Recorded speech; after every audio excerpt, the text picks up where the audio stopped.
Thank you. I apologize. I had the attorney on the phone and he was trying to ask questions about the public hearing, but I just told him I can't multitask like that. So he's in court right now, but he Do can do you join at think, 1:30. do you think that we should, keep the public hearing and just, go through the process of it and because we already posted it and everything, and then just whatever we decide, if we wanna pass it or not pass it, then it's our, I think you should do that, and that can be an opportunity to talk about what needs to be changed in some of those areas, like the narrative and the cover letter resolution. okay, sounds good. I will need you to tell Patty to bring me the public hearing book. Okay. We don't have that Should book. I do have we, that script that I created The for you. script, the I script, can send that yeah, to you. all right. Isn't there like a binder though that has the script? No, we just have a binder for the executive sessions. Okay, just send it to me then, I guess. I got you. Thank you. do we wanna do that first?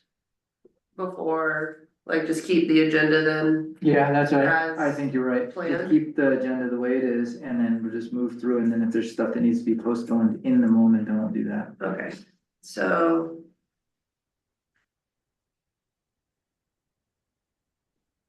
So the only things we're moving are the treasurer's report, Minutes, finance committee the report? minutes, The minutes, I think the attorney's showing up, so everything's gonna be almost the same. We just postpone what we need to in the moment. okay, So I would entertain a motion to approve the minutes or the agenda. I'll. Yeah, I would take You make that, no, I would make that motion. is there a second? I'll second Discussion? All in favor? it. Aye. Okay, Chelsea, do you have? minutes are gonna be given to us on the 24th. The Saturday market things, like, kind of more towards the end of the new business. Cool, yeah, If you don't wanna- get like a ballpark of the time, I'll just stay in town. Okay, cool, I can also shoot you a text. Ariel, what time did we say the public hearing was supposed to be? I originally set it for 2:30 because we were going to have a liquor license public hearing at 1:30. But So we'll that has have to- since been We'll have to canceled. hold that until, so we will have to stay, just do the attorney's report and then we'll stay and, Do the public hearing at 2:30. yeah. Okay, Okay. cool. Yeah, I can shoot you a text or something if you're just around town. Yeah, okay, thanks, sis. Minutes will be given to us on March 24th. Right? Yes, I'll Aaron? have them and the ones for this meeting done by then. Okay, great. Okay, next is citizens' comments.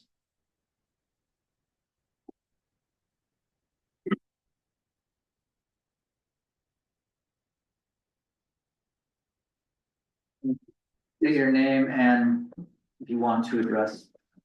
Benjamin Omer, 485 East Carbonate. I've got three questions. The last is what I'm really here for, but Patty didn't know the answers to the first two, so she suggested that I ask you on here. In the past, I was told that there is a permanent ban on open fires in the town of Crestone. Is this still the case? And is there a noise ordinance in town?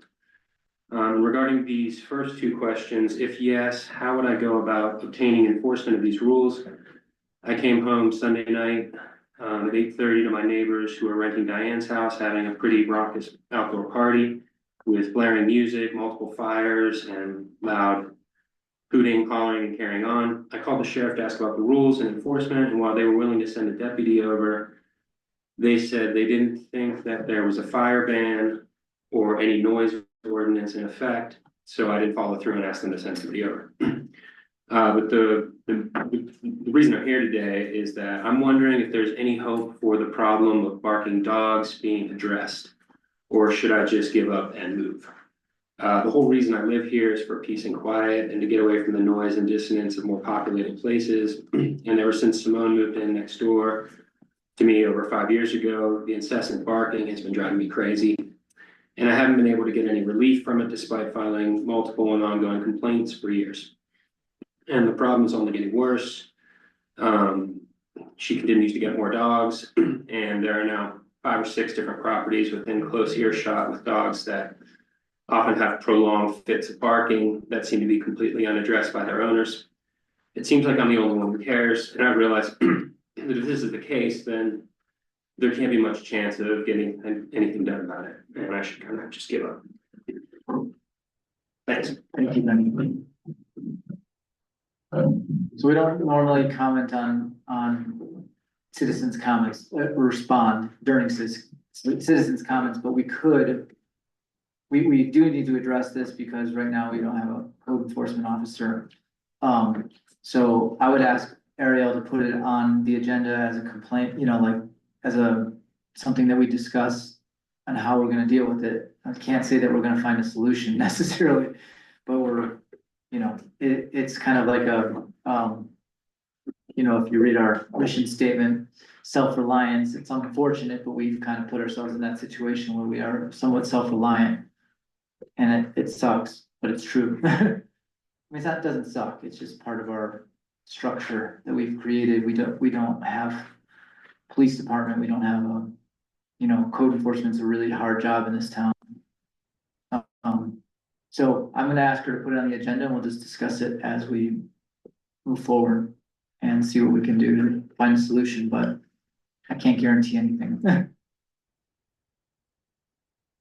So, where did you say your address was?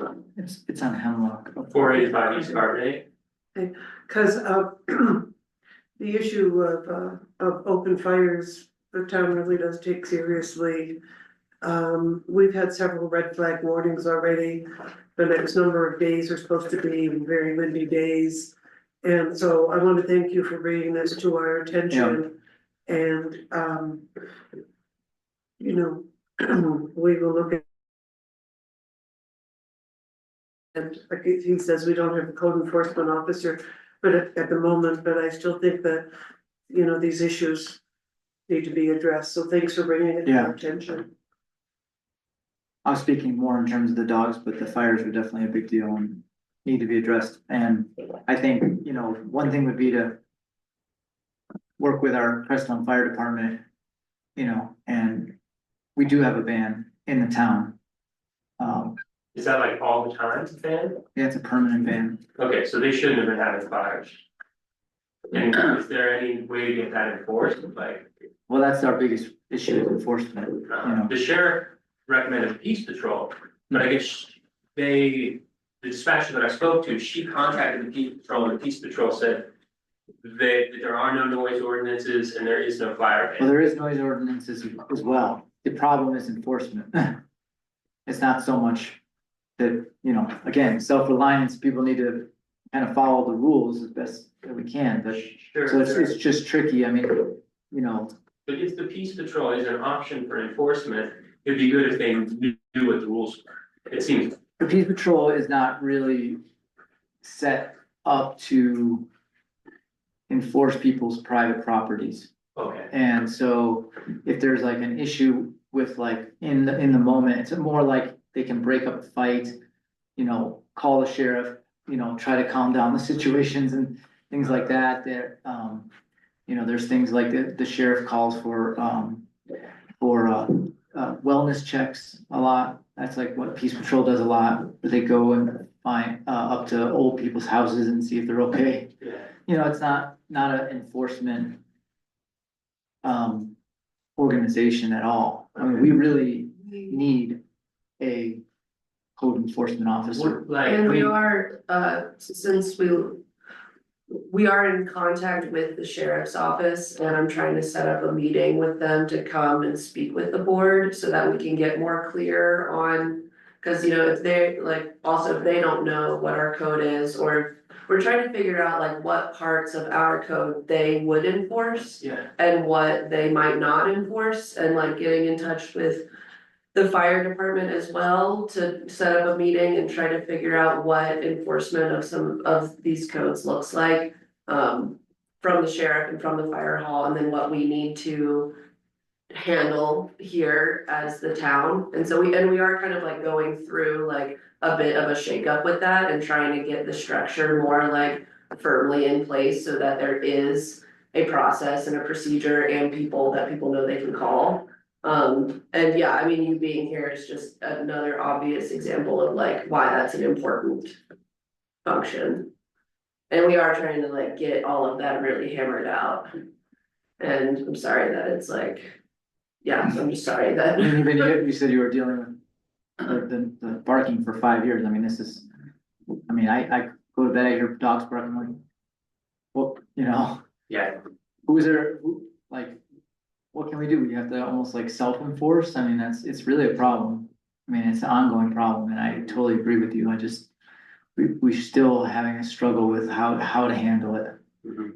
And it's unfortunate. I mean, neighbor to neighbor, I know you've tried that many times and it's just not working. Yeah. So I don't know if we're gonna be able to solve it every, each neighbor's complaints the way we'd like to. But we will bring it up. So I would recommend that we put it on the agenda for the next meeting. In the meantime, I would ask, could he please fill out a complaint form? We have code complaints and complaint forms in the office, and those are easy for me to add to every agenda Do you mind doing I that? asked or to him try and address. I told him about Great, it and I thank asked you. him to stop by. Should he fill out the long form or the short form, Ariel? Have him fill out the long form because it is an actual code complaint. Okay, gotcha. Thank you. Citizens' comments, yes. Stephen? I believe last month executive session was held illegally. There was no privacy issue that you could have addressed with as many people as you had there. And you came out of that meeting and immediately passed 2 resolutions without having any discussion of those resolutions. So I'm assuming decisions were made in that meeting and discussions were held about those resolutions to spend money, both of which are not proper. The packets came out at 5:11 last night and, without access, you needed to get permission to get into them. And I did not receive that information to get into those packets. I don't think that's the case. If it is the case, Nobody, I can pull up my computer and show you, that's exactly what happened. It's the second time it's happened. I was granted permission in a timely way the last time with the packets coming out at 5 o'clock the night before the meeting. I don't see how any board member had access to this information to do anything in a sensible way. Which leads me to the next part is on the agenda, there are contracts. Without having information about the contracts to know what the dollar amounts are, I think this is the second time you're leaning in the direction of issuing contracts without properly advertising for those contracts. And third, I think you're continuing to fumble the budget process. And you should really put the brakes on that budget. That is correct. Thank you.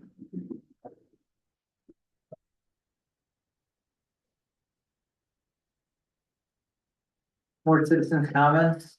Is, anybody online that wants to speak, put your hand up, please. Okay, we're gonna move on. Next is presentation of bills. Dennis went through the bills. There was one bill that was, questionable, but it was not, is it something that we'll bring up at a different point, or? It is Bill, if you want to bring it up now, but there'll be more discussion later when. So should we, what other bills were that was just general, There didn't seem to be anything out of the ordinary with the bills except for one that I want to bring up. okay. So should we pass everything besides Yes. that one? Yes.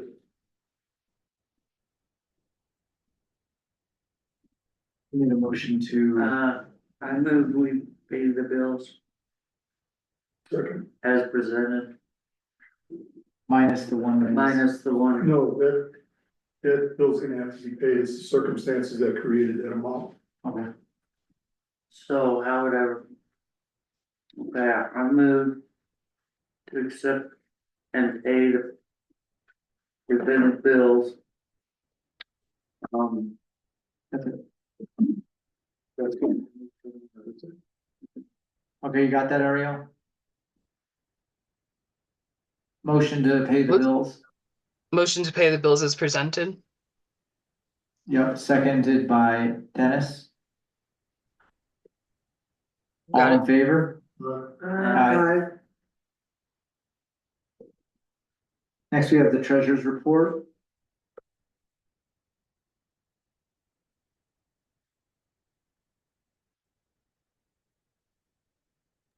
I don't have too much today, but just wanted to give you a quick update on a few things. Still trying to get access to the UNB account. That resolution we passed last time was good, but now they need a letter on our letterhead explaining some of the situations. So I drafted that, and Patty has it for you, for the mayor and for Dennis to sign today so that we can get that over to them and regain access to our credit card account. With that being said, I had Andrea help me create financial reports for this meeting. She advised that the only two and the best two to give to you would be a profit and loss and a balance statement. She helped reconcile the books to get those numbers in line and appropriate, but they are missing the credit card information because we don't have access to that information right now. We're also still working on getting the cash management system for First Southwest Bank. There's just a few more documents to sign, and they'll be coming over to the mayor and the mayor pro tempore today. And then we should be getting set up within the week on that system. We're still working with Andrea and Ronnie on the audit as well. They've requested more information yesterday that we will continue to provide them. And hopefully we should have that audit soon. I've been working with Trustee Pozlusny or Mayor Pro Tempore Pozlusny on the HUFT funds and trying to get in touch with someone who can help us with that. And then still haven't heard back from G Works on the water sewer billing. We're working on getting all the customers added into QuickBooks. There are quite a number to add, but I'm almost there. And now that I have the meter reads from Brent for February, I'm going to be sending out a billing to everybody with both the January and the February numbers on them. And ideally, I can have everyone's payments that have been made in the meantime on there, and we can be at least up to date on the water sewer billing. Can I ask you, one thing about having the balance sheet? I really appreciate the balance sheet and the profit and loss, and once we get the credit cards on there, I think it will be more accurate, because obviously profit and loss. Do you have like would we be able to get into it before the next meeting? The 24th? Have like another profit and loss and balance statement. Yeah, I mean, Yeah, I'd be happy like to just do that. I think we I should think we be should. really close to getting access to the credit card again. So yeah, once I have that, I would be happy to have Andrea help me rerun the reports. And then maybe we try, like, for the next meeting, let's try to get these out early so that everybody has a chance to really, look at them. I know that I asked you for them a couple days ago, and, you worked hard at getting them, and they're actually, they seem good. I know that we have a profit showing, but with the credit card statements in there, it should go down a little bit. Yeah, no, I'd be happy to do that. I, you know, completely Okay, take so, accountability for, not getting things out in time for you guys. that's, I dropped the ball on that for sure, so well, I apologize to all of you. I understand. I feel like, this meeting is a little bit of a wash. I mean, we'll get some stuff done, but we'll have to really focus on the 24th for trying to get really back to the, you know, um, our standing with this stuff. And I think it's getting better. I mean, just having this is a big move, big thing. It's just, we really should, just have more time, obviously. Yeah, absolutely. So, But yes, Ariel, I'm on the State Treasury Department's website. Mhm. And I saw a couple of days ago, I don't know if it was Thursday or Friday, it had been updated to show payments up to from July to January. So what's missing is February and March, and they seem to be either posting every other month or every third month. I don't know if you've seen this, but it says that we've to date received $3,500 in some odd bucks. I guess my question is, do we get a check from them, or is it a direct deposit into another account or into one of our accounts? And have you seen these last I can't, numbers here? I haven't seen those numbers. I haven't received a check from them. I can double check on the direct deposit if that's how it happened. That fellow that we've been I know our talking with, sales tax money gets direct deposited, so it's possible. okay, and so then that would just show up on our statement with the bank. Yeah, And then it would be coming from them? yes, it was.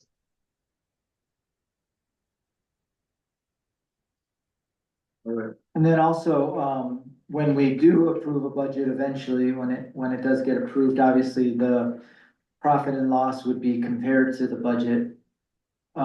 Which would be, is the most helpful thing because and I'm sure that Andrea will show you how to do that. So that would be the other report, would just be how our profit and loss compares to the budget that we're, up to date. And that will happen when we approve it. If you need help during the off time, with stuff, I hope that any of us would come and help you try to, if there's things like inserting, those bills into the computer or things like that, to get caught up, we should be available to help you. Yeah, If it's, I'm open to any help that anyone's willing to give, like when Dennis came to help with the Huft situation. So, you okay. know, So, yeah, I'm hoping that in this next, month that we will try to get right back on track and be totally caught up for 25 with all of the bills inserted into the computer. If everything's in there, then the reports come out pretty much automatically. Is that right? yeah, Like they if should. you And just, I guess I'm confused because I have been putting the bills yeah, okay, so in. you're caught up on that and Yeah, I'm everything. sorry. I thought you meant like help with like the water sewer stuff. Like I could use help with Oh, like some of our like, um, mundane, tedious kind of like data entry stuff. That's where sometimes we get bogged down for like hours trying to create spreadsheets on meter reads and customers and I can totally help you with that kind of stuff, Ariel. Like that sort of like data entry into a spreadsheet, blah, blah, blah. I would be happy to. And I'll get up with you about it that sounds and what that great. looks. Okay, cool. Thank If you you. don't mind, Ariel, I'm gonna get a hold of that person we've been talking to and follow up a little bit some more with him. Not at all. Are you referring to Eric? Yes, Yeah, I absolutely. Okay, And good whatever you deal. need from me to set up a call or be together, I'm happy to do any of that. All right.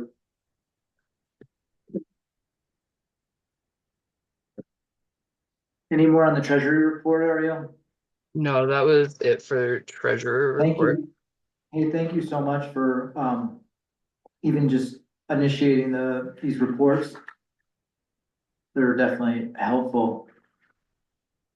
I'm glad to finally get a report out there as well.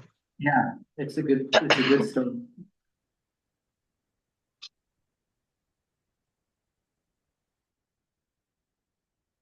Next, we have a finance committee report, which, we didn't meet, but it would be good if we did meet. Yeah, I feel like we should set up, I feel like we should get together.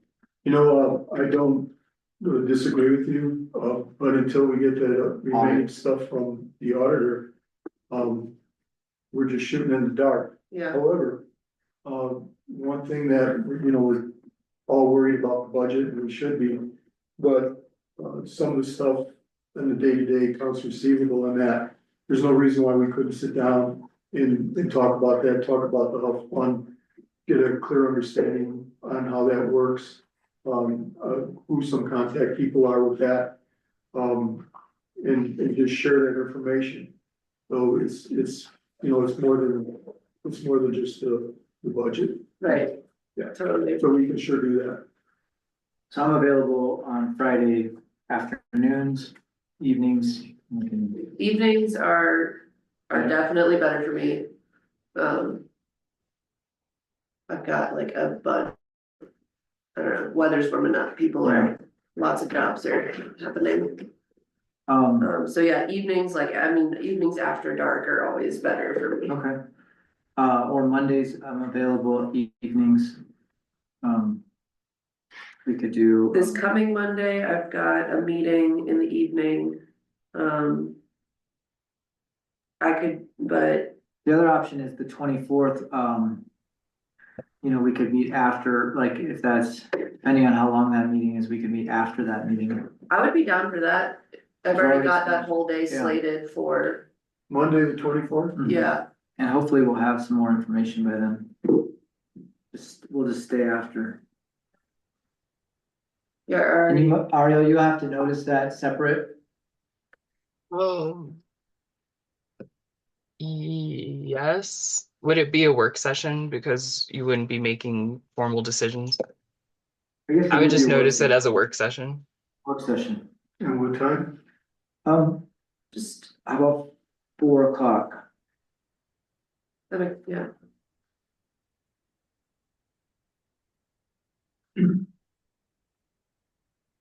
I'll be in Denver, Oh, but so I can still, that, Zoom. you can zoom? Yeah.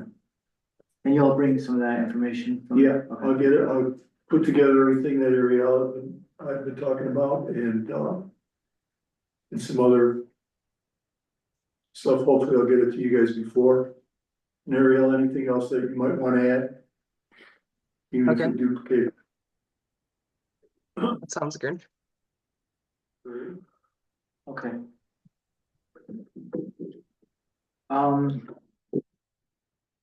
Anything else for finance committee? Just bills are normal? Yes, From what you're seeing? So my report, kind of, just took notes. We went to see the CPCH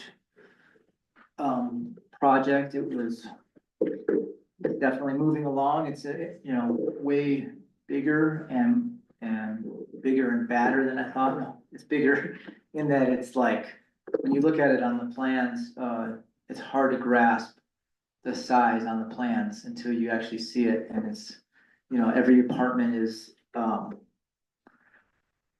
they have the studio apartments, they have they have, 1 bedroom, 2 bedroom. And they're definitely moving along pretty quick on it.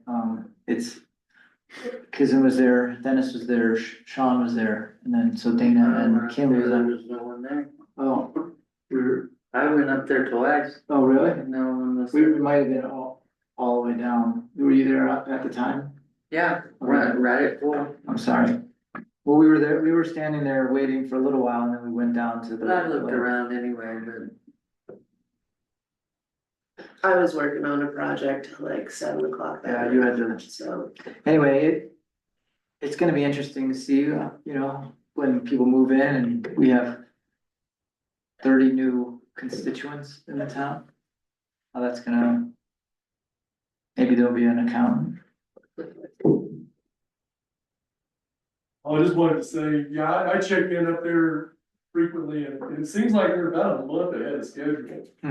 Because no snow days, they only had a couple of snow days, so they'll be finishing up a little bit ahead of schedule, so.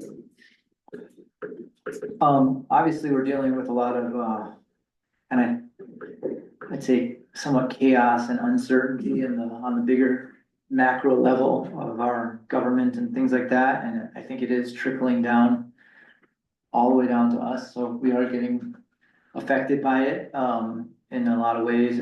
I don't have an opinion about it necessarily, I just think it's a little bit of a chaos and uncertainty.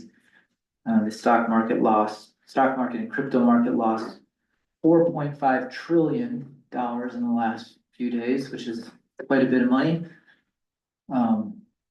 Makes us look like we're, 1 minute of 1 second of,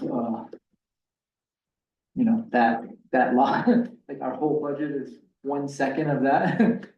Pretty wild, but a little scary, but also, people are saying that it could recover. It's just, who knows? Who really knows? But in our work, we need to stabilize our spending. We need to figure out how to not go outside of our basics right now. We have to really just stay really conservative with our spending. Because first of all, we don't have the budget passed yet, but also just the very basics need to be taken care of in a really good way. And if we stick to those basics, then we will, be able to move through this stuff better. But we really need to set our priorities, and this is for Ariel too, just making sure that we're really taking care of our basic governance, which is noticing properly, minutes, getting those done. Our reports have to be dialed in, getting, and just really focusing on these basics, because really the meetings are where everything comes to. It's like, this is our foundation, and so those are, if we're really focused on getting our meetings dialed and getting everything sort of brought to the, I keep saying where the rubber meets the road, then we'll be able to move through this, with some grace, somewhat grace, as we move forward. I feel like it's small, it's like 2 steps forward, 1 step. So I'm just emphasizing basics, stability. I'm gonna keep saying that. So I would like to make sure that the office, that you guys are getting what you need. I know that it's a lot of work, but a lot of it is just, spending the time, and not focusing, trying to, if you can, Ariel, just keep postponing whatever, is not super important. Just keep putting stuff off as best you can, that, stuff that just doesn't have a lot of priority. The word, everybody knows the word triage. It's triage. You understand? You understand, Ariel? I completely understand what you're saying, and I have been triaging a lot. I've been I know you have. triaging everything, but at some point I still have to go back and focus on things, or they won't be answered for months. Yeah, no, I know, and I really appreciate all that you're doing, and I feel like you're the, leader of this organization in some ways. I mean, I feel like you're really doing a great job. So don't think that I'm criticizing you at all. I'm just trying to emphasize something. I hear you. We're on the same page, basics and stability. Great. Yeah, and so, cemetery, we still have to put that on the agenda to find, I mean, it was on today, so I'd say we'll have to, decide after our budget, whether we want to work on the cemetery this year, which I think we need to at least start. But that's something that is still on it is a priority, it's just, I would say it's in the second tier. Maybe, what do you think, Art? No, first tier? That's something I want to address in my report, but I think it's first tier. You have no cemetery spaces left, and I have people asking me almost daily about Oh. purchasing cemetery spots. Okay, And I did want to address like the bidding and purchasing policy because we do have exemptions within that purchasing policy to move forward with quotes and proposals. I mean, I can wait to talk about it too, if that okay. makes more sense. We'll bring it up at the clerk's board, so yes, thank you for bringing that up. The other priority, and it might be again secondary, is the charging station, what we wanna do about that. I had a call from a gentleman who's kind of like, involved with these, I think at a state level, but we still haven't been able to nail anything down as far as the charging station, but I think it's something that, we should have up for the summer, with tourists coming in and stuff like that. We need to really focus on that. So those are the two priorities that I'm thinking of: cemetery, charging station. But maybe that could be, put on the second tier as well. I don't know. What do you guys think? As far as The priority, charging station? yeah, I mean. Yeah, it would be nice to have it feels second tier, just I think because like. The first tier feels like there's a lot of stuff so on much, it, yeah. but.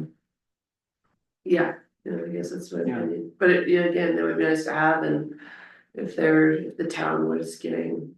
If we were getting money from it, that would be nice. That would be great, Mhm. I'm not sure we collected a nickel since it's been here. right, that was my understanding, was that we didn't really collect anything from it. I'll reach out to that gentleman again and just see what he has Is to this say. someone new? It's not new, it was given to me a while back and I kind of lost contact with him and then, so I just have to Maybe find. not the original owner that's. No, it's somebody who works for the government that has to Oh. do with like, getting grants or whatever for charging stations. But Blumenheim put it in. And just for free. Hmm. But it was the carrier, they couldn't get their act together as far as the credit cards and using the cards, so people were charging. And we weren't getting it We done, were just paying the electric on yeah, but it. We probably lost money on yeah, that was it. But like 2 years that we didn't make it done. That's something we could add to the finance meeting. Yeah, Source of income. what's Okay. so, anything else as far as the mayor, I do feel as though, again, we're all in a, catch-up mode almost. And I don't know exactly why we can't catch up, except that, it's just everybody's spending as much time as they can, in the staff and trying to get our,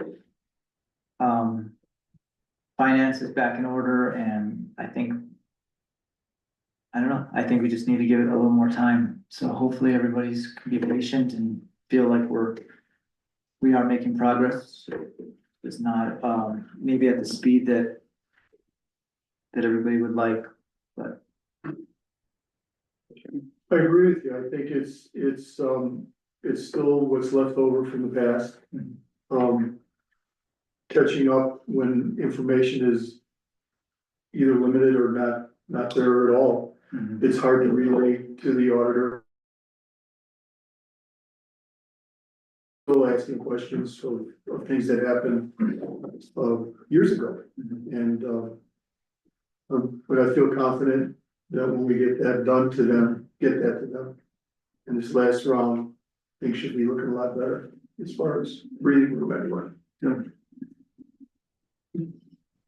Let's move on to the clerk's report.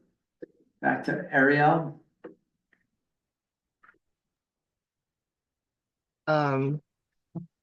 Just a few things again for the clerk's report. I won't take up too much time. We're working on the security measures. Brent and I have been working on that. I sent him some options that he's going to review and look through in terms of like cameras for the door and the ability for us to lock and unlock them from our phone. And they're not too expensive, so we'll definitely come in under the allotted budget for the security measures that we set last time. Um, Mainly one of the big things I wanted to talk about really was the cemetery and this fact that I am getting continued requests from people to purchase new plots, wanting to know what we have available and not having anything available at all for that. Um, I put the quote back on the agenda for perusal. I've read through the bidding and purchasing policy a number of times. If anyone needs a copy of it, I'm happy to provide that. I do think it's one of our, on a broader scale, it's one of the things that we probably should rewrite at some point because it is a bit outdated, like our other policies. It continuously mentions a town administrator that we don't have. Um, so that makes for some confusion in areas, but we do have a professional services exemption within the bidding and purchasing policy, and it applies to professional services such as accountants, engineers, consultants. And when you're contracting, you do not need a formal bid with those professional services, and you can negotiate directly with them, like we did pretty much for Andrea as well. Um, it does mention that the town administrator can approve professional services up to $2,500. Again, you don't have that, but as a board, you can negotiate directly with your professionals. And SGM is our town engineer. Um, so we've already, in a way, negotiated with them. So I think it's just something to consider that you don't need a request for proposal for everything. And that is written in multiple places within the bidding and purchasing policy. We have multiple exemptions. There's exemptions for small purchases. There's exemptions for emergency purchases. We can have competitive sealed proposals. There's sole source justification, which means if there's only one vendor who can reasonably provide the service or product, a procurement can be justified without going out to. So I would just advise all the board, if you haven't read through it recently or at all, like to really take some time to deep dive into that policy because Will you do us a favor, and that would be a good thing to bring to that work session that we can look at, but have it sent out to all the trustees sure. right away, so we can, and then, And I think we've had that summarized too, so. She and I, we've made summaries of that. okay, so that would be good to bring to that work Yeah, it session. makes it very clear. Finance committee. I have a question for Ariel. Yeah. The bidding purchase policy, does that apply to private? Is it still against state law to sell cemetery plots as a private owner? Yeah, if you have if you own a cemetery plot, you cannot sell it to anyone else. You can give it away to someone for free. You can leave it in a will and testament to someone, but you cannot sell it. Bummer. I've had other people say the same thing. Yes. Yeah, I've got 7 blocks and I don't have that many friends. Can she sell it back to the town, or is it? At cost I paid, which is nothing. All right, well, just wanted to clarify that. Thank you. Yes, I'm sorry. You gonna try and do a profiteering thing or? Yeah. But you know, 7 blocks with 6 people. in Well, each that, I block. mean, we need it, so I mean. Yeah, I know, that's debatable, but I'm not gonna do it for nothing. Tax write-off. Get a ref. Get a ref. Can she donate it to a nonprofit? If yeah, as long Yeah. as there's no like money changing hands on it. If you're giving it away, you could do that. You could give it to anyone. Yeah, give it to somebody like This feels like kind of a divergence from okay. what we're Well, doing. the cemetery, so let's go back to that. We have a bid on our thing that states subdivide additional plots for $6,000 and then road and drainage design. Now, we all discussed that we might have a different place to put we don't know exactly where we're gonna be moving to in the cemetery, but we need to, make some decisions on that. We, what happened didn't we say that we were gonna put it on another meeting agenda? Is that what was stated last time when we went through it? No, it was stated last time that we needed to go out for RFQ or RFP on it, and that we had done this illegally by talking to SGM and getting this quote. And so that's why I reread the policy and put it back on the agenda because it wasn't illegally placed on there or negotiated. So, I don't know Well, if you let's, want to do that now or if you want to wait until it comes up. I only have like 1 or 2 more things to okay, address. And my one thing I did, I just wanted to like dispel some rumors and quash some, I guess, like, I don't know, tension about the public hearing that was supposed to happen today. Um, it was the transfer did not go through, and T Road has surrendered their liquor license instead of transferring it. The people, Amores, have been instructed in the meantime to restart their application, apply as a new liquor license. And once I have received their application and their fees and their background checks are done, then we can move forward with a public hearing. So that will come in the future when those things are received from that business entity. So far, I haven't heard anything from them, but I just wanted to address that because I heard that a lot of people thought it was happening today, and it will not be. okay, that's good, yeah, and, from our point of view, we are, quasi judicial, so we should not be discussing it with anybody, talking about it, nothing, we should, be totally open and neutral when it comes to our, public hearing, right? Is that right? Absolutely, it should be 100% open and neutral to the new application when it comes in. There was a rumor that I had been talking to the guy and I have no idea who the guy is. I might have saw him at the bar standing out in front and wasn't sure if that was him, but it's just kind of interesting that the rumor mill when it comes to liquor That was some of licenses. what I wanted to dispel as well, was some of those rumors that board members had been talking to the applicants or anything of that nature, because I don't believe that you have, and I'm the only one that should be working with them on their licensing. And I have been, to my knowledge, so far. Great, thank you. And yeah, that's all for me. That was it. Okay, do you guys wanna, what do you guys wanna do about the cemetery? Is it actually on our, agenda? The SGM, Oh, SGM proposed. yeah, Okay. their All right. contract is on All here. right, let's wait till then.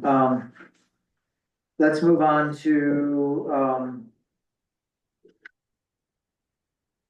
the defense grant, the community wildfire defense grant. So this is something that I was approached by what's his name? What's his name?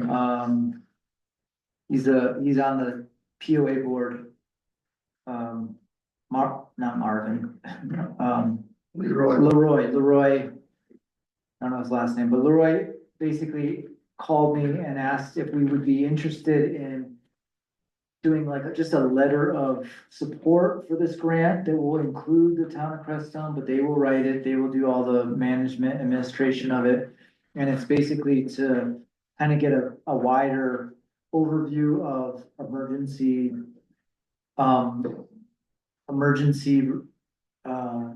planning.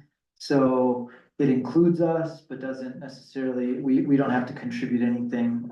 It's 100%, no match, and they will be applying for it. So I just need approval from the board to sign a letter of support for that. What's the, Let me see if I can find it real quick. They're applying for a grant. Yeah, they're applying for a grant that includes us, only in that we're next to them, and see if I can find it real quick. is it like mitigation stuff?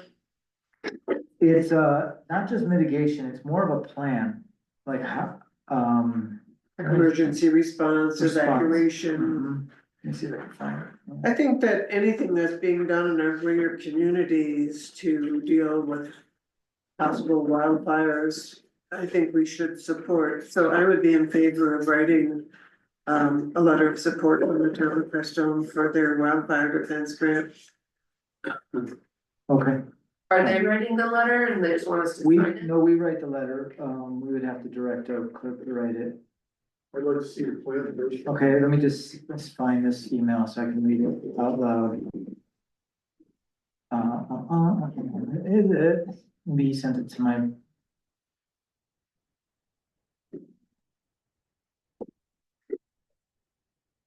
Yeah.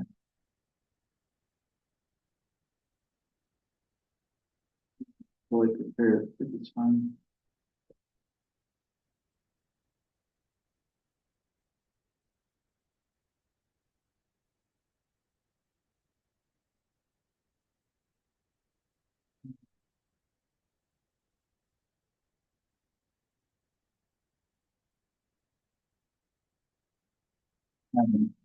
Maybe we'll have to come back to it.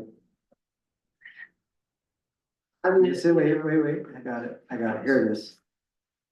Okay, so the grant is a community wildfire defense grant that might fund an update for the local community wildlife protection plan. The idea is to create a general CWPP for the greater Crestone Grande community and the community Crestone spiritual centers. The grant requires a 501c3 that Ember Alliance is willing to receive the grant, hire a local consultant to write it and administer the grant. David Freeze suggested that we may have a more local 501c3 to administer the grant. David also suggested that the community-wide or valley-wide CWPP would be even better. I agree. Let me see, it was, community helps communities and tribes plan for and reduce wildfire risk and implement the national cohesive wildland fire management strategy. Launched in 2022, the $1 billion 5-year competitive grant program by the Infrastructure Investment and Jobs Act prioritizes communities. So they asked if we put it on the agenda, which it is.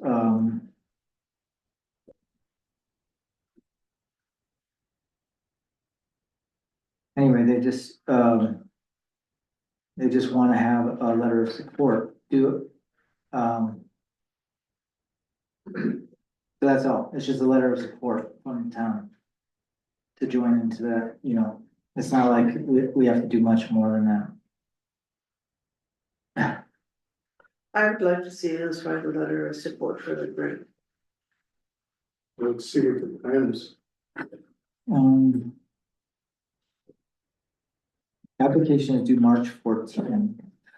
from what I understand of that email, they're going to hire somebody to just make a plan, to make a community wildfire protection plan.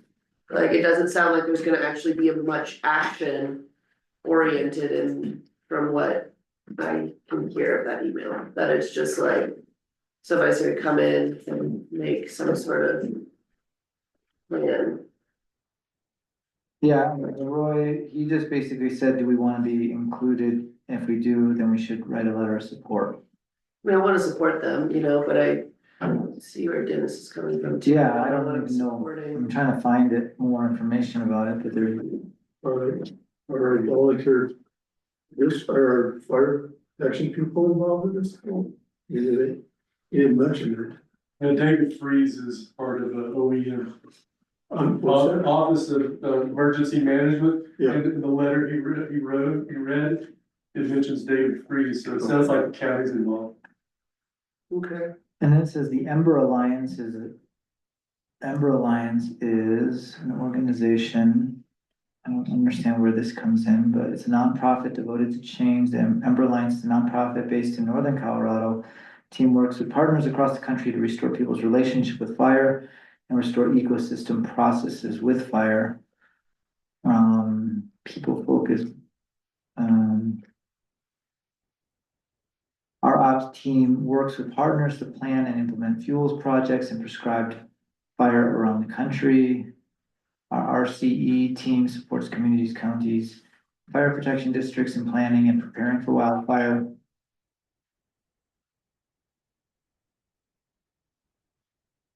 I'm assuming that the Ember Alliance is involved with this, but I don't know exactly.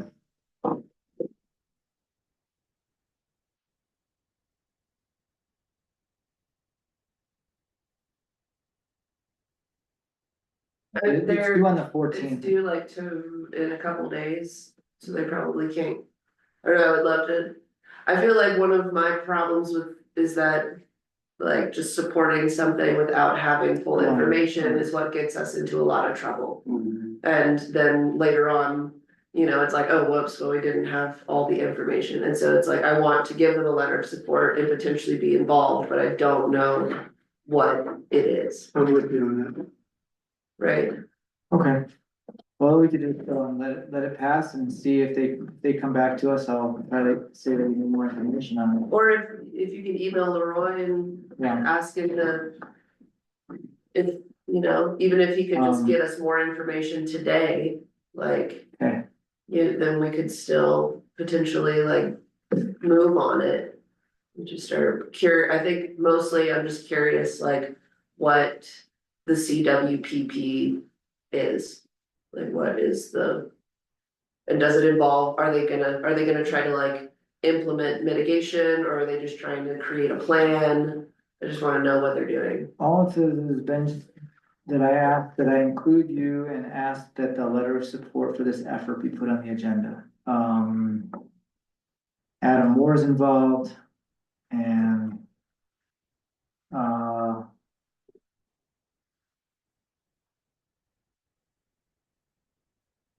yeah, what I'll do is I'll reach out to Leroy right now and just say if there's any way that you can give us more information.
All right, let's move on to the landscaping and irrigation quote. What are you talking about? It's D, new business D, 13. D. So we received a quote in our packet. you wanna talk about that? Sure. So got a quote for, just a little background, Chizen and I walked the town, to see what was initially what we need to do to get started on, our landscaping for the season. So, basically, I met with, Lillian Brack. She's a local here. I don't know how many of you guys know her, but, she has a landscaping service. Her insurance is in here. This is her bid. We basically discussed the parks, we discussed the bedding, and what would it take for the season? So we've broken it down into 4 phases. This is the first phase. Our first phase will be the cleanup of the beds, and this is her bid for her work and labor. I'll be contributing to that labor in regards to utilizing our equipment, our heavy equipment, to do a few things, especially the fencing around the trees. And then once we get those beds cleaned out, this will probably take, we're figuring about 2 to 3 weeks to get everything cleaned up and the fencing redone throughout the town. And then after that, then we'll have a clearer picture of what's going on with the irrigation. She and I have walked the irrigation. She's also an irrigation technician. So between her and I, my electrical knowledge and expertise and her irrigation, I think she and I, we both agree that we would be able to work through that system, because we got several problems, especially up here around the Merck. That's not part of this bid. This bid here, let me just go back a little bit. This bid here is the first phase. So this will be to get everything cleaned up and the fencing redone on it. And then from there, we'll be able to bid the irrigation, and then the park maintenance.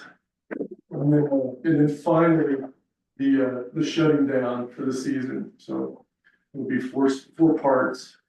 So this is the first part, and this is what we've got. We've looked at it, Ariel and I have looked at the contract. We compared this contract with labor costs of hiring somebody.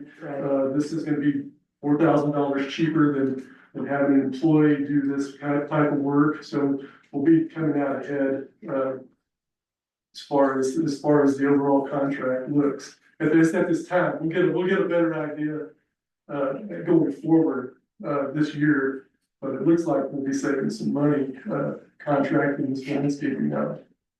So, this was the first part here, and, I'm looking to get approval from the board on this. The total is $31.57.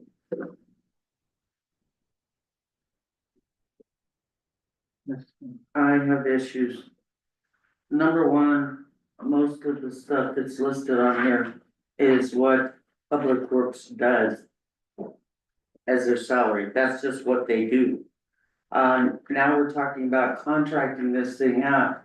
Now, I just simply did the math, and the math doesn't even fly on this particular thing. Then you add $360, that wasn't included. Your subtotal's wrong. But we're talking a lot of this, except for the cages, that might. I don't know, it just sounds like what Public Works does. Now we have a Public Works person, we're advertising for an assistant, and now you want a contractor to do the pull weeds that everybody complained about Gretchen and Errol doing, pulling weeds, making $25 an hour. Now we're talking about a contract, and this is apparently just phase 1. Oh, okay, and the math is wrong. So, I'd like just an explanation why we think we need to contract this job out when we have a Public Works department. If I may. Jump in on that. So I walked around, with Brent and looking at the work that needs to be done. And this indeed was normally what Gretchen, sometimes Andrew,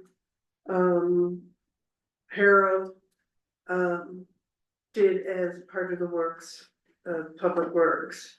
And I could understand doing somebody to manage, say, the watering system, because it needs a lot of work, so somebody who's really knowledgeable about that. But I also felt the same way about the idea of contracting it out, because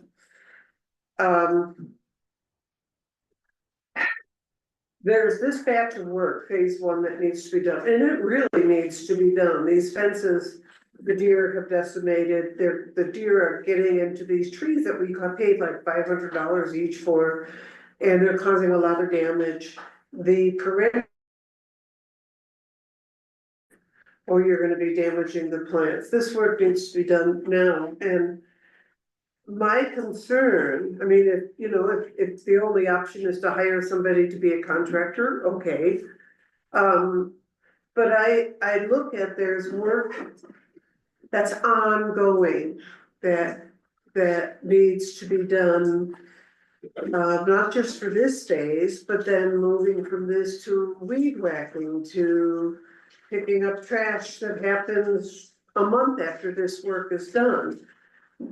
It seems like Public Works needs to have that employee who's gonna be then watering the parks, the little Pearl and the Cottonwoods Park and the Creekside Park and over by the community building. It's sort of an ongoing Public Works to maintain all of the parks and all of the trees and all of the planter beds.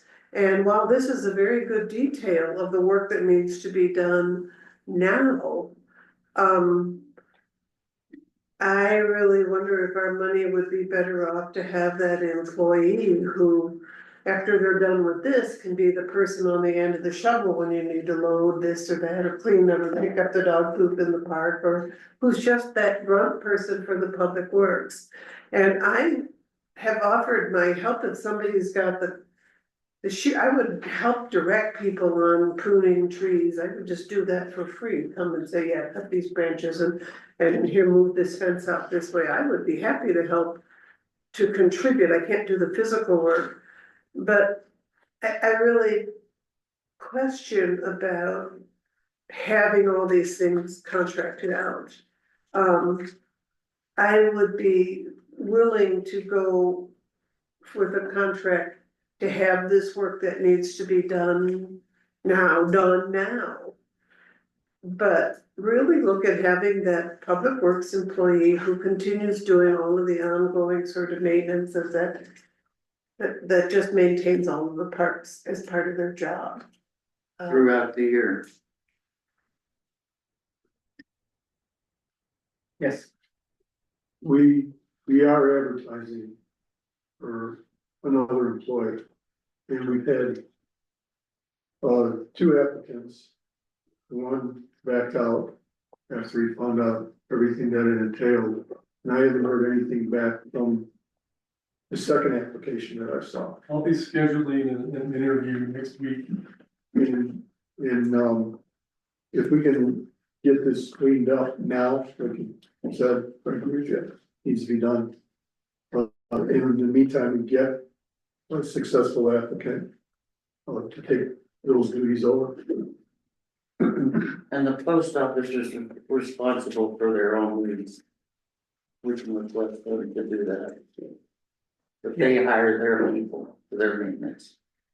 We don't have to. I think saving some money too is pretty compelling right now. Well, I that's, don't see it saving anything. So I can add some details and also answer. So Kizan, yes, we have somebody in mind, we're gonna interview, that would be basically in a custodial position, doing irrigation and just day-to-day things. The reason, and the reason why we're breaking this down into 4 parts is we're going to see how the contracting will work. So this is our test, is the cleanup. So what we'll do is, that's why we're doing it in parts, so that we can see if this contract is going to be something that we can work with, and it's gonna save us money, and it's gonna be efficient, but to have somebody on a day-to-day basis, we've got plenty of things to do, even here in the office and the buildings around here, that, yes, we need an employee, so that's something we're looking at, and I think we have somebody that, we'll see how it goes next week, but, this will be our trial, so what I'll do is I'll, if you guys approve this, I will evaluate how this contract works and having a landscape contractor taking care of the town, and then we can go back and we can tweak whatever we need to do or decide how we want to go from there. Is basically, that's the plan. I would be okay with doing this as a kind of a one-time deal. But I really feel, as Kim said, that this should be the work of Public Works on an ongoing basis as a yearly maintenance. And knowing plants, it's not a one-time deal, you're always having to deal with the plants. And you're always having to deal with the parks and the planter beds. So having a person who's, there's all kinds of things that need to be done, as you know. Putting the food plant spikes and repairing the fences, picking up litter, watering, all of that. There needs to be that person who is not the high dollar person who can do all of the grunt work, maintaining the parks, reseeding on, all of this sort of stuff that needs to be done as part of Public Works. But to get this is staring us in the face right now, that needs to be done, it needs to be done right now. And so I would be in support of this as a one-time deal, see how that works. To have somebody who's maybe more knowledgeable about perennials and trees to tackle this project so that they're not cutting the wrong thing. That's good. You know, the people who don't know what they're doing can cause a lot of damage. So I would be in support of doing this as a trial basis and then really looking at having that Public Works employee does all of this sort of maintenance kind of work. It needs to be done. But there was one thing that I saw in the proposal in, which to me would be unusual in that she's asking for what she refers to as upfront money. And I'm assuming that's to buy materials. That she did. I'll admit, I had a problem with that. That's something that maybe we would be able to purchase as a municipality instead of paying upfront money for this person to get those materials. I think, yeah, It's on the bottom of the last sheet. it's, I'm confused, cause she says she wants half up front, half upon completion, compost and fencing will need to be purchased up front, and so, yeah. That was something that we were gonna purchase. Like, we will purchase, Yeah. and then, The town will purchase that, yeah. okay. Yeah. But we would that's still give money her, from her proposal, or that her proposal stands as it is, and then we have the additional of the. We'll have the composting and the fencing, yeah, and we have some of the fencing already in stock. I will have to get some more, we don't have enough to do the whole job, but yeah. And then I did add it I'll up. have to buy a little bit more fencing. But the question that needs answered is the bid following with the town purchasing this fencing and this, compost. And this compost, yeah. Now, It's is that that included wholesale in that? price, yeah. What was her, Oh, 85 a yard. what was her, yeah, and that, 50% upfront for that? she said it's double dipping because the To install, it's landscaping half up adds front and half 360. on Hang on. completion. and then it Hang on, costs hang on. 85 per yards, and that's. It's. And also, So no, she's not adding that in at all. so I had a question about the cost when I walked around it. And this doesn't include like Creekside Park. And it did not include over by the community building. And then I looked at how many hours and I was thinking, well, 60 to 80 hours, but let's say if we went with 80 hours worth of work. And if we paid somebody $22 an hour for 80 hours worth of work, that comes out to $1,760. So there again, I'm looking at, all right, if we took $25 an hour times 80 hours, that's $2,000. So, and then what's being said here is Brent's looking at also helping to do this work. I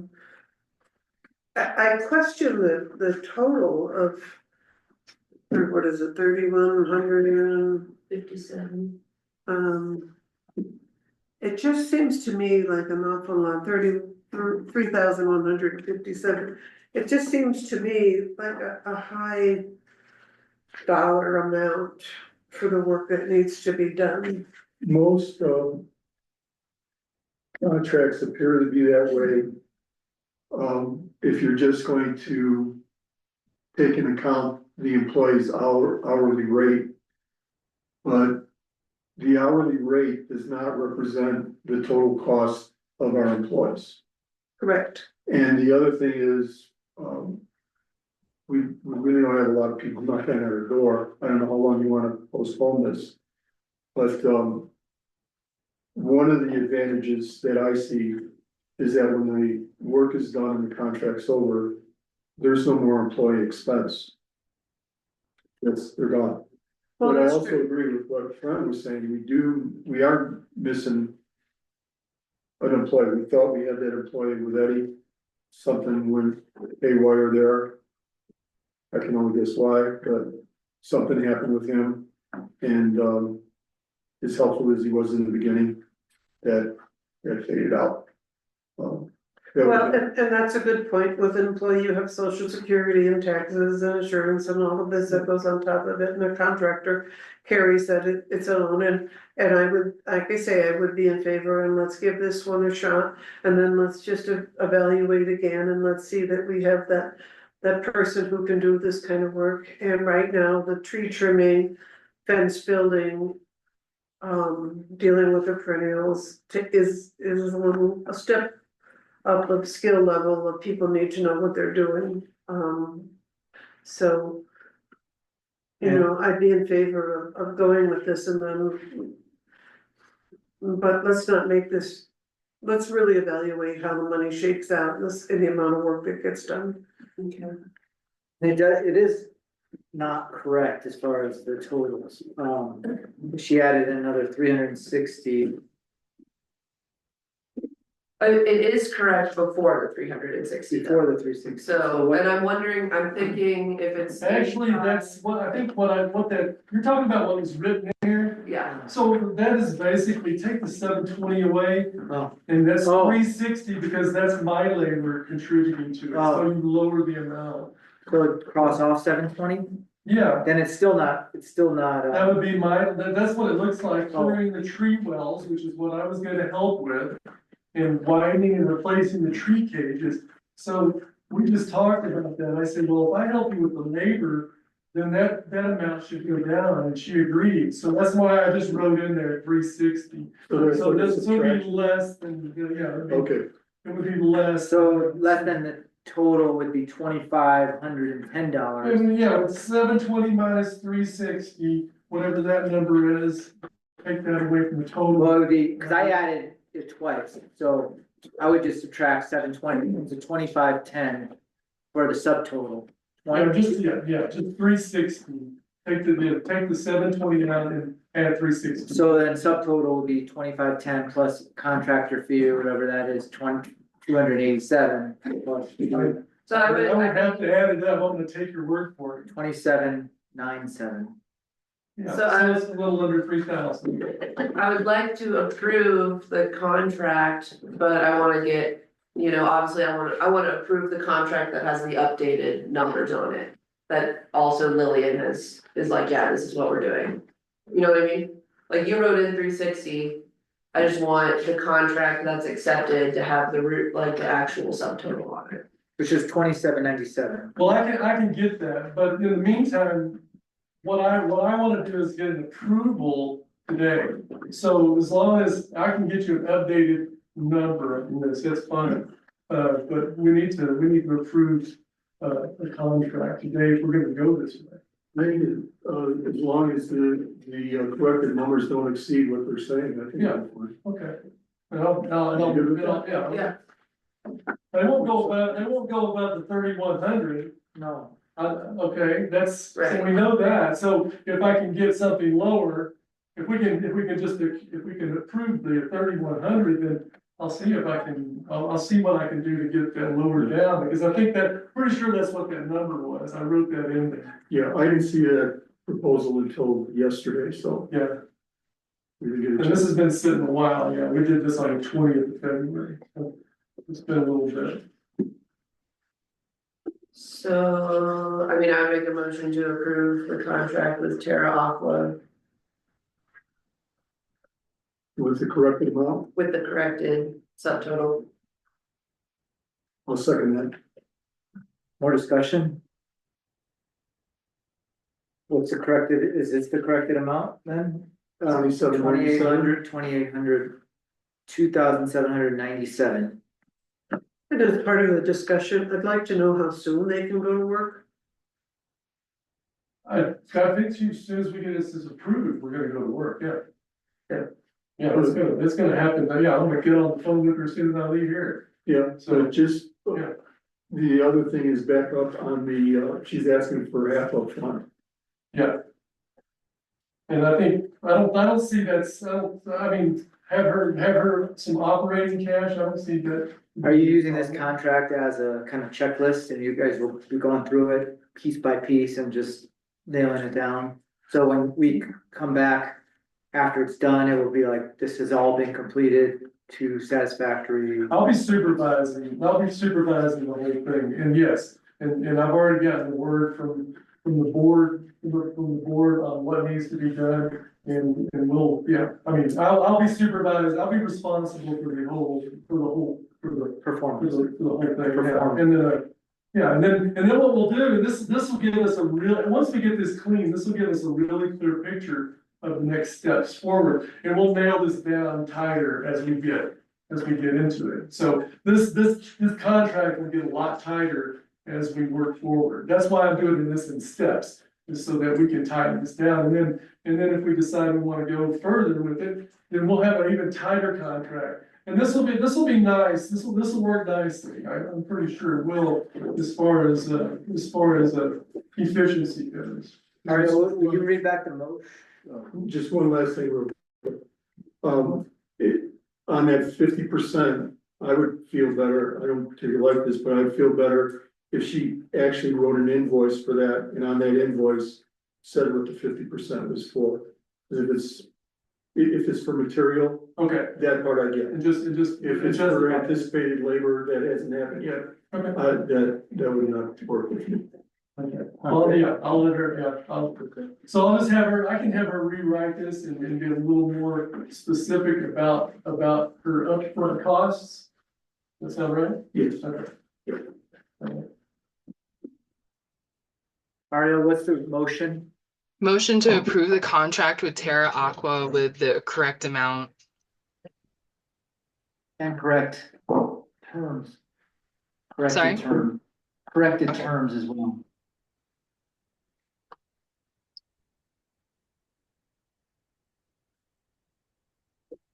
You all in favor? Aye. Opposed, Okay.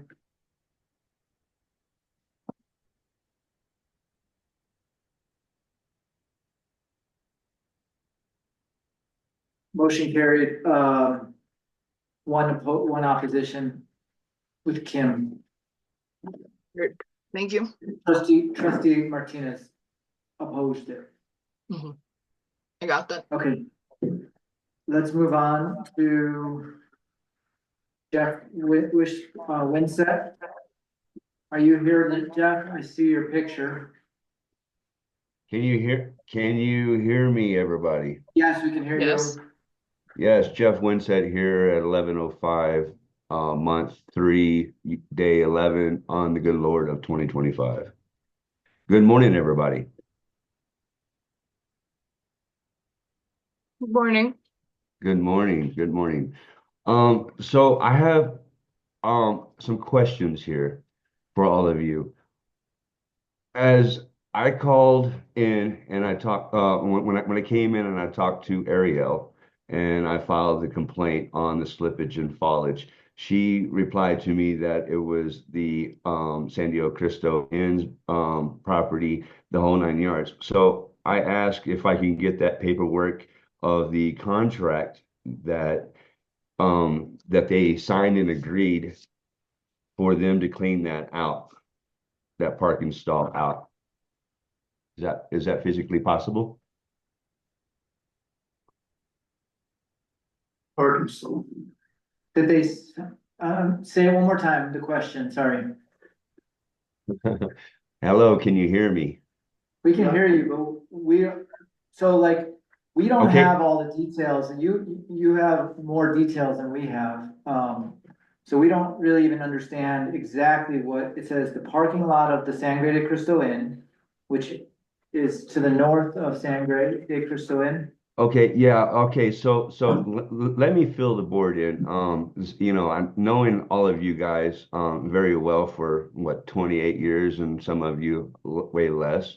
But at the same time, let me fill you in. So across the street at the San Diego Cristo Inn, on the north facing side, facing the what do you call that restaurant? Ophia. Thank you very much. Ophia's restaurant that is covered by a lot of shadow of that big giant building. We called it the White Elephant back in the day, when it still is, especially on that north side. So as that north side is constantly shadowed by the sun and from the sun um, in the wintertime. So you're never going to get any sun there. So it all gets iced up. Cars pack it down. Snow comes, cars come, pack it down, pack it down. So when I arrived shortly before, like about 10 o'clock, I think it was, because I think I signed the book at 10:30 in front of Ariel. And you can check that out on the sign-in book. It might be kind of sloppy because I was in a lot of pain. But anywho, excuse me. So when I got out of the truck, my friend got out on one side. He says, "Well, I see." I step out, and at the same time as he's saying that, I went, like a 160-pound bag of potatoes hitting dirt and well, ice, tell you the truth. And that is in the parking lot. I wasn't even on the sidewalk, so I was in between the curb and my truck. And if you guys know my truck, it's pretty high up there, and it's got this step rail that you come up. So as I come out of the truck, I ended up on my left foot, slipping out from underneath me. So I'm falling towards my left hand side, and so my whole left hand side, right, goes and introduces to the inside of the truck. You know how you shut the door, and then that part that's part of your inside of your cab, and the door covers that. Well, I hit that with my ribs, my elbow, my shoulder, my neck, my head. And then right after that, I hit directly, da, da, da, da, da, da, da, directly like dominoes, right? I hit my step out. And then next thing you know, I black out. Next thing you know, my friend's like, "Damn, dude, you okay?" Oh, right. And I'm like, "Oh," and I'm holding this and I'm holding that. And it takes me a minute to get up. And so as I get up, I'm still holding myself. And then I mosey my unhappy, grumpy butt over to Ariel and file this complaint. Yes.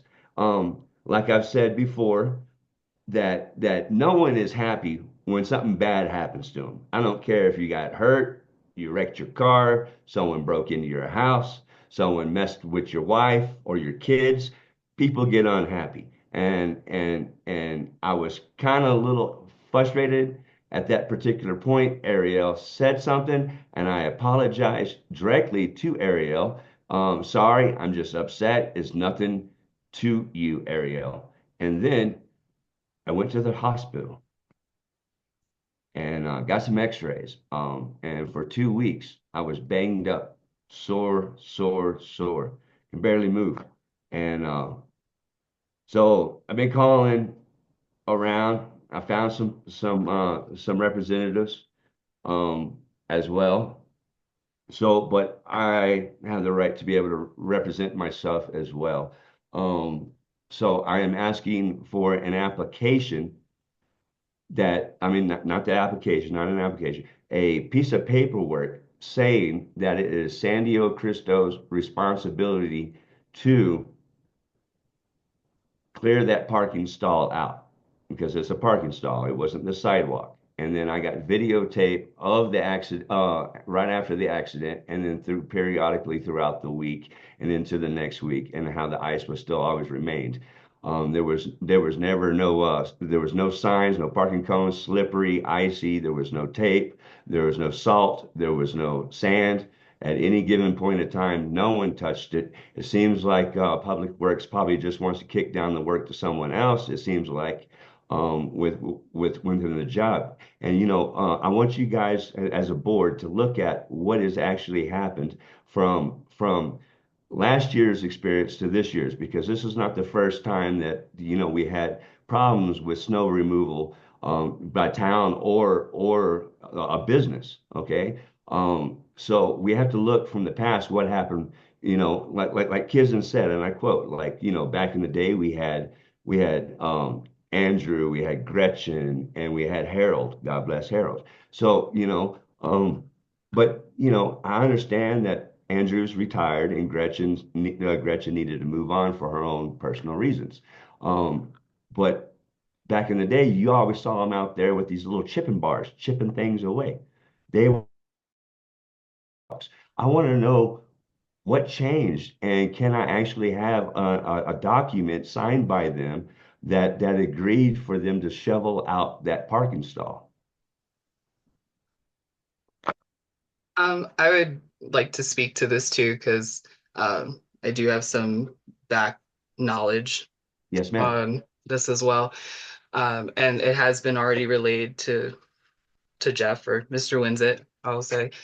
I Yes, ma'am. spoke to our lawyer about this Yes, in ma'am. some detail, and he informed me that we are not responsible for any private parking lots within the town.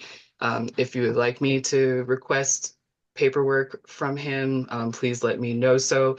But he said we are not responsible for that, and that if Mr. Winsett wants to file a claim against the town, then he needs to go through SURSA to do that, that would be the proper Channel. format for this. Okay. Yes, I would like to have that, please, Ariel, so much, please, and thank you. I apologize. I'm asking the board if they're directing me to Oh, get that from our lawyer. oh. Have his attorney contact our attorney. I don't think we need to say any more about it, do we? Well, that was my question. Jeff, you had mentioned the word representatives. Is that your attorney? Well, a representative is you can be taken in multiple terms, myself or an attorney. Yes. Then One more thing I would like to document on the record. I don't know if Brent's in there right now, but he did address that area. He put down multiple layers of like de-icer. I don't have the right terms because I don't do it myself, but he went out days before and put things down. He went out that day. He went out after Mr. Winsett's fall, and that was all without it being our responsibility. He has gone out and gone and done extra to de-ice areas that aren't under our purview. Thank you very much. So a next thing that I would like to address here. Um, so I guess I'll just talk to your attorney. If I can actually get your attorney information, you can email that to me instead of just blurt it out across the uh, the broadcast here. So the other thing is that I noticed that you guys didn't have a code enforcer at the time, and I've caught the earlier statement from earlier as well that you guys recognize that you have no code enforcer, but you guys did call the Swash County Sheriffs to be able to report this and to report me of me coming in on the slip and fall. That's all fine and dandy. I can call the police and get that report, no problem. Um, but at the same time, was there any fines or fees that were placed against these people for not doing their due diligence on the ice removal? Any fines? Because I know you guys don't have a code enforcer, but you call the cops. But the cops are not going to come over here and write a ticket out for these guys because they didn't remove the snow. Was there any penalization on these people already put in place? I apologize. Who informed you that we called the authorities? Because I did not call the cops. Well, one little birdie on the board. To my knowledge, I did not call the cops. I don't know that anyone from town called the cops on this particular event. I know they've Okay, been talking to the sheriff's department about how to handle code compliance in general, but not to like this specific event. okay. Um, so has there been any penalization on these people for not doing that? I mean, Brent even had to go and do extra work, so it's not even his responsibility from what I'm gathering. Has there been anything There hasn't done? been any penalization on the San Cristobal Inn at this time. What's No, that? there's no one to write tickets right now. I can't write tickets. Okay. There's Excuse been me, no ticket written. And I think we might be at a point where, this should maybe be more discussed between the attorneys. Let's just give Jeff, the information that he requested and pass it on to his attorney to ours and, let them go from there. Well, will do. thank you. Thank you. Thank you very much. I appreciate it. And I guess I'm gonna go ahead and yield then and give you back the rest of your day. Thank you, Jeff. Thank you. And I just want to add that I know all of you for 28 years. I'm just a concerned citizen and I want something to change.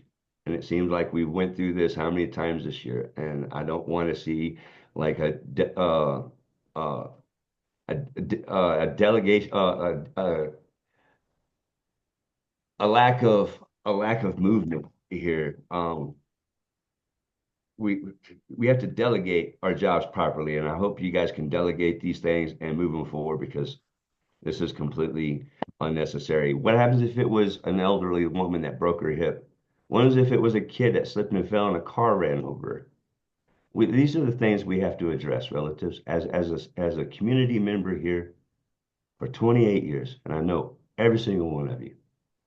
And this is nothing personal to any of you. Nothing personal. And I Thank you. Thanks, Jeff.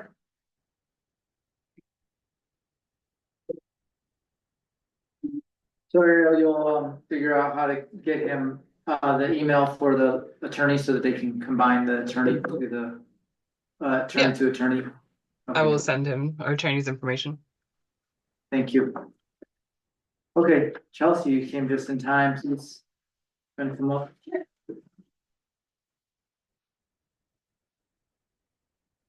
Hi. Hi. Um, so you're planning on running Saturday market this year or want to or? Yes, I believe so. Yeah, I think I've signed the proper paperwork. I've talked to Shirley kind of about what her responsibilities were.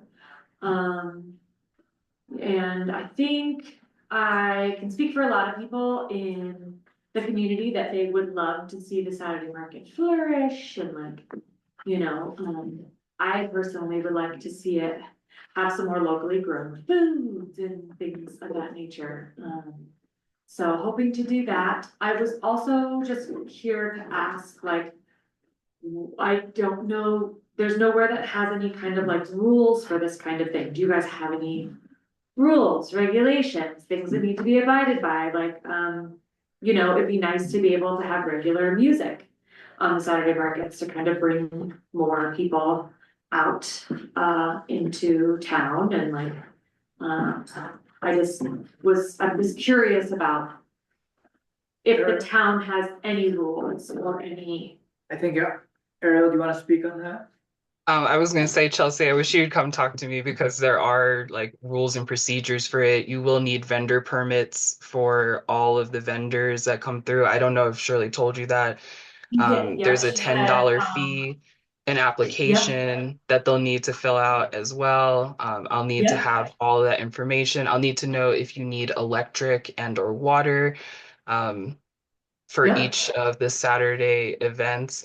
And then I can't speak to the music because that's not been done in the past. That would be by code and, by town direction. But I imagine that you would have to maintain music at the decibel level that's currently set by town, which I believe on the top of my head is 65. cool. Is it 65 decibels? 65 decibels during the day, I yeah. believe that So, doesn't allow for like amplified music, but that would probably allow for like acoustic.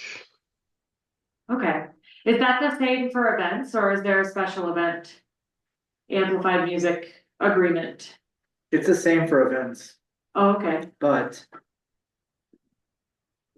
we're still going through the process of creating an event, like, policy Right. that allows for a little bit of room in there, and when we went around last time, they did maintain the 65 decibels okay, in certain areas. Now, noise travel is extremely strange in this town, so yeah, you could be, up Hemlock and hear it much more clear than in other spots, and then obviously the time limits are important. that's like, Um, So, one would it be- thing also is that we haven't decided yet, but we're probably gonna limit events, per year, so there would be like 5 full days of events and that's it. oh, So even though So that's not Saturday written market into wouldn't our count. code yet, huh?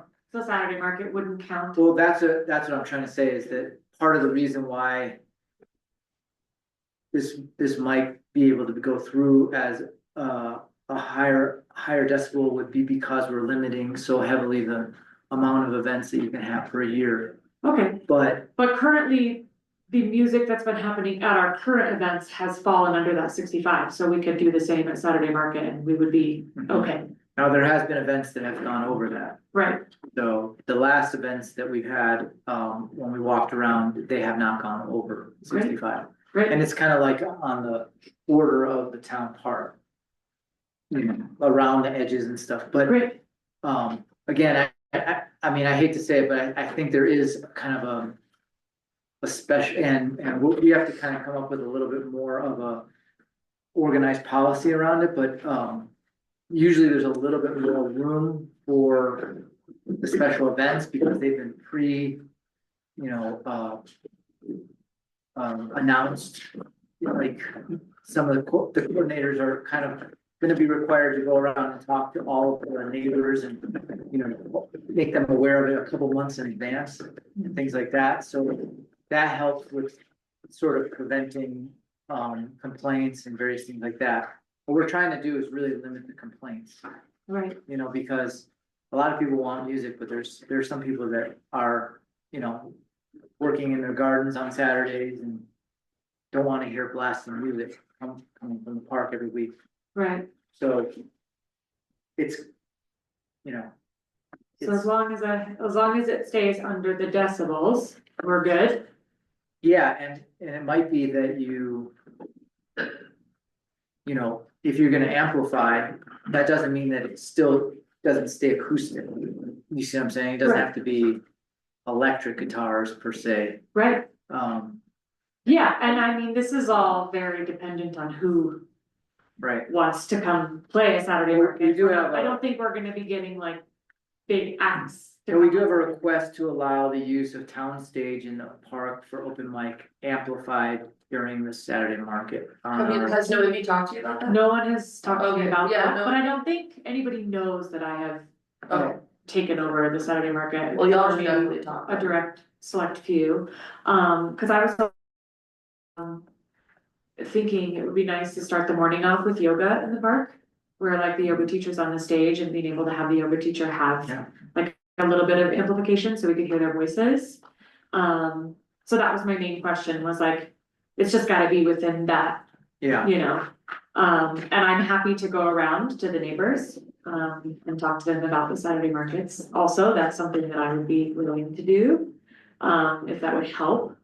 Or if you think it would not help, I don't know, you know, sometimes. I it's think better one, to- one of the issues that I see, and Dennis talked about, I mean, is just like setting times and then ending on that time. What was happening before was that people were continuing, you know, even though Saturday market was cleaned up, they were still like, oh, this is the day I get a drum. So then they go out there and at 5 o'clock at night, they're still drumming, Right, and there's no like, yeah, you know, event's over, you know, time to clean up, and that's it. Right. And then there's, you know, people are aware of those times, and then you just kind of keep to them. keep going. Yeah, So that's another question I had, do we have a code enforcer, like, do I have somebody who can back me when it's like time for people to go, and like, I realize that as the, you know, the event coordinator, the market coordinator is kind of my job to be kind of the policing Mhm. presence, Yeah. but like, having a code enforcer would be really helpful for those people who maybe, you know, Are stoked. are just on and on, are too stoked on people. Dennis, did you want to speak? Sorry. You know, we don't have code enforcement officers quick, but just this morning, we listened to a neighbor here.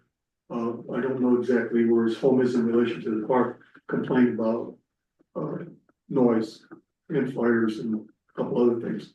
So, people's, you know, having fires in their backyards, not that you would do that, but the noise part, I know, but- no, I'm not suggesting that, that's not what he complained about. And it was noise, music, and so it's been barking. So it's gonna be an issue again this year. I mean, it's already started and the season's not here, so I would just be, if I were in your position, very careful and cautious with the amplified mic.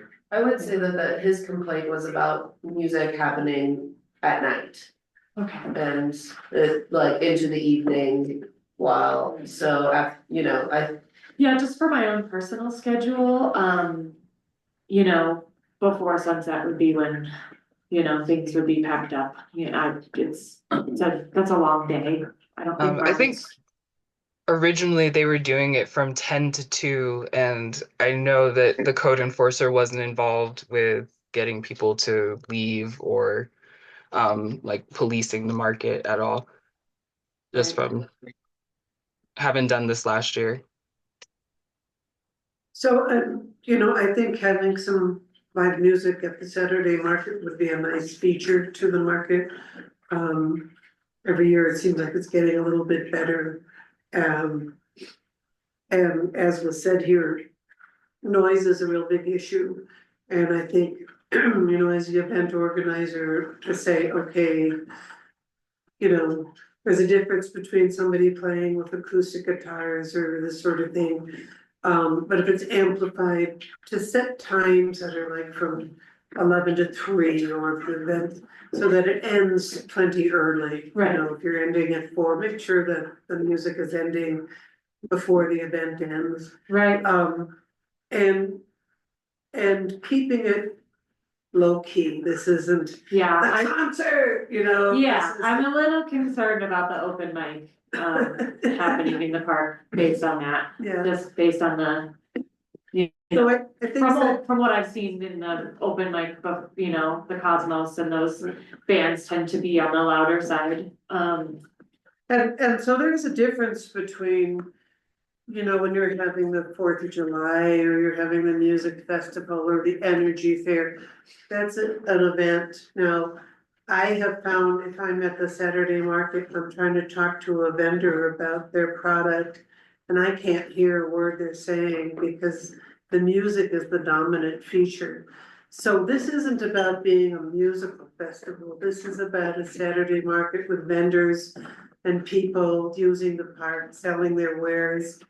And music should not be the dominant scene. Because you can't carry on business. You know, you have to stand 100 feet back from the stage in order to carry on a conversation. You know, that's not good for the vendors. And actually, we have had at events before, vendors complain that the music is so loud, they can't tell the person about what it was that they made. So it would, to me, I view this as something that's supplemental. You might even lower the decibels from, you know, our max of 65 to saying, this is background music, this is not a musical event, this is to enrich the experience. But it's not about being a concert in the park, it's adding an enrichment. And it could be spoken word poetry, it could be any number of things that are going on the stage. And I think it would be really kind of fun, but I think that recognizing what the key purpose is, which is to have a market, and then having some music to make it fun, but it's not the focus. And because this is such a small town, if it gets too loud, we are just gonna be inundated with complaints. So we're always walking this balance between, this is a downtown, we wanna see fun things happening, and when is it too much?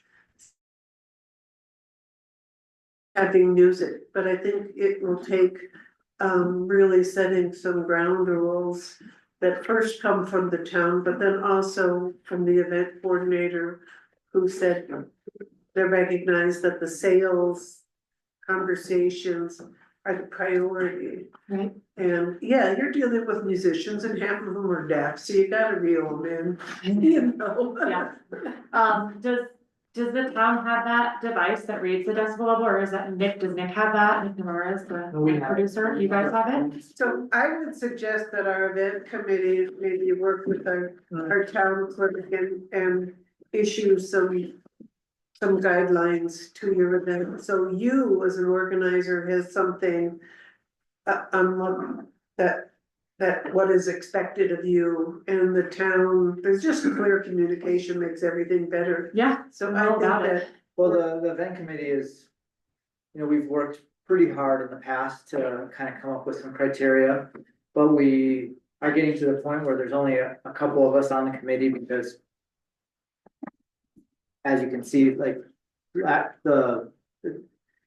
just like there hasn't been a lot of contribution from citizens towards everything from planning commission, board of adjustment, all these committees are lacking people, we need more people. Okay, So- do you have so- to be on the town board to join these committees, No. or, okay?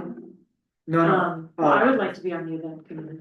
yeah, I mean, Allison Wonderland has been the chair of that. Yeah. And so, and we kind of needed some motivation and help getting through on the next phase of that, which is basically taking all of the stuff and bringing it to the board and then going through each of the criterias and then creating like a event policy or event resolution that kind of just sets the standard again. And I mean, from what I can say is that there's been a limit on how many events we can have. And so what we're balancing is like citizens that really don't want any events, and then citizens that are like want some events, and citizens that want a lot of events. So we're trying to find like a nice compromise and a middle balance in there. Now, the Saturday market has been going on for, Yeah, and I wouldn't consider Saturday market an event. You know, it's there and then it's gone. so, I mean, it is in that, like, that we have been blocking the street or half the street for the Saturday market, which, you know, causes a little bit of a disturbance in the, Yeah, do we need to do that? no. I No.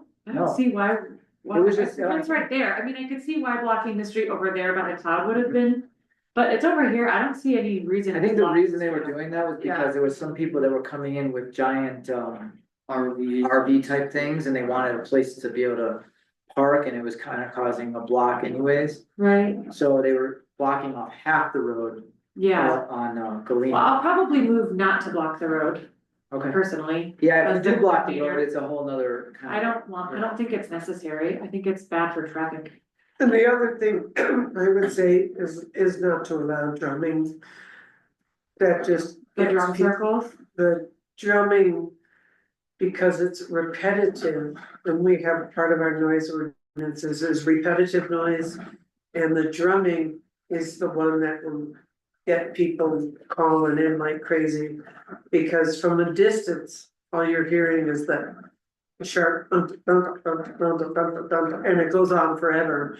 And like you say, you got somebody working in their garden or their house or whatever, and that's where people will show up with the pitchforks. Yeah, So like, just don't, that's why the drumming takes place up at the campground. The drumming is one of the ones we've had some of the biggest complaints about, was drumming. okay, Yeah, So if you go through the process of getting the vendor permits, right, and getting that worked out with Ariel, and she might have some other information, right. setting the times, setting the location. And I also was regulate, wondering and then- about my drink trailer. Can I have that in town?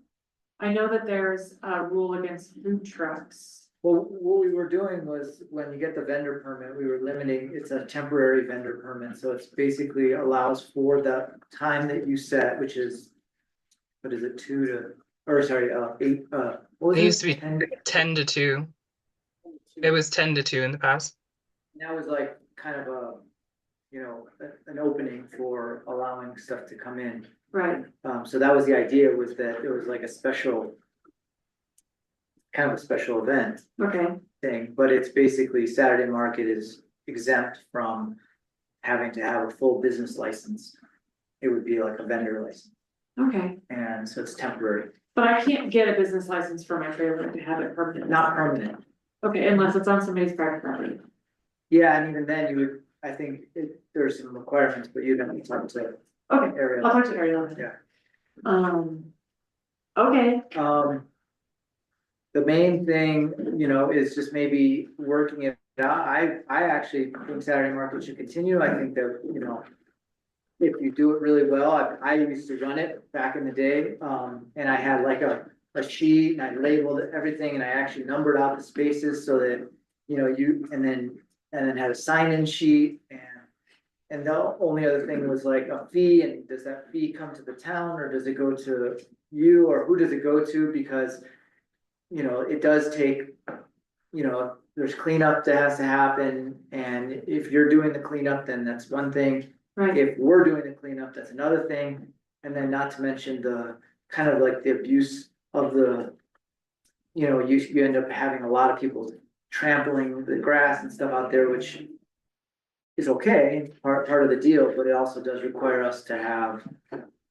Watering during the week, seeding, things like that to keep it maintained, so so. you guys are at the $10 for vendors, right? That's like, I don't remember, how did that work? Did it go to the town? The $10 per vendor comes to the town. Yes. Okay.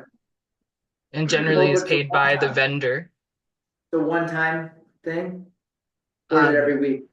No, it was $10 for the entire season, and they could set up as many times at the Saturday market as they saw fit with that $10. And then the one other thing is, we don't have anything to do with sales tax as far as collections. But if, say, a state representative or somebody did come to our Saturday market and start walking around saying, show me your tax license, that could happen. right, And then but people, that's on them, right? Not on. it's not on us, but I mean, you might wanna make people aware that they should probably be paying sales tax. It's not. Yeah. Something that we can enforce or you can really enforce, No, but it can be enforced. Yeah. for sure. Right. I know that. so thank you for being willing to take on doing Yeah. this. I think the Saturday market is really a cool thing, and I think it's important to the town. Yeah, And I find that it's a lot of fun, so thank you for Yeah. taking this Yeah. on. yeah, and I think maybe I probably can't touch on the free box because it's not on the agenda, but that'll be open soon too, so maybe next meeting I'll come and just touch on what's going on there. So do you want to just work it out with Ariel and then? Yeah, I'll do the rest of and what I then- need to. I filled out the one form, but it sounds like there's more that she needs from me, The so. only other thing I would say is if there's like a weekend that you're gonna miss, like if you're going on vacation or something like that. Katie Daniels is actually gonna be my Oh, backup. okay. Yeah, so she's excited about being the backup for putting the signs out. And just make sure that she has everything dialed the way you Yeah. have them. Yeah. Okay, so do we need an Yeah. approval? I mean, yeah, I just wanted to say I'm stoked, Chelsea. Yeah. And I know you, like, you're such a capable, awesome person, I think you're gonna make the Saturday market better than ever. Let's make it cool. Yeah. Yeah, I think yoga in the park would be fun. Yeah. So, yeah, okay. One more? What kind of drinks do you serve? It's the elixirs. So I have the trailer. It's at every event. I think yellow trailer that's at every I event. was just gonna suggest if Ariel wants to look it up, and you can park it in my driveway, Oh, really? right across the street. Yeah, I would Yeah. happily pay a fee or however. I mean, yeah, if there's problems doing it somewhere else, you can always do that. Yeah, that would be great. Alrighty. I would love that. Yeah, I'm really hoping to be able to employ some young adults. I think it would be a great first job for some of our high school students during the summer. So it'd be cool. Just let me know. Yay, that would be great. Thank you. Thanks, Okay. Chelsea. Let's set up a time to meet and talk about this next week. We can sit down and talk through Yeah. everything. Yeah, I'll bring you your green recycling bin. You bring me my what? The green recycling bin I grabbed your recycling from the town office, so I'll bring your bin. Sounds perfect. Do we get a motion for this at all? To approve like times and make it set? Could we do 10 to 3, not 2? I think we should wait till the applications applied for. Is there an application for it? I've never had anyone fill out an application. They usually just come tell me what their general did plan that. is. But maybe, Chelsea, maybe what would help is if you wrote out like what do you call it? Like a proposal of sorts Okay. of what you're looking to do here. And it was just like typed, written out.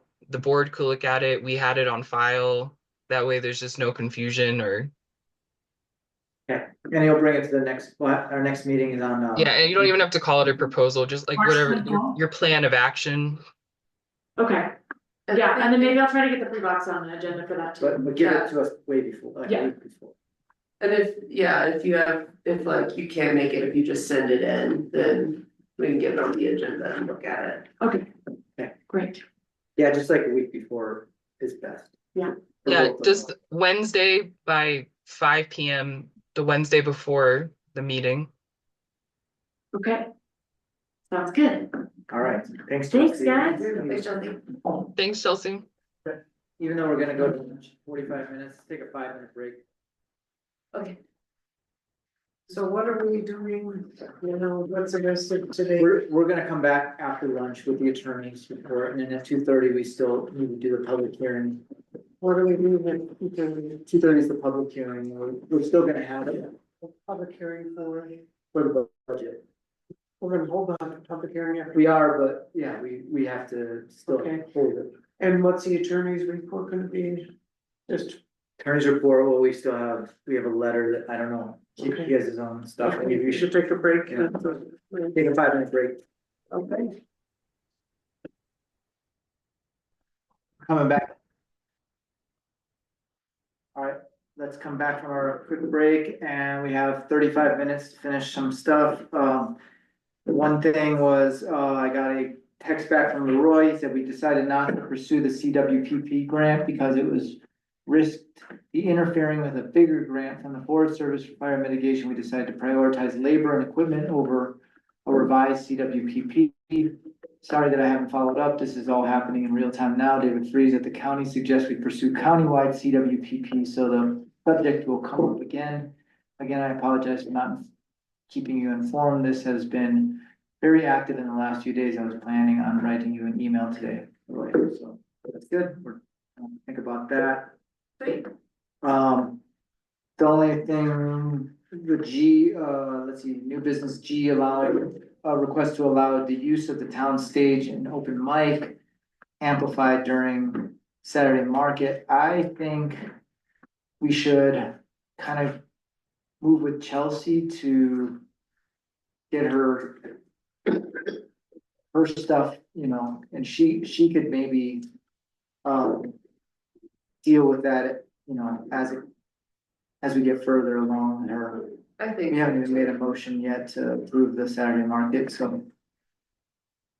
yeah, and I think if somebody if Chelsea's gonna be the organizer, like. Yeah, we'll probably need to have some involvement with what music is going to be allowed or whatever, but they should probably be talking with her first. And making, like she's the filter. Mhm. Yeah, so let's start with that. What? Is that recording? Yeah. Yes.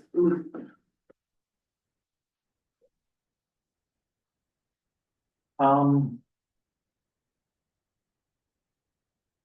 The only other thing I had that was kind of, I forgot to bring up in my report was that there's a site visit that's happening. It's for the, grant that we're doing with the fire mitigation. So I think Allison McClure is dealing with it. Is that right? Have you heard much about that, Ariel? As I've far heard as that the site visit is scheduled for April 29th, and there are requested documents that we'll need to submit by the 15th. So she and I will be meeting to get everything that she needs to move forward with that site visit. Yeah, I have a list here. Seems pretty crazy, but she will hopefully has everything that we need. So just so you know, it's on April 29th is the site visit, and they have some stuff to get together. So I don't know if this would be a good time to bring this up, but I, pretty much every meeting I keep bringing up the importance of needing to have the dry grasses along the road right of ways weed whacked and dropped down. I just, it's getting to the point now where our spring winds are coming in. And just like this gentleman brought to our attention today, or somebody in the neighborhood having a bonfire. And if that fire got sparks or the wind picked it up and blew sparks, what was gonna create a fire in the middle of town is gonna be grasses carrying fire into wood piles and scrap lumber piles. That's what happened in Monte Vista a couple of years ago when they had that fire right through the middle of town. And the grasses that are alongside the road right of ways, I think are a real danger, and I think having them weed whacked down, it should be a real priority. So right now, let me just say one thing, with this grant, right now, we cannot work until September 1st, as of right now, because of the spotted owl. You can't do anything, any mitigation. Now, So if this comes out of our regular town public works, but areas especially have these tall grasses, and by having those whacked down, encourage people in town to weed whack their own properties, if we can get the downtown done. Right, well, let's just, I would agree, and let's hold on, because then we can have Brent come in and probably work. We have one other thing to do before then, it's the cemetery proposal. How do you guys wanna go forward with that? Okay. And then we'll talk to Brent about it, Okay, because I think that he needs to know. We need to go forward with it to finish off what we started. Mhm. With the SGM contract? Yes. There are, what's they refer to as what we refer to as our town engineers. I don't know when they were hired, years ago. I've seen proposals from them, or not proposals, but reports from them years ago. And they started this project with the cemetery. They did, they were the initial, I mean, this round, this go okay, round. I see.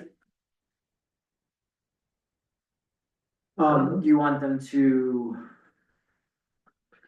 do the first part of the project first and then move to the second, or or do it together, how do we wanna move forward with that? Did they share with you, anything on this sequence that they have right now?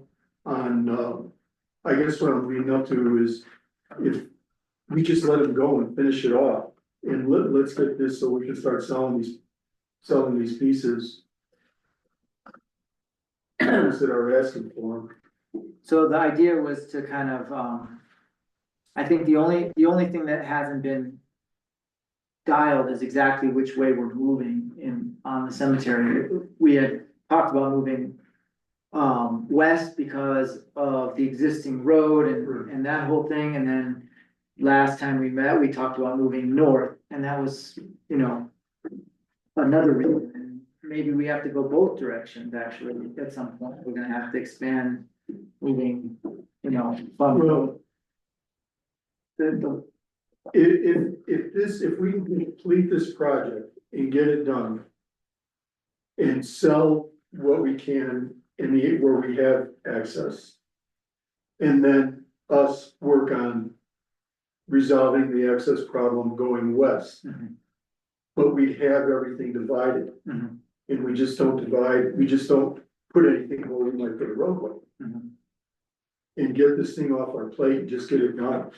Well, that's the thing, is they're basically creating, sellable, plots that Right. we would be able to start selling. I echo what you're stating, but we have paid SGM a lot of money. I just wanna make sure there's no redundancy here, that we're paying them for something that they did 3 years ago, because these are one of our biggest checks. that When we originally had our Something cemetery, like the survey map, the pictures, we paid for this, we paid that for was an that. SGM though. We hired, Russell Engineering to do this, to do that. Cause, we've got a lot of feasibility studies done, but no. This is totally different. Not on the cemetery. Well, I just like to see. SGM did this. Double did the work. dip. STM did the work for when we were gonna get the grant, $14,000. for the, For both. How much is a cemetery plot? How much does it cost? area, how much does they, They're all different, but I can say like the most recent ones I've been selling are green burial plots, and it's $500 for a resident, anyone in 81131 or 81143, and it's $900 for anybody else. and then is that for 4 plots or just one? That's for one. One. Cause they come kind of. They come in like four-pack. southwest, northwest, southeast. That's like a 20 by 20. I lost one. And do Sorry. No, it's we have, 20 by 20 equals four plots, right? Yeah.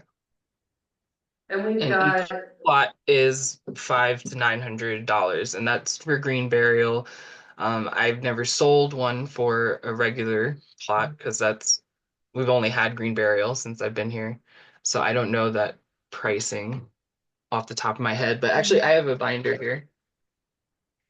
and how many plots do we have? Do we have 300 plots? It's a little under 300. I want to say it's like 250 or 60. Okay, so if we doubled it and just residents, if we had 250 more plots and just residents bought them at the lowest price of $500, that'd be $125,000. We currently have 300 lots. It's 300. Mhm. So, I mean, I agree with you, Kim, like it. And another thing about this contract is like, is this just for the plan? Mhm. Not for them to actually come out and do any work? Mhm. Okay, so I just wanted to be clear about that. I mean, we need a plan. I think you're right, it is like feels like kind of a high price tag, but if we can make it work with the budget, then we can really, we can recoup that cost. I don't see where there's anything gained by delaying it. Yeah, Well, and I part think of one it's thing to the- note. Oh, My apologies. I'm so sorry to interrupt. No, go ahead. And I think Benji was there when we read this. I'm pretty sure that part of our agreement was that we have to have lots available. That was like part of the donation from Taft. Do you remember that, Mayor, when we looked through those binders? I actually never found that, but it might be in our municipal code under cemetery. I think somewhere we have some type of obligation. I do remember that coming up a number of times where we've talked about we have to have lots available for people. I mean, the only thing I could say about that is we still have open lots that people have paid for, so it's not like we're full that way. We just have sold everything. In other words, there's, Kim was just saying she has 25 lots. Just 7 lots. 728 of them. So I mean that, we're not running out of space that way, we just run out of sales. But it sounds like you're getting people who are interested and what have you said to them? I've told them that we are currently working on expanding our cemetery, and I will reach out to them when, we have more information. But I've had at least 5 people reach out. Ariel, so you have a list of people that you're going to get back in contact with when this is finished? I have 3 specifically that I will get in contact with because I have their info. There were a few that came into the office and spoke to Patty and didn't leave their info for further contact, but would just come back later to check in. So one thing about this is that once we have the general plotting and they've done the work to, figure out where things can go, then we could start selling lots, even if the work is not being done yet. It would be like, almost like pre-sale, but we'd at least know what we have. So that's, a big thing. We probably, we're gonna have to put it in as revenue and expenses in our draft budget. So that's gonna have to go up a little bit. Cause right now we had it as $10,000 in our draft budget, and I don't know what we put in as, revenue. For the cemetery, Cemetery lot. Let me see. I've got the budget pulled up.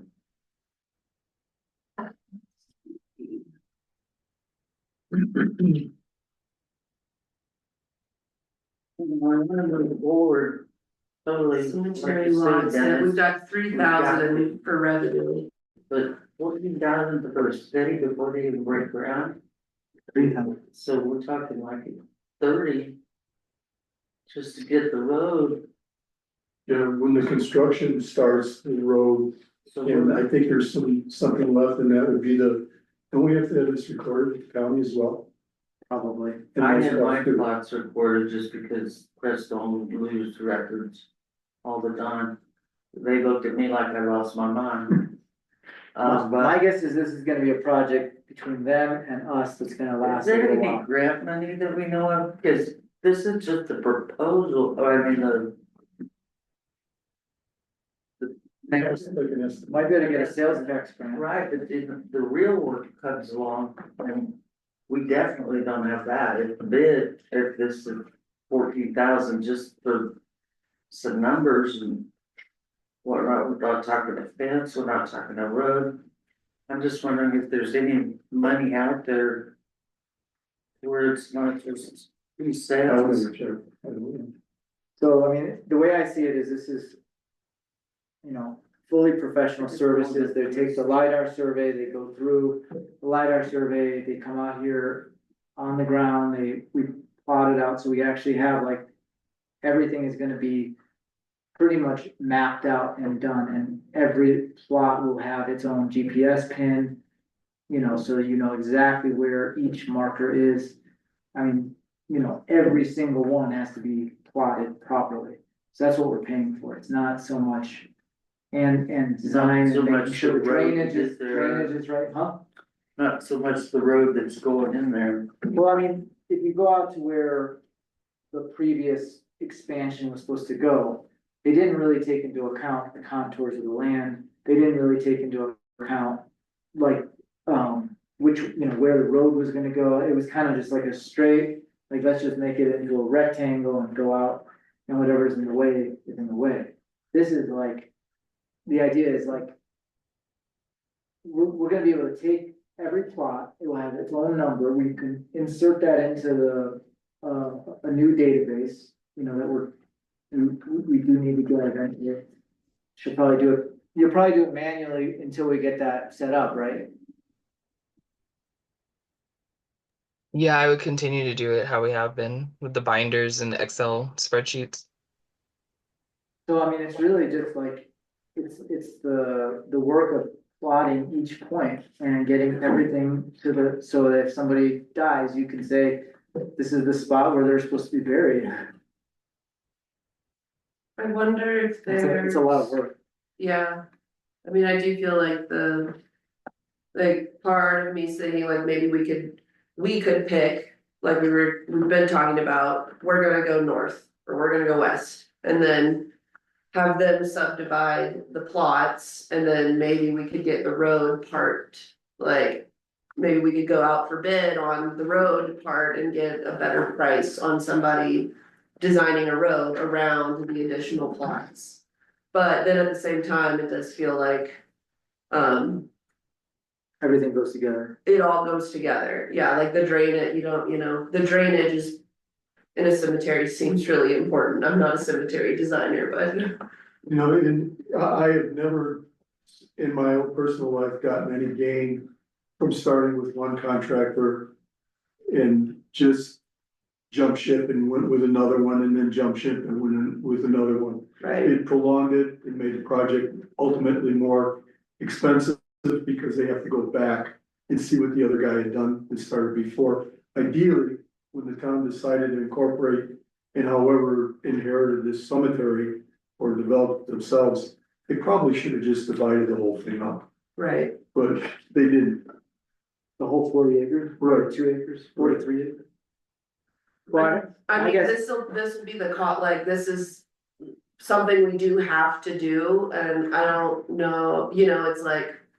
It is kind of the cost of getting this Doing done. business. Yeah.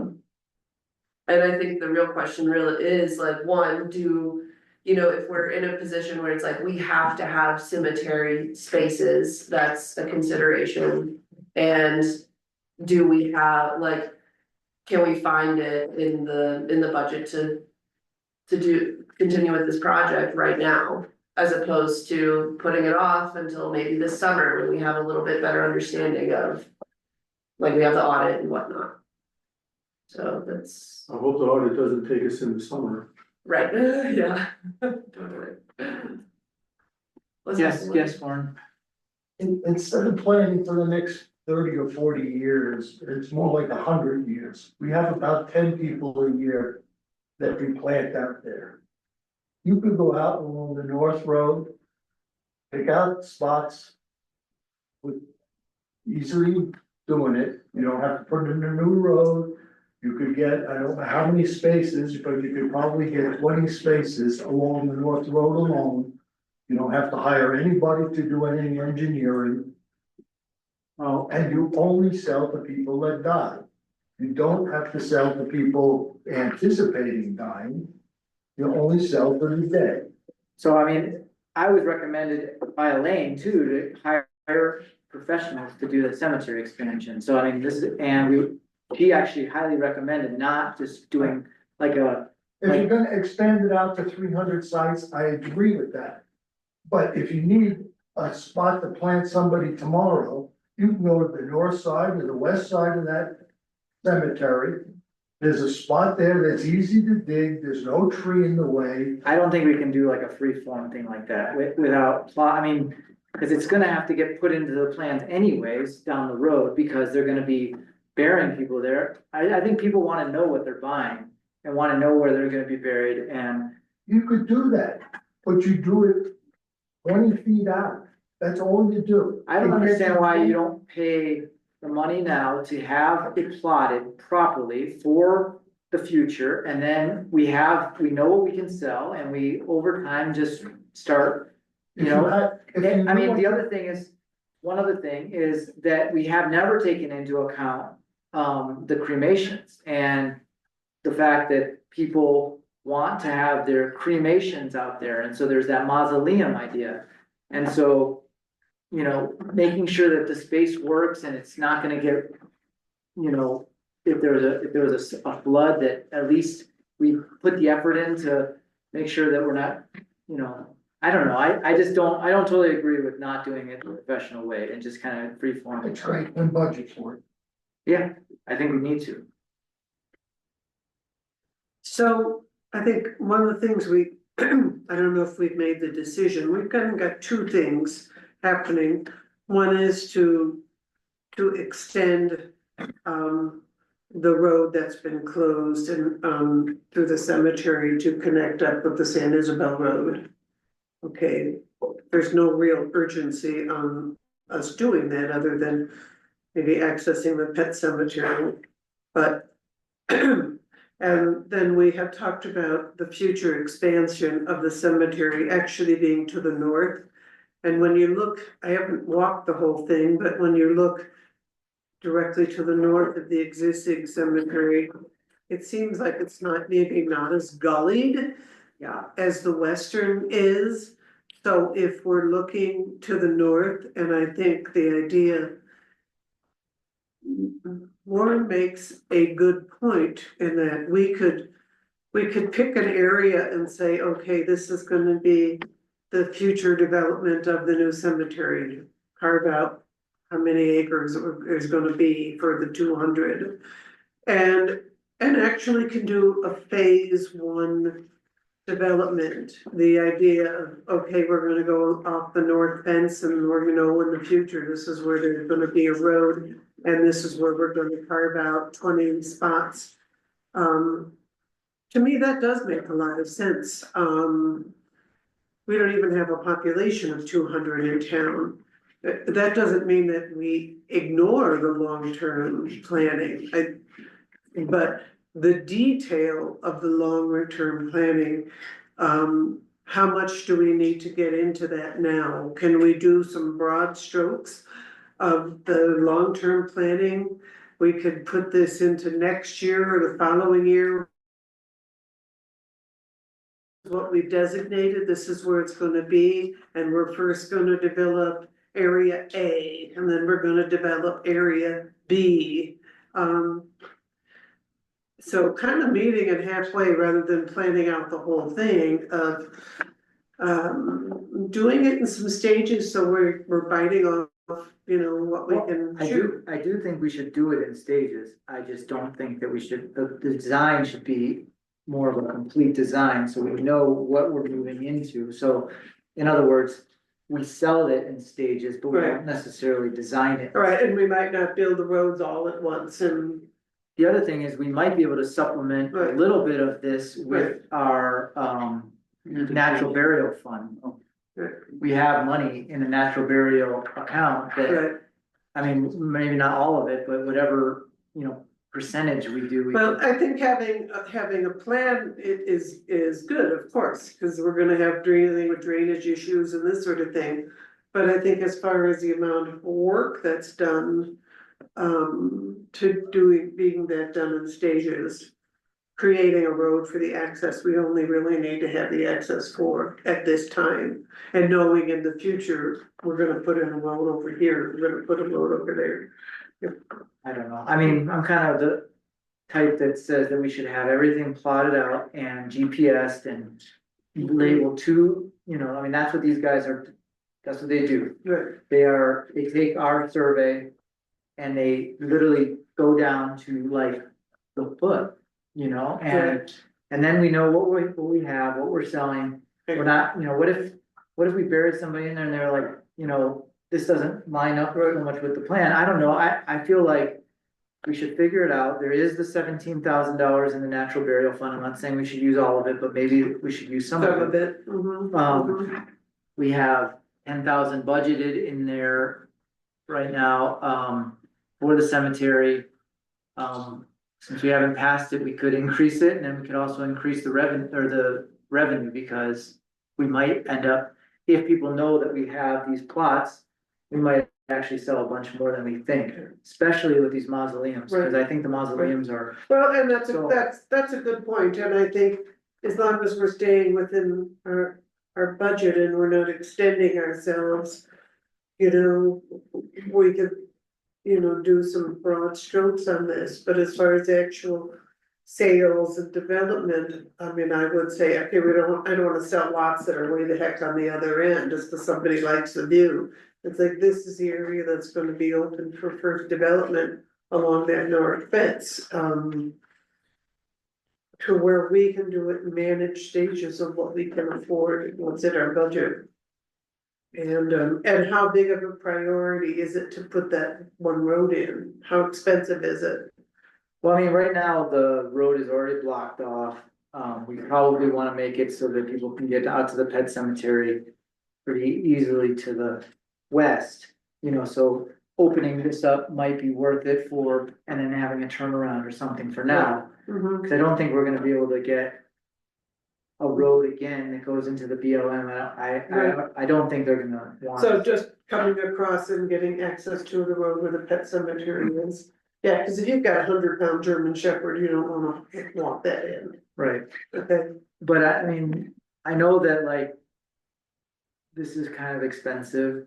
I do think that we did put in our budget $10,000. We do have the natural burial fund, which we could average it out, like how much we could take from that to do. Put that towards it, and then we could theoretically, you know, do some stuff next year as well, like put a bit in for. You know, or whatever work we have to do, but I'm just thinking, I don't think it's gonna be outrageous for what we're gonna get. Okay. But And it's not gonna get any cheaper. that's for sure. And that's all I'm gonna say. Next year is not gonna be any cheaper than this year. Yeah. Or That's less for sure. expensive is the right word it is. Okay. I make a motion that we accept proposals to complete this phase of the project. Is there bulldozer in there? Is there It was the last time I looked. bulldozer? Yeah, Bulldozing something. If you're bulldozing roads, it's not professional services. I don't care what you say. Bulldozing here? It wasn't their thing. They extend the roads using a bulldozer.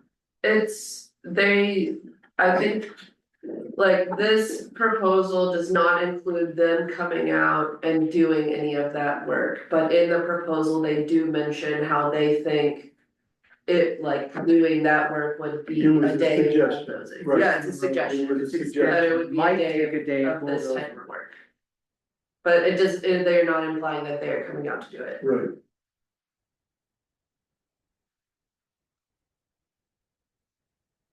Is there a second? Who seconded? I will second. Oh, did you second? Okay, so discussion, more discussion? I do think that we need to like.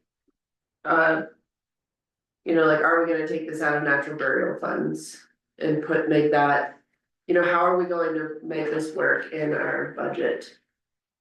Cause we only put the 10,000 in initially for the cemetery, We make the adjustment in the budget. It doesn't have to be part of the motion. okay, Any more discussion? All in favor? Aye. And we'll be able to get a documentation on when they're here and. Yeah, I mean, they're probably gonna use their computer for a lot of it. I mean, that's why we paid for that. So we're going to lunch? Let's see if we can do one more thing, we have 5 minutes, the only thing was, did you wanna talk to, Brent? About, About what? about that. About the mitigation, the grasses? Mhm. Yeah, I really wanna see this be a priority, especially to start working in the whole downtown area along the road right of ways. And then extending into the neighborhood, So, can we get a work order maybe? Maybe we just have a work order on that. so I just feel like it's really important, cause in the residential areas, our roads offer a fire break. But at the sides of the roads, we got 15 foot of dead grasses and tumbleweeds and everything else. That is a pathway to carry fire into neighborhoods. agree. And,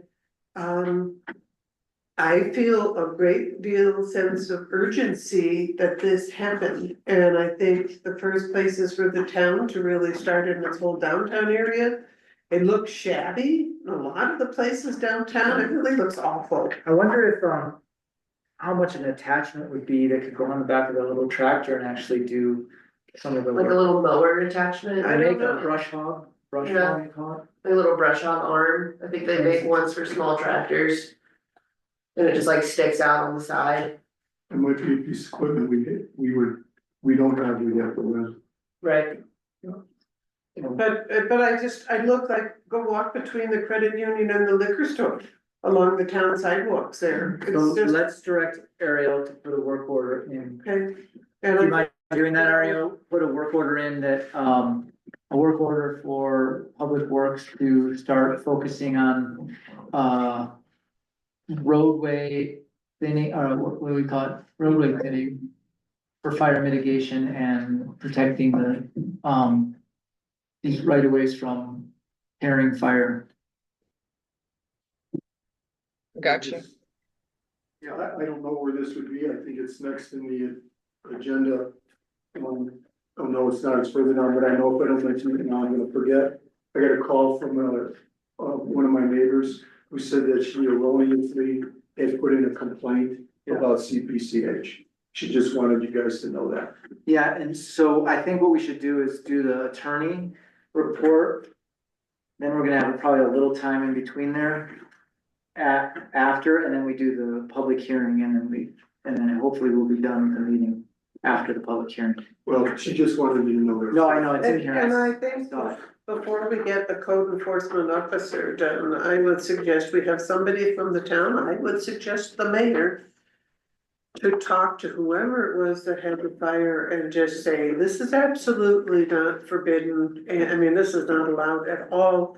This is what the fine on this would be, and, you know, this is your warning, and if it happens again, you will be fined for doing this. But I think we have to So- take a strong approach. The sheriff's office is our, pretty much dictates policy as far as open fires or Mm, controlled burns, let's say controlled burns.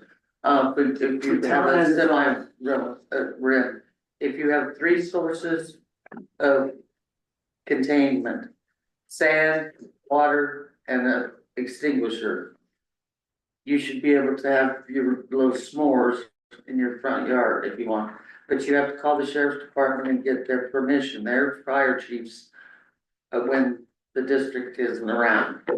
No. We don't allow open fires, so if At all. you were gonna have like a little bonfire, you have to have one of those screens over the top of it. So we don't allow trash burning, we don't. I know who it was, I do think that the property owner should be aware, and it is. Well, Diane that's for Parsons. sure, yeah. Diane, Property owners need to be known that open bonfires in your yard are so not. they're renting, she has 2 units that she's renting right now, Diane. And I think they had a collective party, is what I'm. Okay, getting. so I didn't. Those wasn't there. people need to be informed that this is not allowed until they think, oh, this was so much fun, let's do it next weekend. Right, And we've been having red flag days and, I don't wanna look at the ruins of our town and say, oh, I told you so. You know, to me, this is a dry year and we're having windy days and everybody needs to take this really do seriously. you know what the fine would be, Ariel, for that? I So, don't know. We can stop and show up with a printout and say, this is what our rules say. I agree. I can find out. Okay, let's take a lunch break, it's 12:29 and Some flyers. we'll be back here at 1:30 sharp. About like fire stuff and like the red flag, or, you know. Make. And putting it up on the town's Put it up on the Facebook town page, Facebook page, that kind of stuff. pages. Yeah, I think we really have to, because I kind of feel like we really should be about it right now. Yeah. And we're sitting at about 60% of average moisture. Is that what we're at? The same. So, Not good. Oh, yeah. Not good. Is that gonna press report. Time is 1:35 and our special or regular meeting is back in session. We are going to start with our attorney, if he's around. He's not. So we will skip over the attorney for a moment until he comes on and start with our, talking about our correspondence series. Thank you for coming back.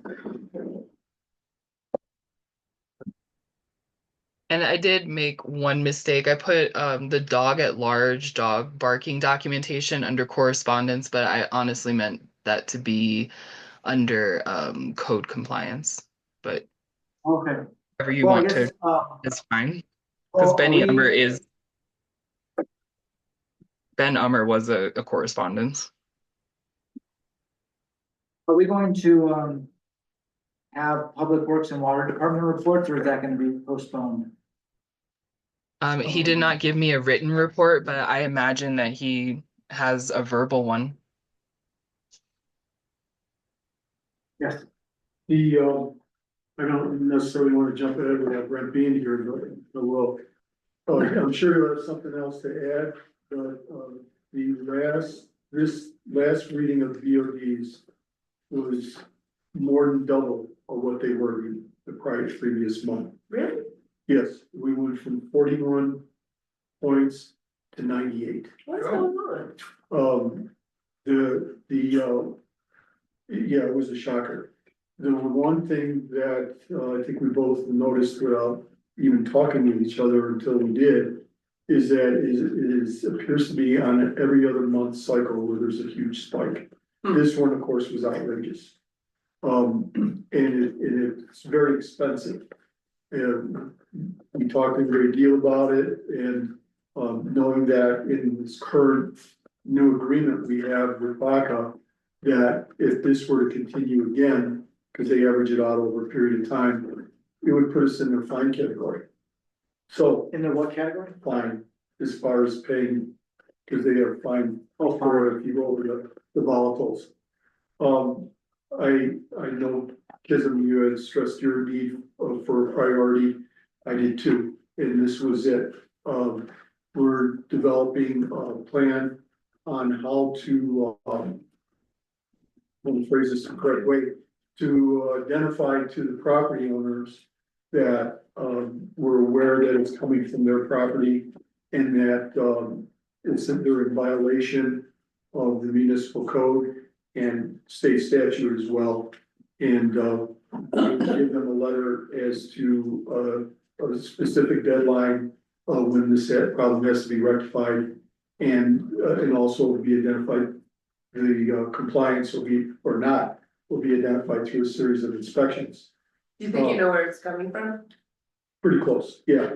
Unless I was 100% positive, I really wouldn't wanna Right, put someone on the spot and be Definitely. wrong. definitely. But it's pretty obvious. What Brent will do is, this will be done in a letter form. He's already got some face-to-face dialogue, and it'll be done in a formal letter form. What he's asking for is that, number one, the board is aware of it and support, because it could probably get very uncomfortable. And I'm not sure exactly what that means, but it could. So I know he was gonna mention that. If he's got anything else he wants to add, I'd let him do that, but since he's not here, I guess not. Okay, Any questions? Is he gonna start doing the monitoring like he has that special? Yes, what I had asked or suggested is that, the monitoring device that we have to show that we are not prejudiced or biased in any way, that we also use whatever samples we collect and take them to the lab for clarification that the readings that we've got are correct. And identify what manhole it's coming out of. I see. Now, the BOD's this month cost of treatment almost exceeded the regular effluent. So, yeah, I mean, it was like $2,600 additional to our bill. Is this the bill that you were mentioning earlier? Yes, it's the one that I mentioned at the beginning of the meeting. The question that comes in my mind, and we didn't, I guess we talked about it a little bit, is the what if factor, and if we needed to go further, would we pursue them to pay us? If this, and I don't know how it could be proven to be malicious or intentional, but if it could, he might be coming to the board with the idea that we try to capture some of our money on this, and I don't know if that's reasonable or acceptable or possible. I don't know. But it's a lot. That wouldn't be even, that would be what we're paying for, and then if we were fined, it would be a whole nother thing, right? It would be a whole nother deal. Yeah, I don't remember offhand what the charge would be if we were fined for it. It's like $1,000, there's like a time limit on payment, and then it was like $1,000 a day for. Until, it was fixed. Right, and I think that if I remember right, the way that was written is we have to show, if we don't show our best effort. Yeah. Then that's when. Immediately talked about getting a hold of the guys on the other side of the wall there and letting them know what we were doing so that we wouldn't be accused of not acting on this. Okay, good. Do we have any kind of regulations on, the amount of, BODs that a person or business or whatever can reasonably release into the system? Like a standard, state standard or something like that? No. I mean, if you got online, you could probably research stuff that will give you examples. But most all of those examples are according to the type of business as well. Processing plants versus restaurants, versus other, food distributors that don't process foods or don't have cooking and things like that. So it's all over the board. To me, it's an individual item for our community. We don't have that much business in town, at least the ones that we're aware of, that would send volatiles down the sewer. And we should be able to have quite a bit of a higher standard. We only got, I think it's 85 or 89 customers on the system. Our numbers should be very, very low. The 41, I call them points, or pounds or whatever they measure them by, is just a skosh above, into the high mark. You know, if we were in the 20s, teens, let's see, 0, I don't think that's possible. 0 would be if we had our own pre-treatment plant. Yeah, maybe it would, something is always gonna get in. You know, and not everyone is aware that you can't dump everything down the store. I remember a time when people used to do motor oil on storm sewers. It ended up in detention ponds and stuff, this is skin cook. You know, just because they weren't aware. So I also wonder, I mean, it's pretty hard to check, and I don't know if it actually causes it, but I wonder if there's some marijuana growing in this town that we don't know about that could be causing some of that too. I don't, And I don't know if it would even cause it. well, I don't know what they'd be able to dump in the sewer that would bring that up. But, when the, previous operator over in Boston, just prior to leaving, what was his name, Gary Potter. I talked to him about it and, just trying to pick his brain and say, Gary, what do you think?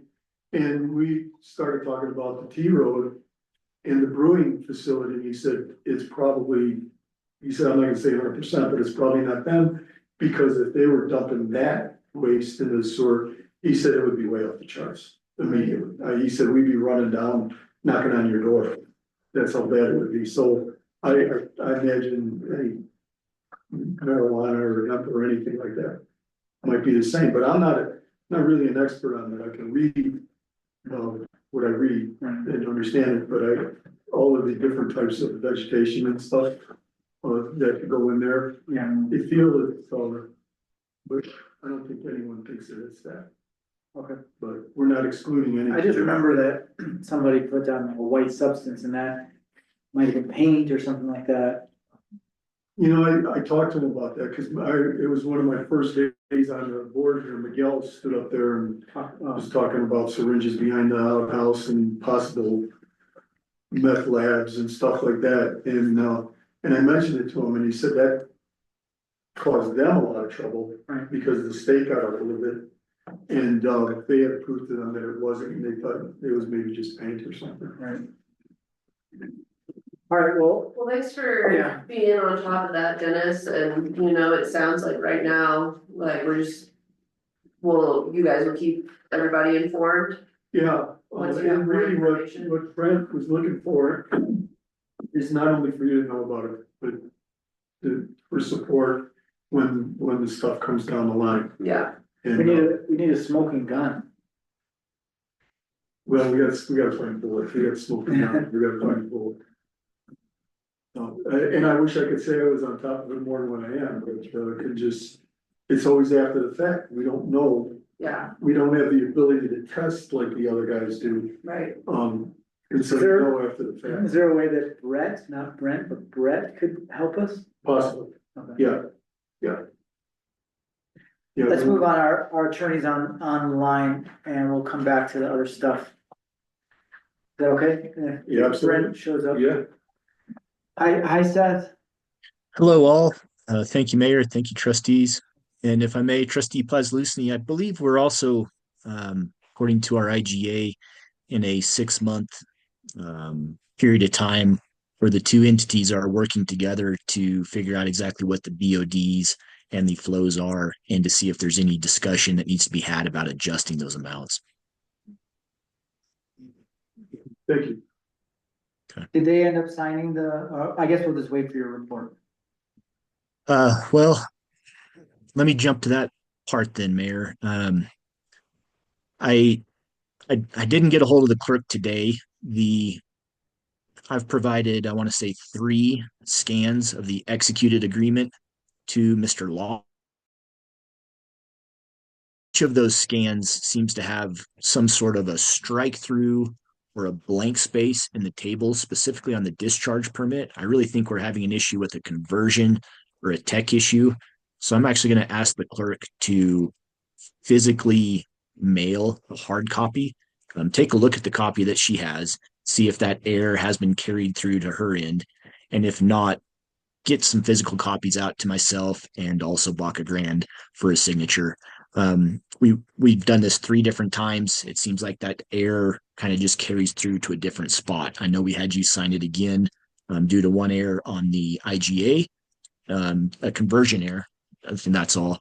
And then it came up again on the Exhibit A, the discharge permit, in one of the charts where we had made those changes.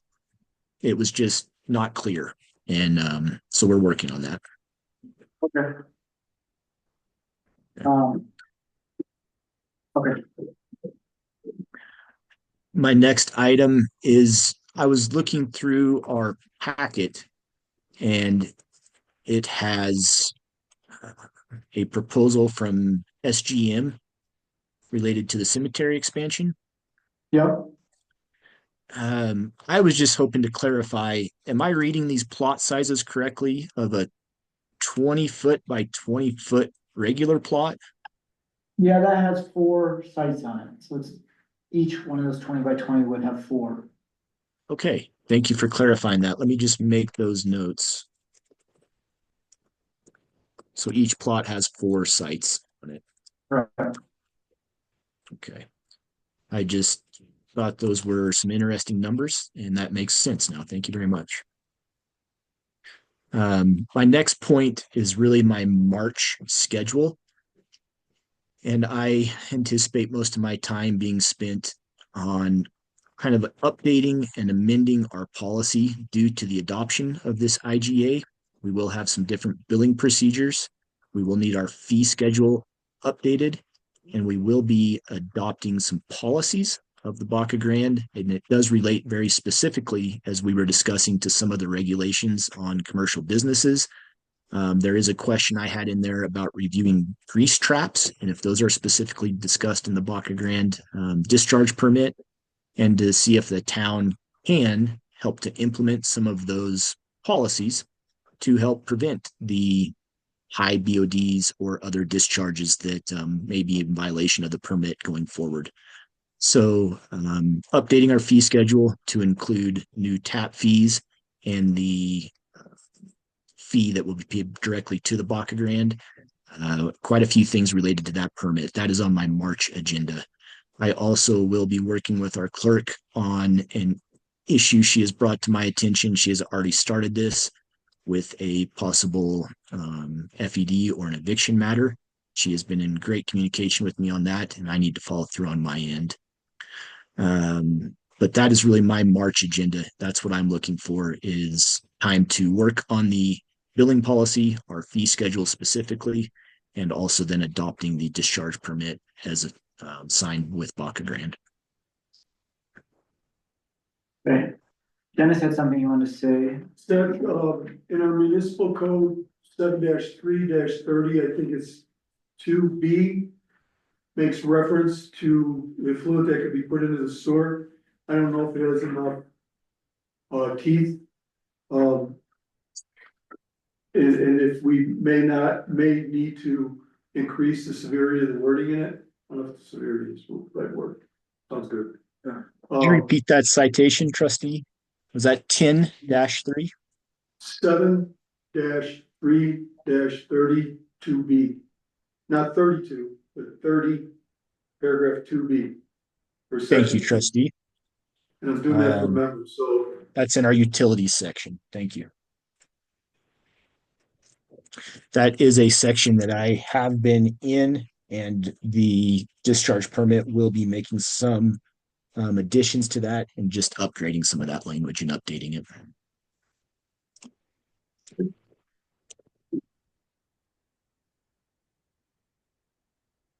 Seth, can we ask you a couple questions? Yes. And I did miss one point, and I do think this is kind of important. So if I may, Mayor, before we move on to your questions, I have been in a few meetings, some local aimed meetings, and then also some meetings that have been attended by maybe some state representatives, Colorado Municipal League representatives, really relating to what I guess I would just call some uncertainty, especially with the federal funding of certain programs. There's just a lot of uncertainty, and I think some people are feeling uncomfortable in the situation they're at. Do we have grants that are outstanding? Will these grants be funded? Do we have any projects that we're looking at doing? Will we be able to secure funding and grants going forward?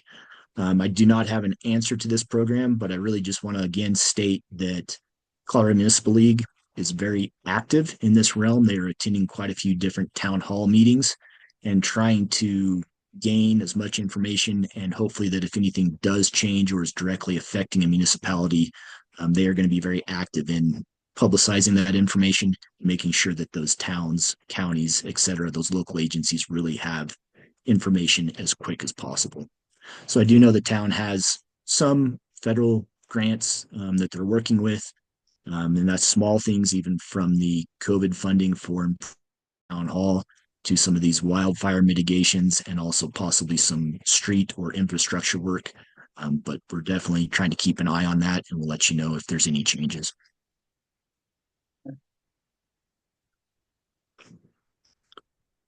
that is my last point, Mayor, if you would like to ask some questions now. Thank you.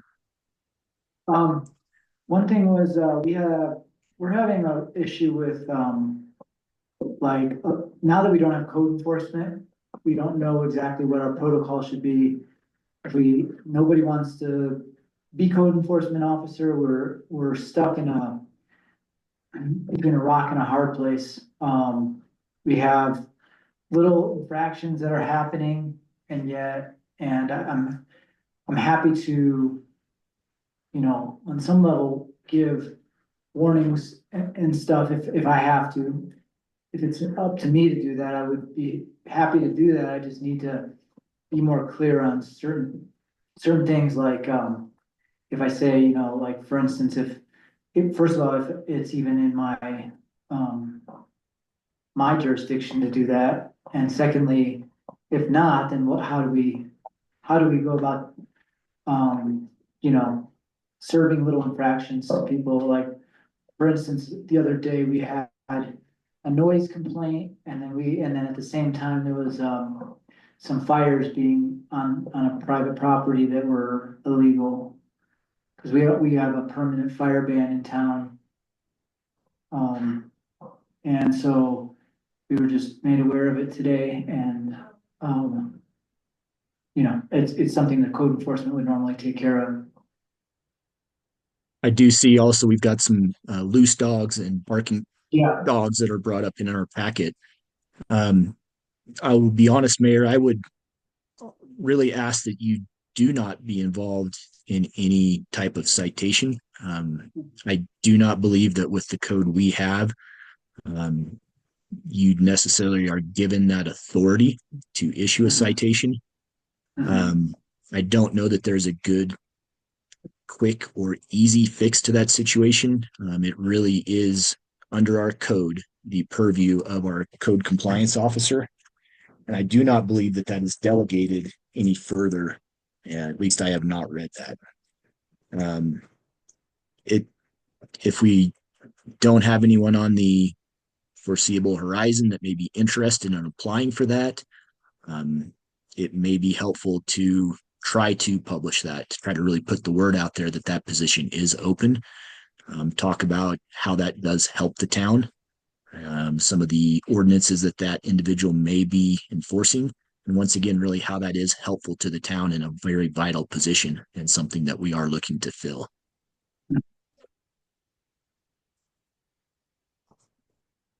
Okay, well, I guess should we just direct our clerk to refine the advertisement and that's all we can do, really? I have a question. Yeah. Seth, can we as a board, I don't mean sign it all in our individual signatures, but issue a complaint to the party that has been found in non-compliance with our municipal code, and then have that complaint, if it's not corrected, take it right to the judge?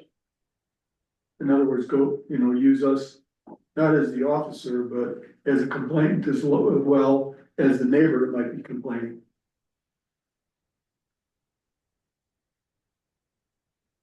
I would have some hesitation for the board to issue the complaint because the board may not have actually seen the infraction. And that would be personal recognizance, something that the board would need to actually have seen in person to issue that complaint. If members of the board personally or citizens would like to turn in a complaint, that would be part of the citation that would be issued to the individual.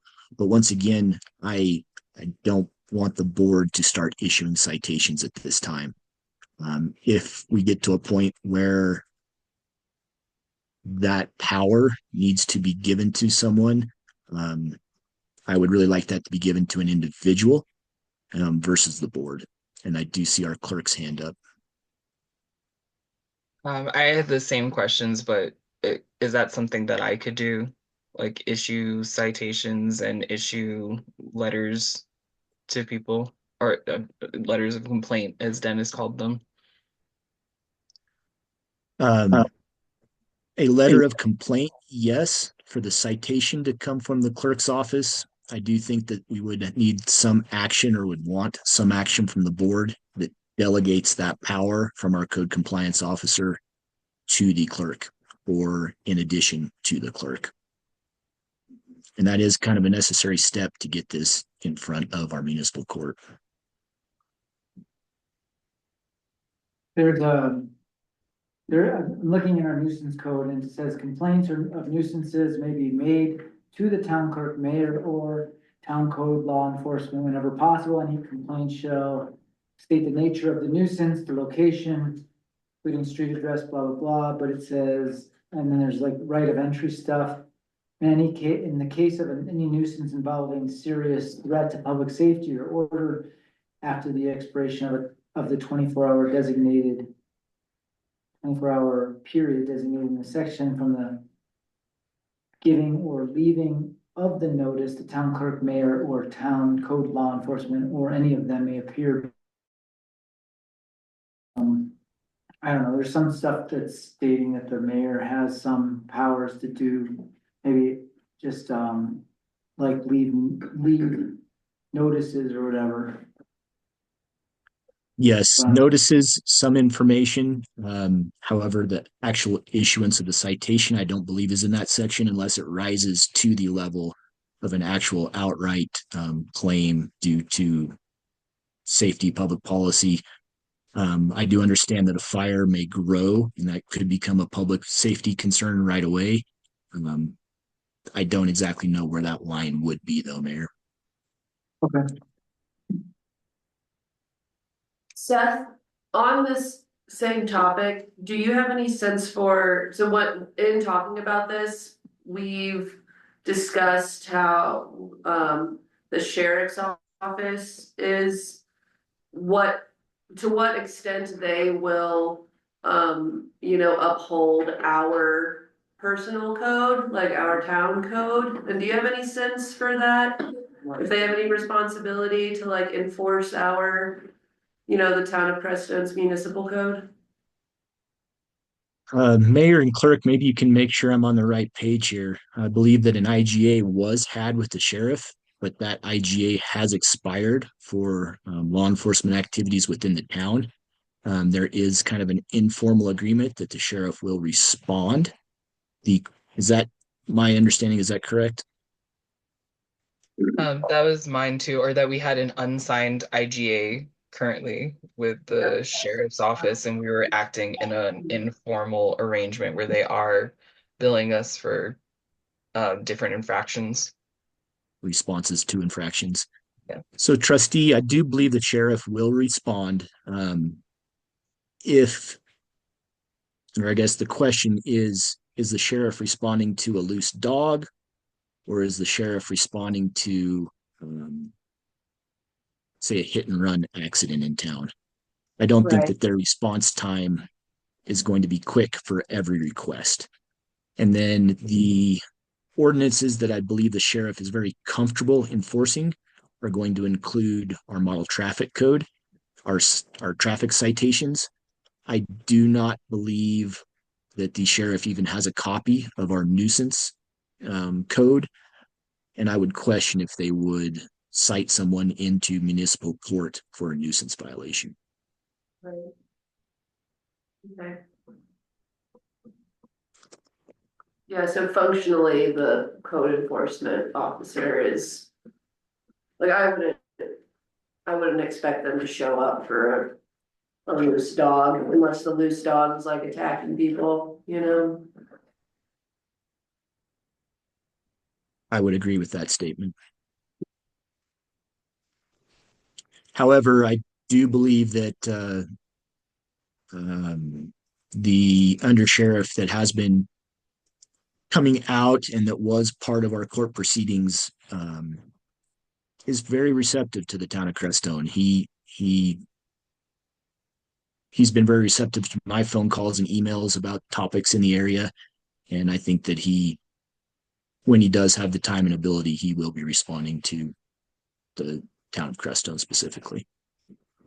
Yeah, and I've been emailing with him to try to set up a time for the board to meet with him, and we're still kind of going back and forth on dates on that. Just so for everybody's information.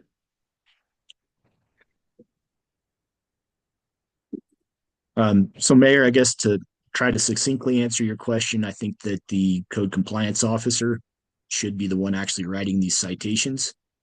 If the board as a whole or the board members as individuals are witnesses, they can definitely provide a statement of a violation or what they believe is a violation in town. And that could be provided to the municipal court, the prosecutor, when that violation is heard. Will you, talk a little bit more on executive sessions? We had an executive session last,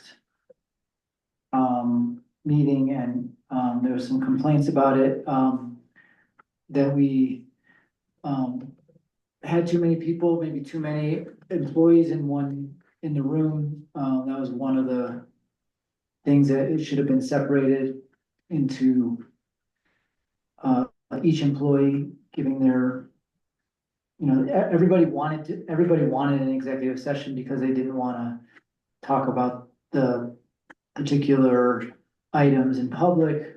Then when we came out of executive session, we made some motions that had to do with the executive sessions, but were told that they were decisions that were made in the executive session, which I'm not sure how that works. If you come out and you make a motion, that you still are in public, making the motion still are in public, basically stating what you want to do, but the decision is made after the executive session.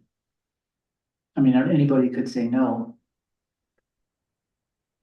So I just would definitely ask that if you are in executive session, you're following the CML script as strict and just word for word verbatim, asking if there are any people that think the subject matter strayed when you come out of the executive session, or if there are any complaints there from the members of the executive session. When you do come out of executive session, if you have the opportunity to have any discussion for information that is not confidential or was only solely attained during that executive session, that you have that discussion. You put that discussion on the record. I will state that I believe an executive session should have as few employees attending as possible. This is for the board. And I would also state that it is my understanding that if this is called for a personnel matter and that individual personnel asks that this be held in public, it is held in public. But if they do not object to it being held in executive session, that individual doesn't even have to be part of the executive session. This is not necessarily looking for information from that individual. It can be, and you can ask them that questions, but I don't believe that individual even has to be part of the executive session. Yeah.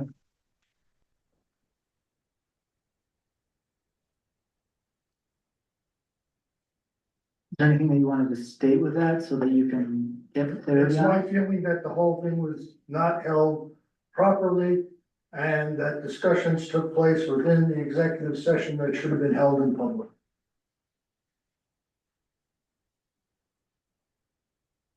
Did you hear that, Seth? I did. I was not part of that executive session.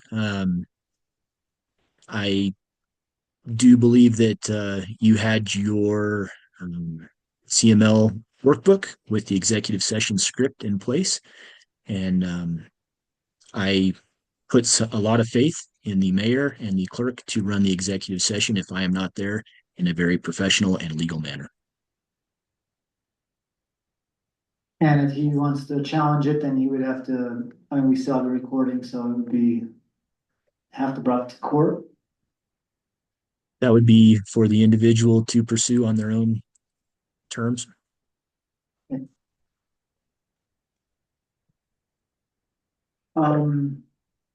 This eviction thing, are you gonna just work with the clerk on that? And figure out how to, we should probably do that pretty soon. So that there's enough time for this person to be able to go. And the reason we passed it on to you, Seth, is because, basically the board kind of reached its, I would say, legislative, boundaries, like we can't really, we realized in this that we probably should not be renting, so we put a moratorium on any rentals right now. Because we're not really set up as an organization for being landlords, and we figured this out kind of the hard way. But now we're stuck in a situation where we kind of need a little bit more teeth, and we feel that having a letter from you might provide that teeth and just kind of create the atmosphere for this particular person to say, okay, I need to go.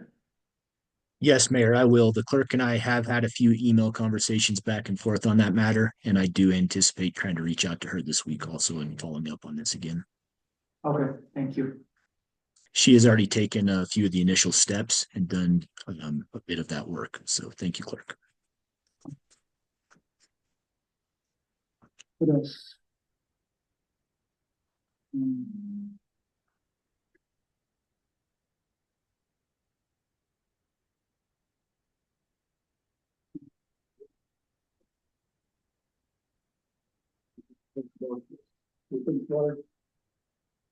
It's gonna just get it right there. Yeah, just so you know, we passed your email over to a particular person that wants to file maybe some kind of lawsuit or something with the town, so we have to just, we didn't wanna do anything more than just pass on so that their lawyer and you could dialogue and see what's best for the next step. And that is just email contact information, not a specific email. Your email contact information, just Okay. so that, yeah.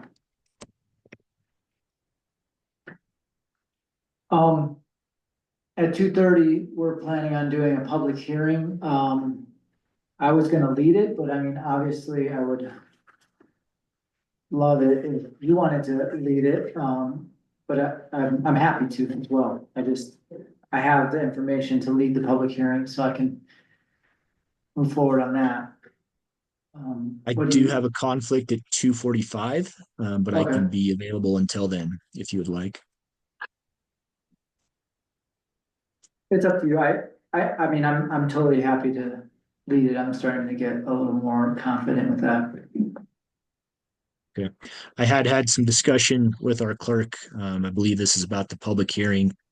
Um, with the 2024, sorry, the 2025 budget, we are currently operating under the 90% statutory guidelines, and the budget that I believe you are trying to discuss is a supplemental 2025 budget.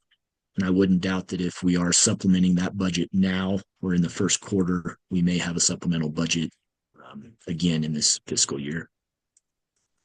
So that, yeah, I guess that's a question. We, does the 20, if we don't have a 25 budget and does it automatically default to a 24 budget at 90%? Is that automatic? And then and then basically, then when we pass our 25 budget, that kind of takes over? Is that how the statutory rules are? 'Cause we I never would say approved. generally, I was under the impression until yesterday that we had adopted the 2024 budget or a very close copy for our 2025 budget. I was informed that that actually was not the case. I do believe that that puts us at a 90% of the funds that were allocated in the 2024 budget. I do think that puts the town at a little disadvantage here also, as we have had some changes to our funds. You have eliminated your water enterprise fund. So there are just some gray areas there. I'm sorry. Um, we eliminated the enterprise, but we still are running off of, a fund in the water and sanitation. no, I don't think we can eliminate that without having a resolution, or, I'm not exactly sure, but the auditor and the accountant basically said that we still have to have a water and sanitation fund. Fund, However, just not the enterprise. we took that out.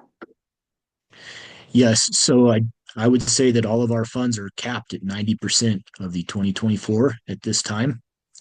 And if we are trying to supplement that, we need to discuss the actual versus anticipated income and expenses for the town and justify why this supplemental budget is needed due to changes in expected income or expenses, and that we are making that as our supplemental budget.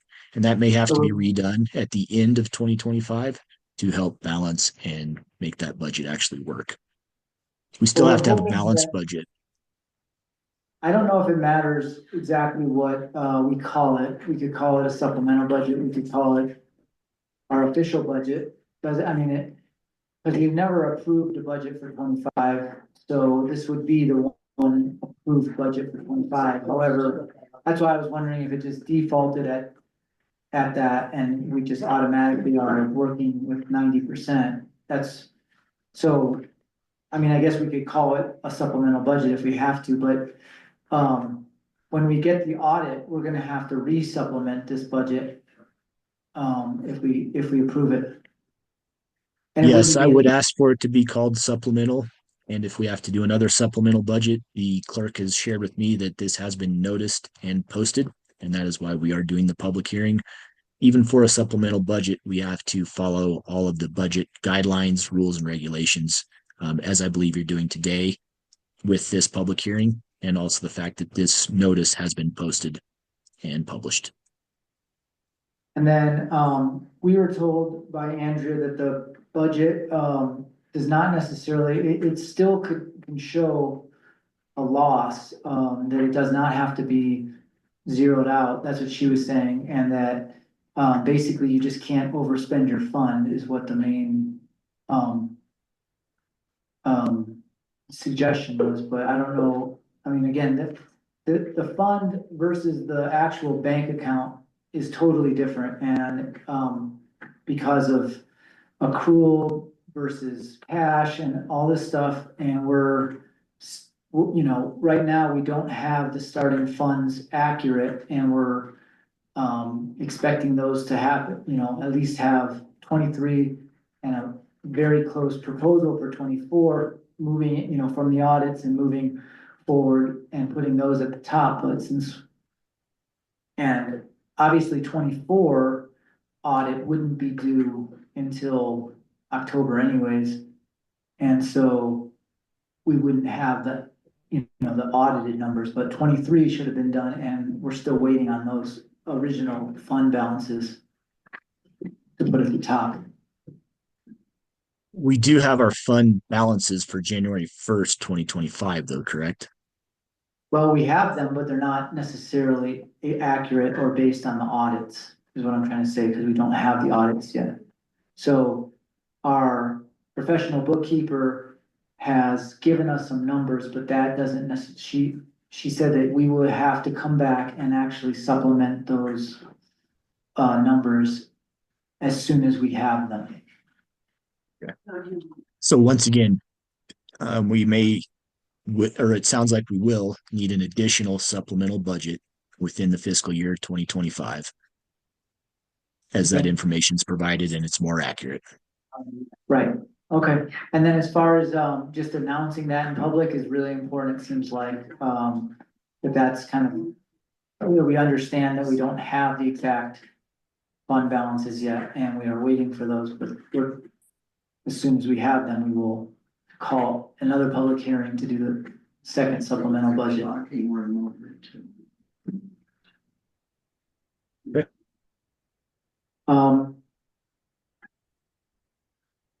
And then as far as changing things in the budget after the public hearing, are we able to, so again, Andrea, our professional bookkeeper, said that, even though we've already posted or just gave out we had a 10-day notice and we given out the budget to the public that we can still change up until we approve it. Anything on the budget that we need to. So that is the ability of the board, and that is part of why you are having some public comment in case any of those numbers do need to be amended or changed up or down. Okay. Good. We still have 10 minutes before the public hearing. It's our attorney.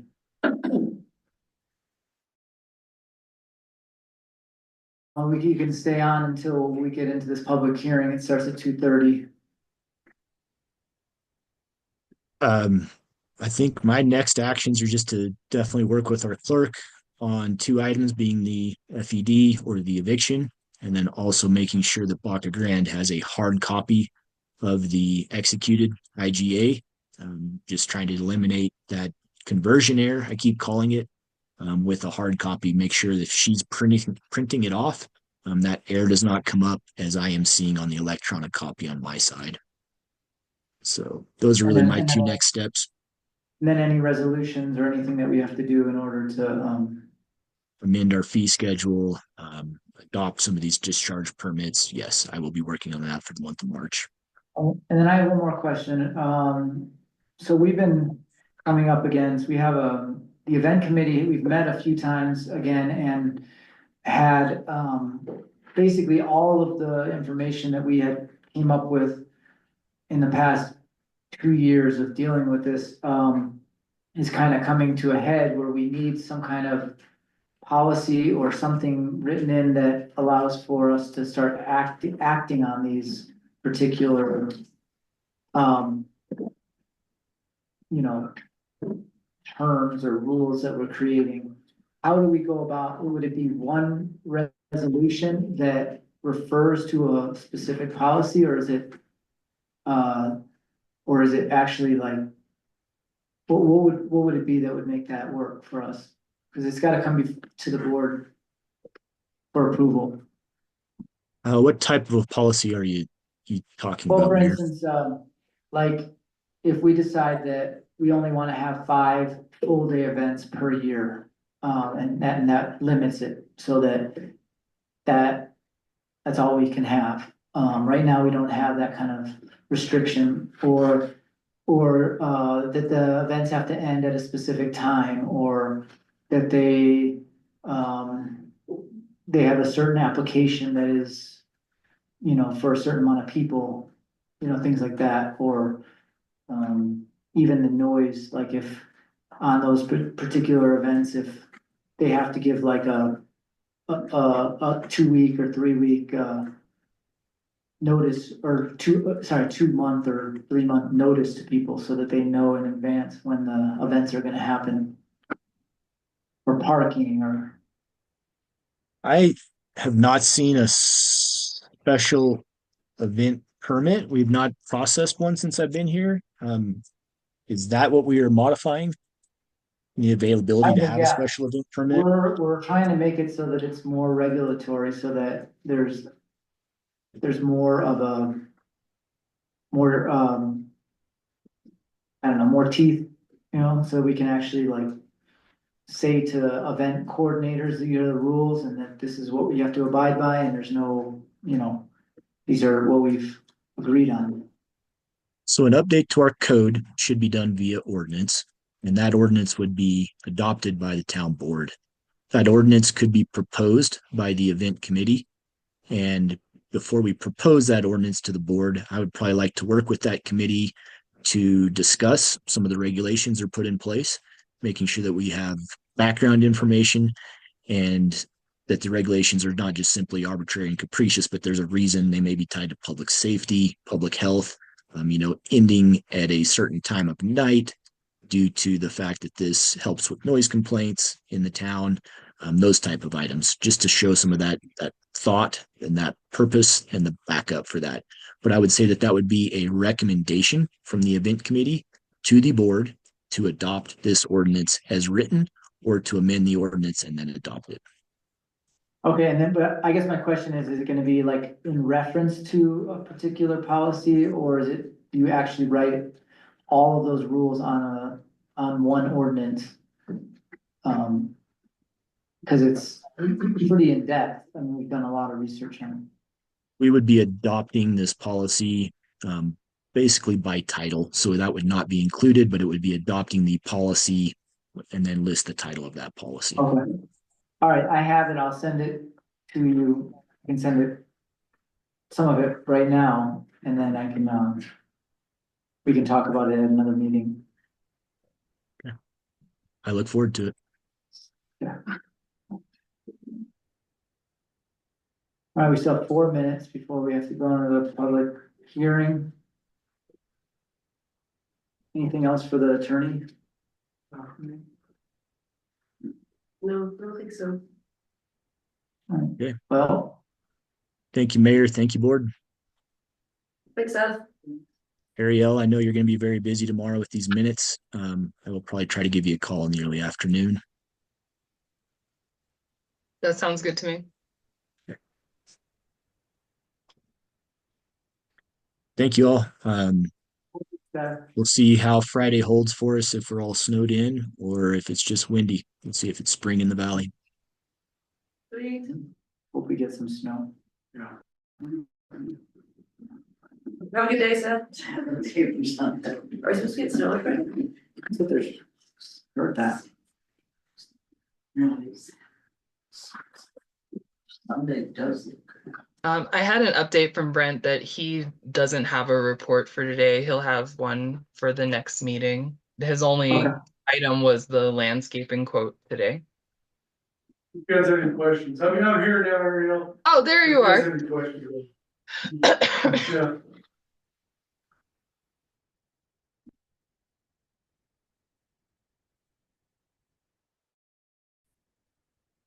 Brent?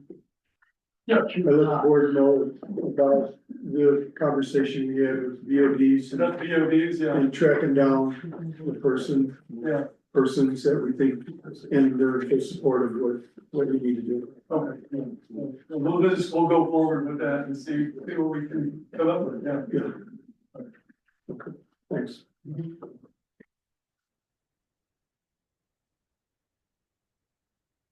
Waiting another minute before we start the public hearing. Discuss. We said 2:30. So.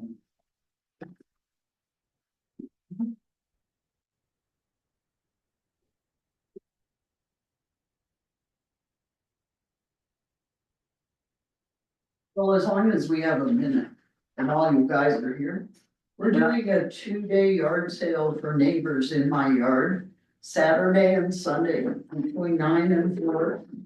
And Lori and Mike gave us a bunch of the leftover food from the bar. So me and Red Air John are making pizza. We have their pizza oven. We're making pastas, salad and burgers, and yes, banana pudding made with lady fingers. So y'all should come by and hang out. We'll have picnic tables in the yard. And I think Sunday, it looks like it'll be better, but we have people working on Saturday, so we'll see what happens. And tell people. Thank you. Thanks.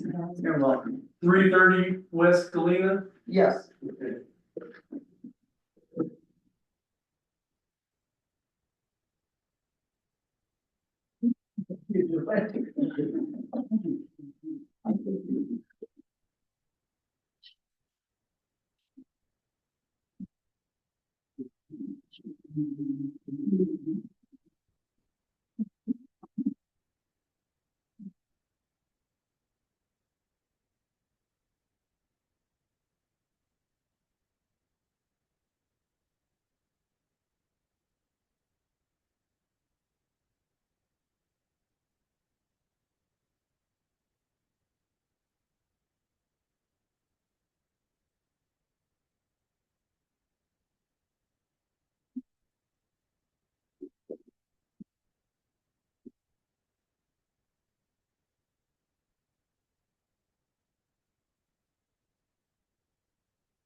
No, we're gonna do live votes. All right. Okay, everybody, good morning, good afternoon, I mean, I hereby declare this public hearing open. Thank you, everyone, for joining us. Before we begin, I'd like to explain the procedures for today's public hearing to ensure an organized and respectful process. Both sides of the issue will have an opportunity to be heard and present their case. A reasonable time limits will be established if necessary with the consent of the board. Witnesses providing testimony will be sworn in. Following presentations, there will be an opportunity for rebuttal, and the board may ask questions. Questions and testimony should remain relevant, respectful, and non-repetitive. I may limit harassing or irrelevant questions or testimony to maintain the hearing's focus. In the interest of fairness and efficiency, we will allocate 10 minutes for each side. But no, I'll make it 20 minutes for each side. Since it's, if additional time is required, we will address that with the board's consent. Before I proceed, I will now swear in all witnesses who intend to testify during this hearing. Please stand and raise your right hand and repeat after me. Anybody else want to testify? Well, what if we're not sure? Do you want to swear us in anyway? I can swear you in. Just in case. Just in case. Anybody else? No, hang on.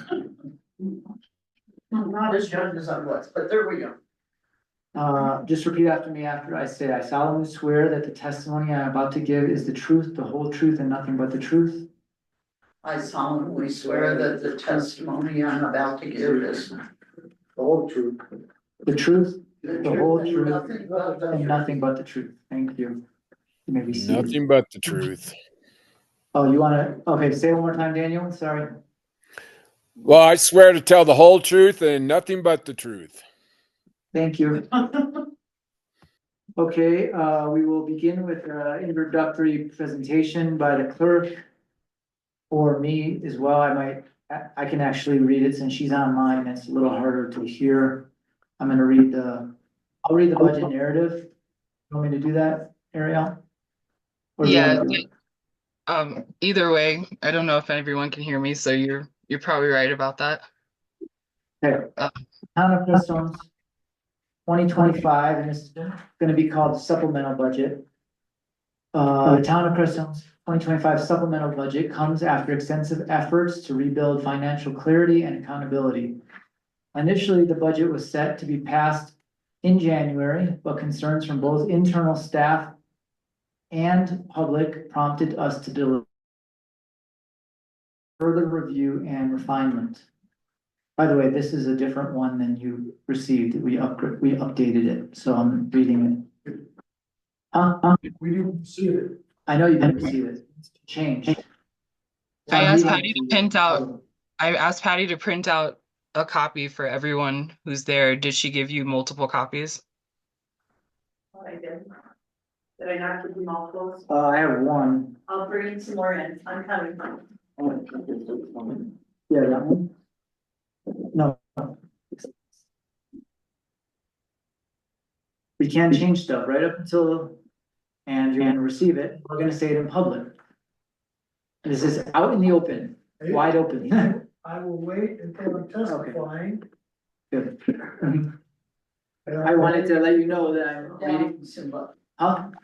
One of the things about a public hearing is that this is a way of stating in public that we are, what our intentions are. And then you have the opportunity to do either be a petitioner or an opposition. You can oppose it or you can go either way. So this is your opportunity. So if you're not happy with what I'm saying, we can change it and we can adjust it. That was what I just checked on by the attorney here. Right, but like, My point is, it was never issued. When I filed the coroner request for a copy of the approved budget, the narrative was not included with that information. You didn't get the narrative. The You original didn't narrative, ask for wasn't that in, okay, can I speak to this since this is Yes. my testimony? You core requested specifically the budget, Warren, and if you had come in any time during those 10 days between March 1st, which your core request was before March 1st, if you had come in any time between March 1st and today and asked for these things, they were open and ready to the public, and they were also on the website per the public notice that was also put in all the boxes. Right? There it is. Yes.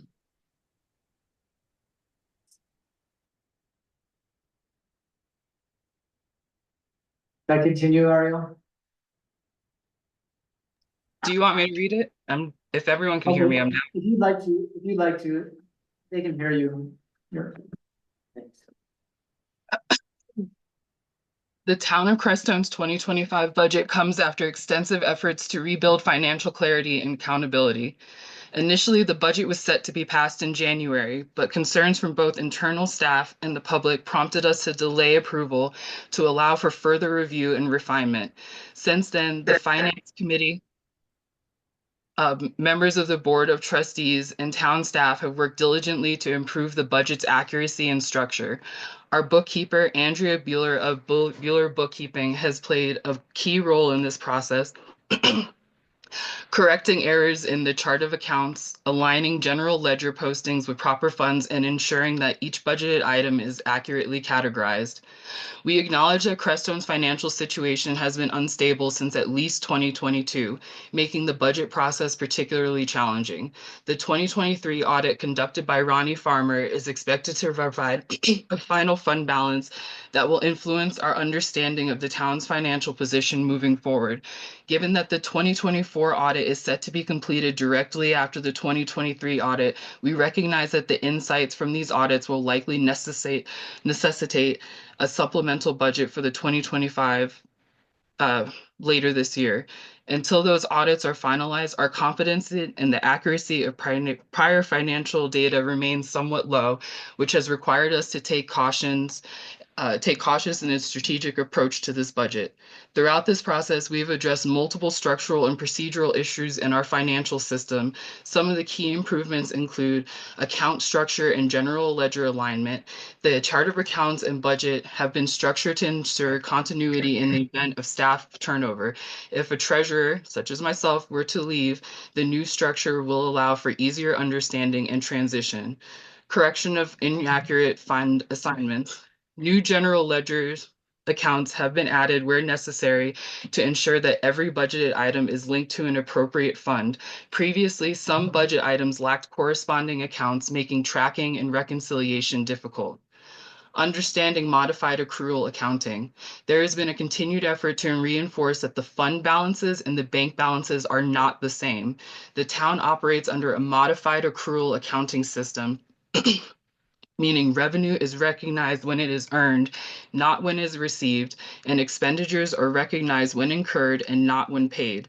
This has been a significant point of clarification as we restructure financial reporting. Compliance with state budgeting rules. The town must comply with state laws governing fund usage and transfers. Certain funds are restricted, and we are working closely with our auditor to ensure compliance with these legal requirements. Clarifying fund accounting versus cash accounting. Bank accounts serve as an organizational tool but do not determine fund restrictions. This budget has been developed with Crestone's 4 primary funds in mind, ensuring proper allocation of resources. Moving forward, we remain committed to refining our financial processes and strengthening budgetary oversight. The upcoming audits will provide essential information that will guide necessary supplemental adjustments to the 2025 budget. While this budget reflects the best data available, we recognize that it will require amendments as we gain more insight into the town's true financial position. The town of Crestone is dedicated to financial accountability, transparency, and long-term stability. We appreciate the patience and collaboration of the public and all involved in this process, and will continue to provide updates as new financial information becomes available. Thank you so much, Ariana.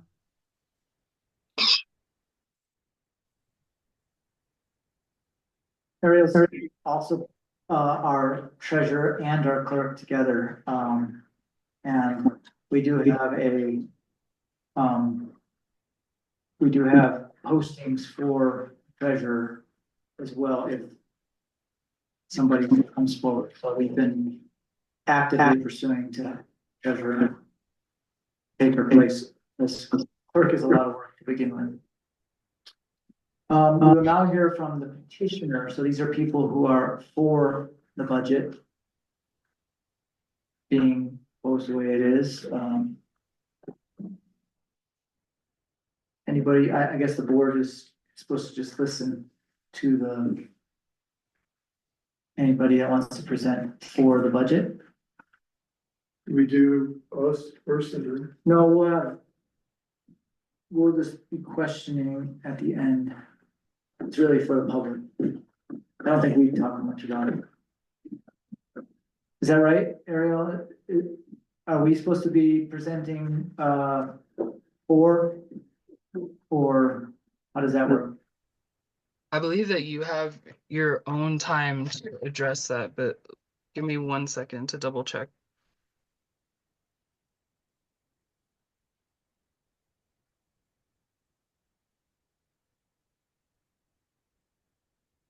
I believe during this time you can present any information that you want, and this could be your opportunity if there's any changes that you want to make to the budget to address them publicly now before everyone, any line items that you're looking to change, anything that needs to be adjusted, and Okay.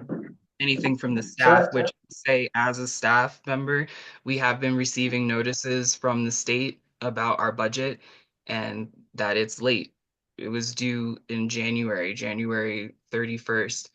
And now That's what this is. we're out of compliance with the state by not having a budget filed with them.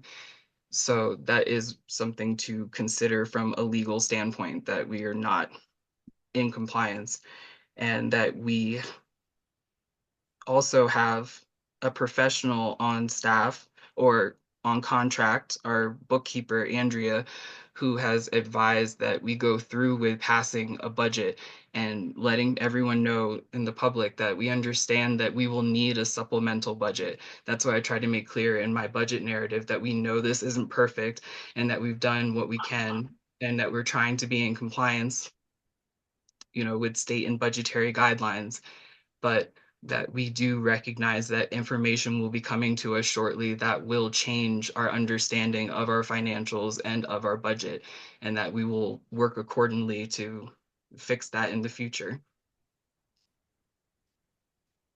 One big emphasis, one emphasis is from our professional bookkeeper is that the budgets are considered a planning tool.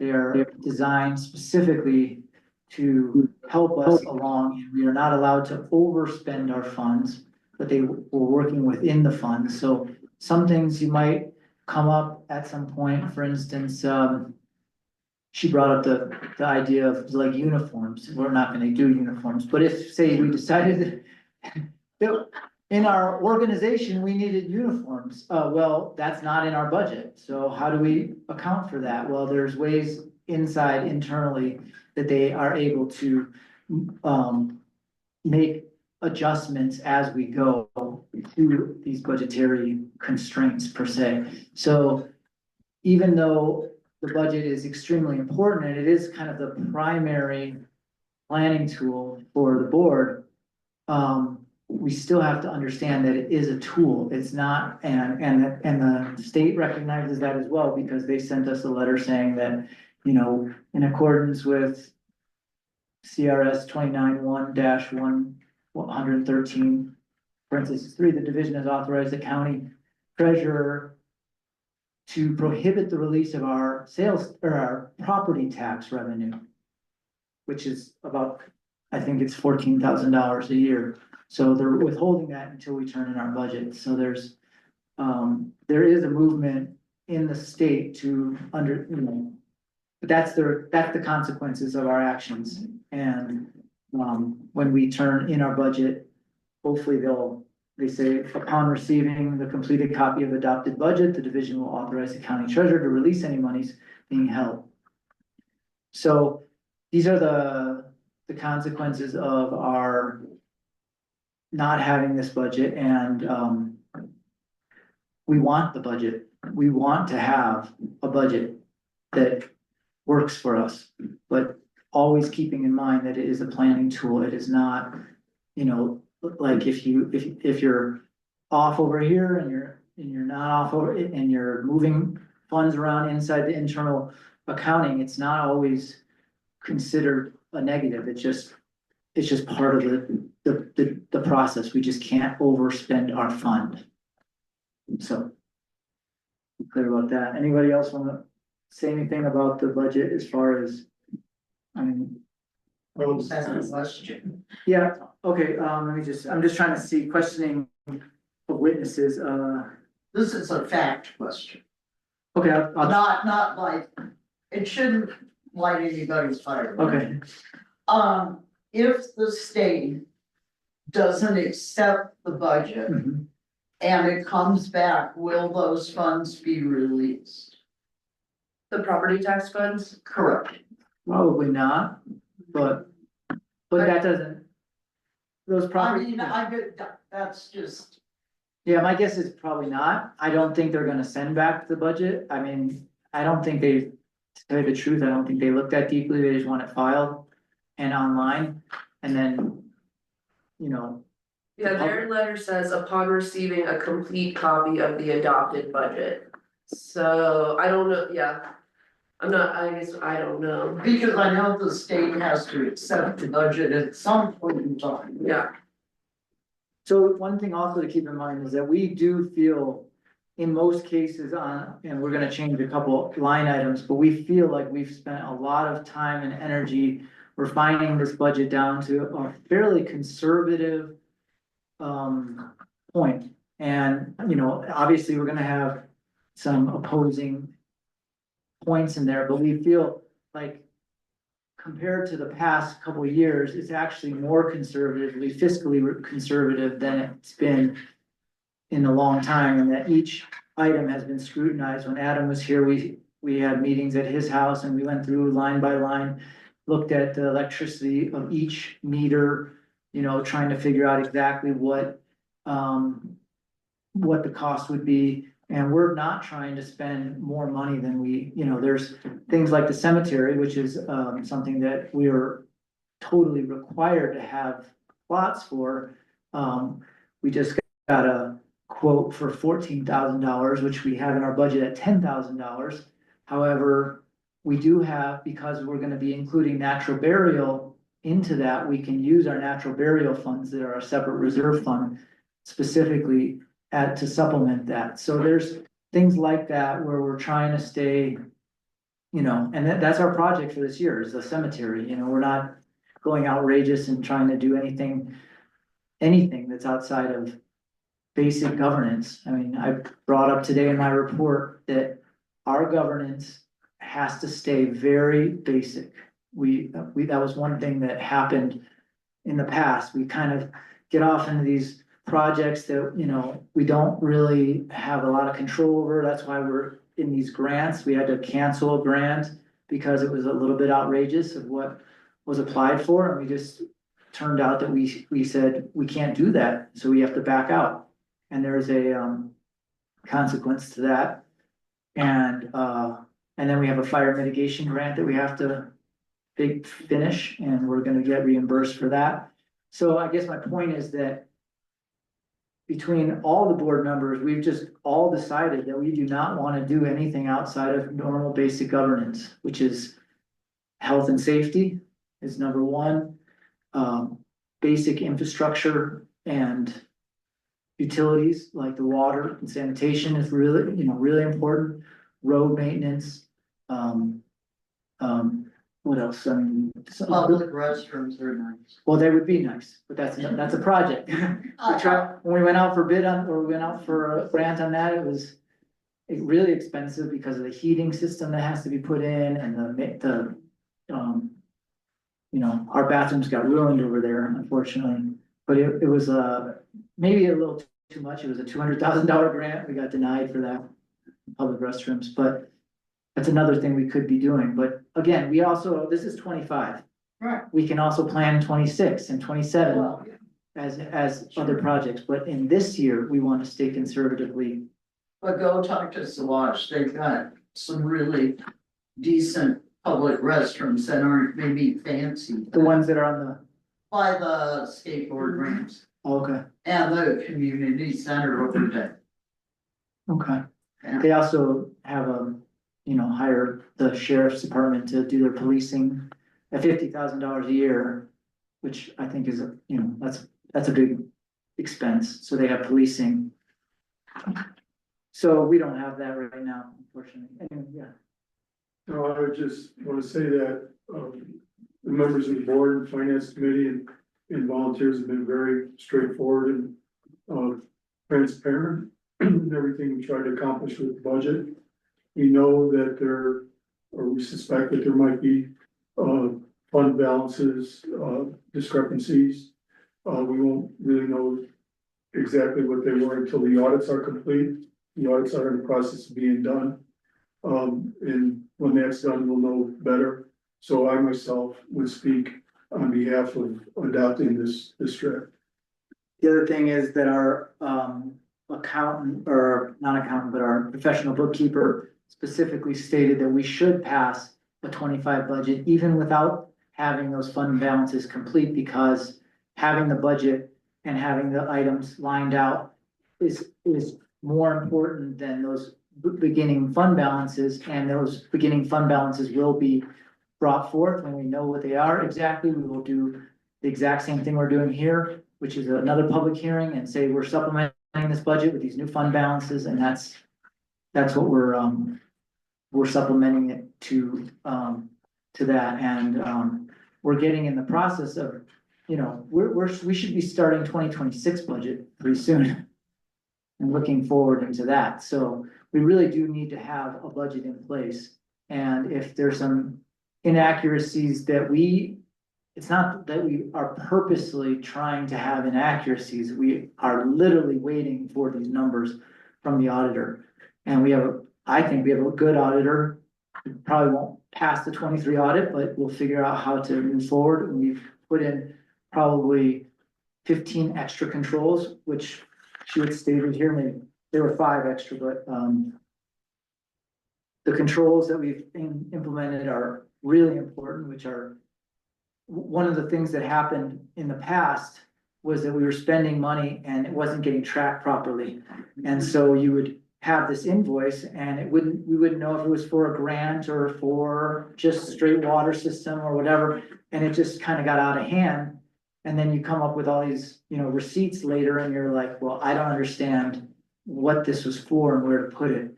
And that happened in a bunch of places, credit card stuff that happened, and slowly we're kind of pulling it together. There's still some unrecognized funds that, according to Andrea, is gotten less and less. At some point, now we have this really cool control where all the invoices go through a scanner and then they link to the payment. So as soon as you put the thing in, it says, where do you want to put this? It goes right into the line item, and then and then if you click on it, you can see the invoice. And so everything is getting much more controlled, which is really important. And that's what the auditors can suggest, I guarantee. I mean, we already know that. That's one of the suggestions. So any other petitioners that want to speak? I think you got, but Benji, you laid it out really well, and Dennis, like you said, and I agree with the sentiment and that we've all been working really hard on getting what we know down on paper and trying to be as transparent about what we don't know. And that and to just continue being transparent about that as we work on it. Okay, so let's move on to presentation of the opposed, and I assume there's more opposed in the public, so Mr. Stevens. I'm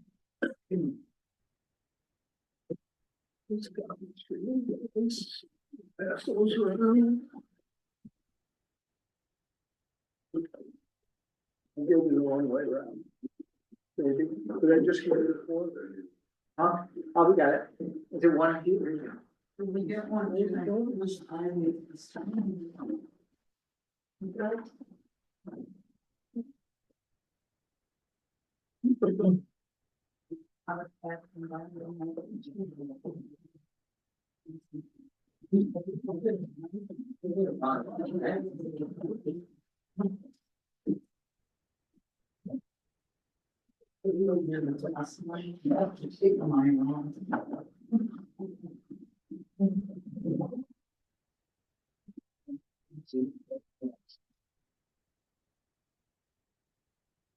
Stephen is speaking out against this budget.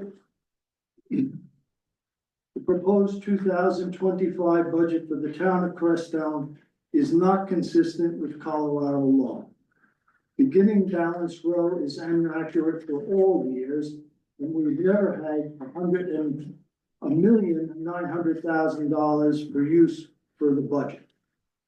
The format is inconsistent with every other Crestone budget. Internally inconsistent, confusing, misleading, multiple listings for the same category, figures posted in the wrong columns and rows, very difficult to assess the true expense amounts, i.e. personnel and professional services. Prior years and the 2024 budget, an actual amount and actual amounts have errors. The grants are in the wrong categories, have multiple years mixed into 2025. Matching amounts the town must contribute are incorrect. The budget is deficient by more than $168,000. We are spending monies collected over years and saved for, we are spending monies collected over years and years for 1 year's operating expenses. We were told last year if we kept it up, we had about 2 years before we're bankrupt. With this budget, make it 1 year. There are at least over 50 issues of incorrect numbers and things in the wrong columns and amounts that are off by over $60,000 in one instance. I think that the board needs to look at every line in this budget. I know you said that you went through it line by line, but you're spending more money than you're taking in. Yes, you have the ability to do that, but it's not good financial. I'm gonna revert that. Good financial practice. If you just take a look at your income over the last few years has dropped by $200,000, and your expenses have gone up by $200,000.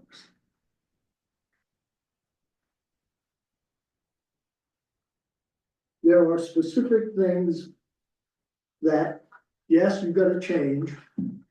You've got a grant in here for $25,000 you already knew you've lost. Just as one example.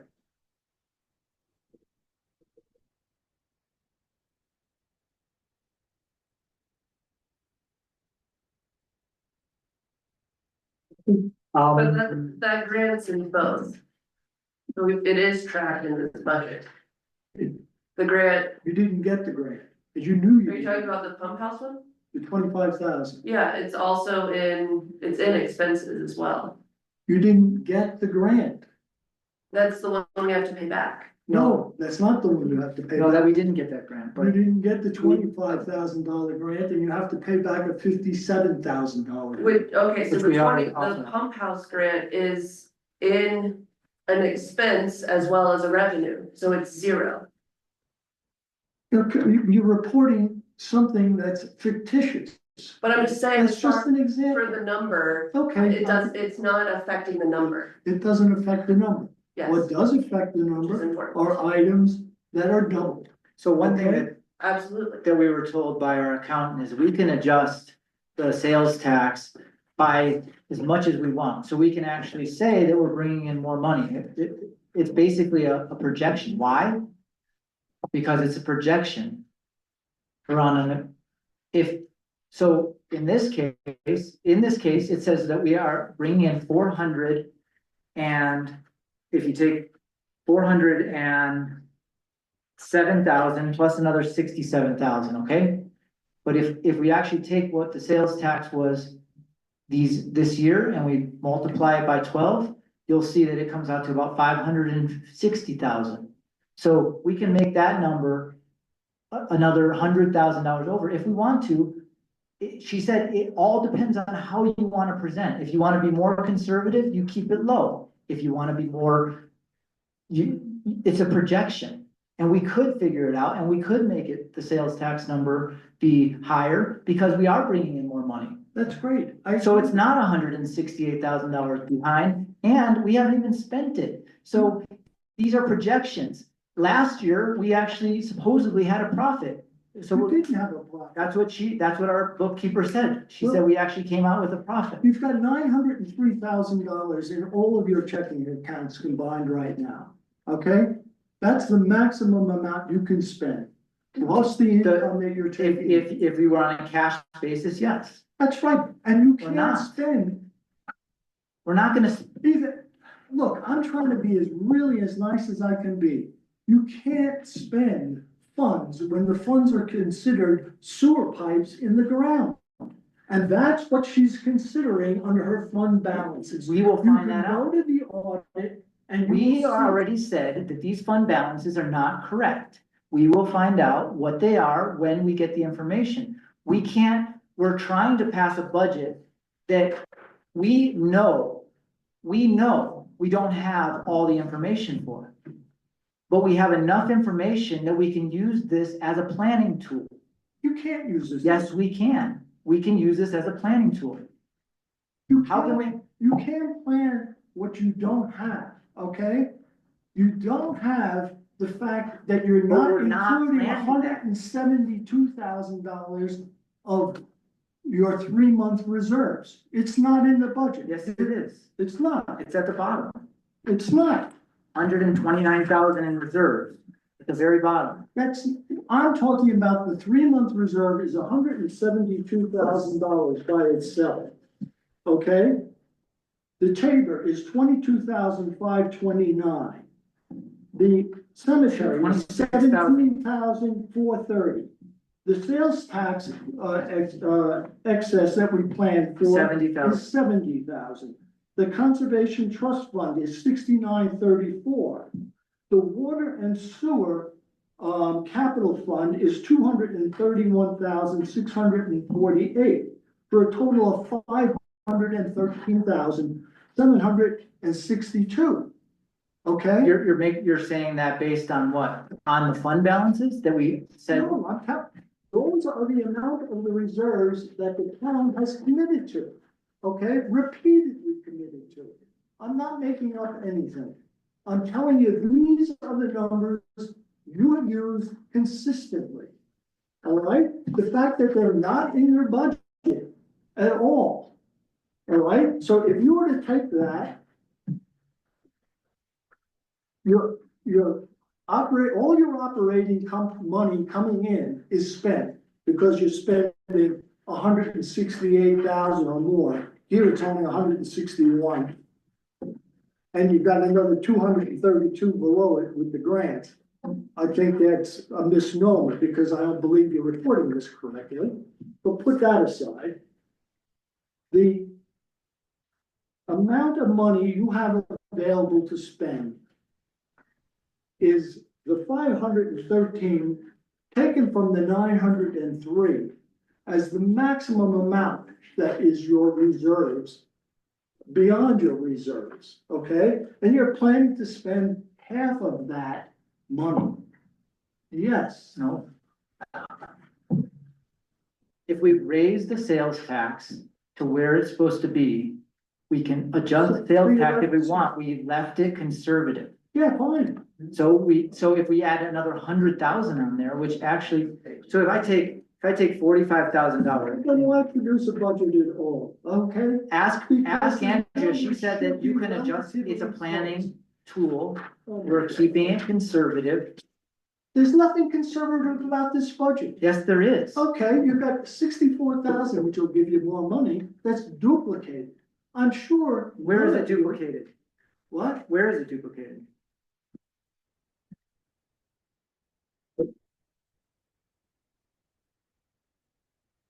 On page 3.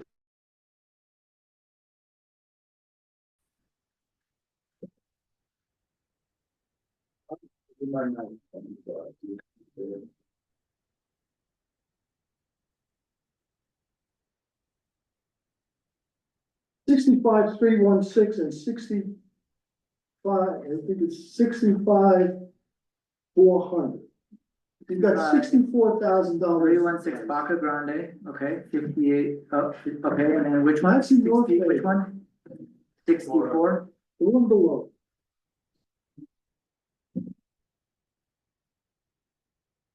Oh, yeah, I'm sorry. Where, the one below it, matching.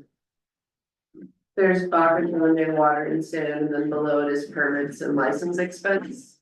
Yeah. Which are both. Put it at $64,000. I mean, coming out of the. That's in. Water and sewer 24. That's in expenses. 24? It's And 24. 25. I don't see. Okay, 25. Their water and sewer expenses. The last Okay. two line items. Well, permits.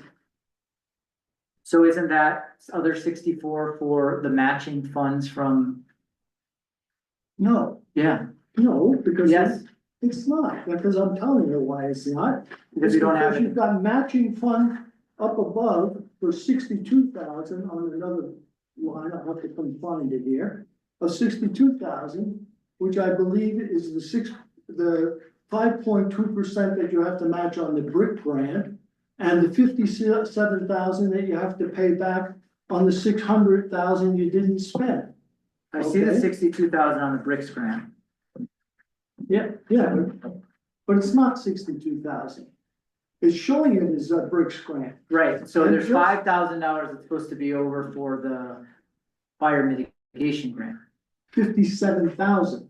57,000 for bricks and 5,000. 57,000 for paying back the water. I and know about sewer. that. Yeah, That's the part of that 62. Yeah. yeah, So there's a $5,000 extra that got put on there for the, bricks grant, no, not the brick. the bricks grant, It is. the fire mitigation is It is bricks. the first year.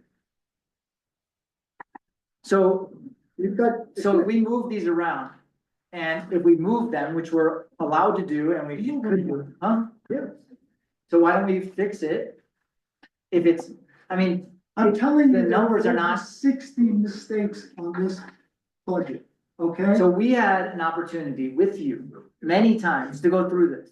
And I went through it. I went And through we it haven't, line by line, and I told you, I did not agree with it, okay? And what I, no, yes, no, yes, I can tell you, you've got the recording. You can take this thing, there are numbers that are right off the audit, okay? In 22, that do not match the numbers that are on this sheet. Go back to the audits, look at the audit, and try to find those numbers that match. I understand the fund balance. The fund balance in the water and sewer, when the account was closed, had between $40,000 and $70,000 in the bank account, cash balance. They're showing 900,000, I and understand. of 200. That money is accounting for The infrastructure. the infrastructure. Right. You can't spend I understand infrastructure. that. So We're not planning on using these spending. numbers, so you get all the way out to the end here in 2025, and it tells you you've got 1.9 million, okay? Out there. You don't have 1.9 million of available money to spend. We know And- that.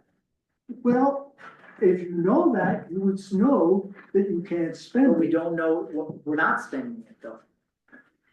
You we are- can't budget with it. It's We're not, not even budgeting with it. We're not budgeting with it. It says it at the very bottom, but it's not part of the actual budget. When the numbers get changed after our audit, that will be the fund balances. The numbers that we have to spend to spend are fair, cash, huh, or only the cash. cash. That's right. And you're gonna spend, whether you fudge the numbers around with the income or not, okay? You're spending half of the savings that have taken 20 years. Unless you fudge the numbers around for It's not fudging them. You can be conservative with your income, or you can be liberal with your income.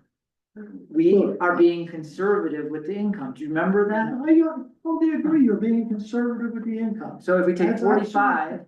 And you're being reckless with your spending. No, we're not. Yes, you are, okay? You've got numbers here that. I know you're shaking your head out. If you wanna argue your point, please come up here. Huh? You should sign up, because to agree with him, you have to argue your point. Okay, well then, how do we not understand? We understand what we're bringing in. We understand what's going on. Yes, we do. Okay, you can side with me. Here, let me just give you a demonstration. Okay. Let's call it sloppiness, for lack of a better word, Okay. okay? Down in the grants on the first page, you've got dark skies. It's the second line down, I believe. It says dark skies grant for 46001. That's coming in. No, Expended. well, they've got it as, coming in 2024. That number is $607,000. That's not real, all right? It's not even labeled properly. Under dark sky grant, Yeah, dark sky grant, 46001, there's nothing in there. It's zero, 2024. $250. No, 2024 coming in. Under grant and remittance revenue. Yeah. $250. No, That's what mine says. That's what mine says. That's what mine says. So I'm not trying to say that, I'm not trying to be in an argument with Maureen. I respect think you fine. and okay, we this is all what worked- you passed, okay, on last month's meeting. I see, okay, final budget, 2024, right? You're saying 607,000 in the budget, but actually I it's see. 250. In the budget, right. 604. All I'm saying is mislabeled, sloppiness. That's all I'm saying. You know where that grant was supposed to go? Yeah, water and sewer. Yeah. So, And I'm saying there are multiples of these things. so if we want to, we could sit here with you and go No, through. I don't want to. I don't want to go through this because it's not just those years, okay? It's in this year, there's all sorts of issues that you should be addressing that are, I believe, unbelievable for putting this out. Every budget, maybe the 2024 budget that got put out to the state was the best, but the previous budgets are gross in what was I agree. supplied to the state, in what this town is doing. I would agree. And this budget, in my mind, is worse. Just for the example here. Yeah. You look at the 2022, all the blank numbers compared to the 2025, how is anyone supposed to be able to compare what's going on as a progression of your budgets? How much you're spending? That's why, yeah, absolutely, but those numbers are put together from looking at actual bills and what actual expenses are coming through the office. No, it's not true. This is misreporting is what I'm saying. I'm telling you, all these lines that don't have any numbers on, you spent money in all those categories. Yeah, I don't know, and you know, I don't know what to do about that. I wasn't even here. So I'm not sure how to get. So we have an audit in 2022. You think it's sloppy, we inserted those numbers. No, the numbers don't even match what the audit says, is what I'm telling you. I'm telling you the audit, if you go to the audit, the 2022 audit, and you look for those numbers, they don't match what you're presenting. That's all I'm saying. This is a continuation of the same sloppiness that we've had for the last 4 years. We've lost over, probably close to $100,000 of mismanaged money, okay? We did not lose it. If you didn't collect income that you could have collected on your cash balances, I'd call that losing money, okay? You've got hundreds of thousands of dollars sitting in checking accounts, earning no interest. That's another story. It's part of the whole story. No, so you're on the finance committee, Warren. Why is it always like an against, instead of actually like working with us to actually get this stuff dialed? Why do you, I mean, is it like that you need to create a problem so You that? don't need to create any. Cause no, in actuality, you've been on the finance committee for how many months? I was on the finance committee and I sat we there sit and I here said, clearly, on multiple occasions, we go through these numbers and have. You've been satisfied so many times with these numbers. I was satisfied with the progress that you were making. I was not satisfied with the thing. They were never added up in any meeting we ever had to show you had a $250,000 deficit. Okay? We don't have a $250,000 deficit.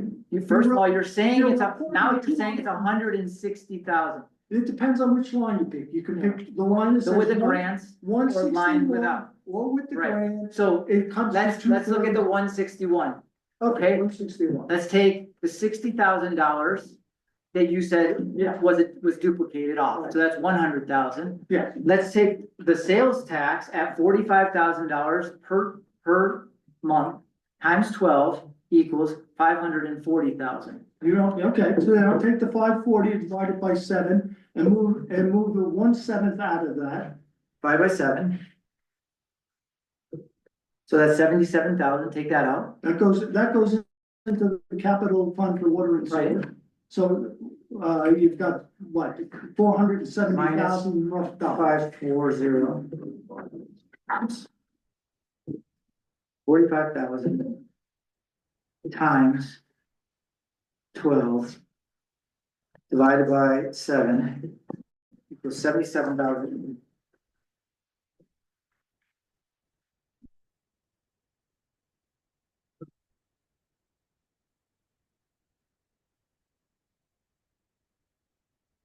$46,000. So there's another $46,000 left over. And we have 407 here, so that's $55,000 more. All right, now subtract the $172,000 for the 3-month reserves. We don't subtract it out of that. That comes out of that's not what it gets subtracted out of. It gets subtracted out of our reserves that we actually have in the bank. No, Yes, no. yes. That's the amount that we're supposed to have Yeah, in you can take it reserves. out of it's. You're not allocating it into the budget, is what I'm saying. You're not putting it aside. There's nowhere in the budget that you put aside the 3-month reserve. Okay? That would Total be funds that restricted you could funds. use for spending. I see 170. You see 120 something thousand that doesn't include the money. I'm telling you, I get it. I have a terrible presentation method, okay? I think you're spending a gross amount of money to achieve nothing. All right, you're spending $600,000, over $688,000. And there isn't one basic improvement to the town. Okay, in that $600,000. We have, So this is a whole nother category, is what I'm trying to say. You're like, this is an opinion. If we keep this going, so there's no improvement to the town, what kind of improvements would you like to see? a paved road. We have paved A roads. bathroom, made. We have a bathroom. It wasn't taken care of by people.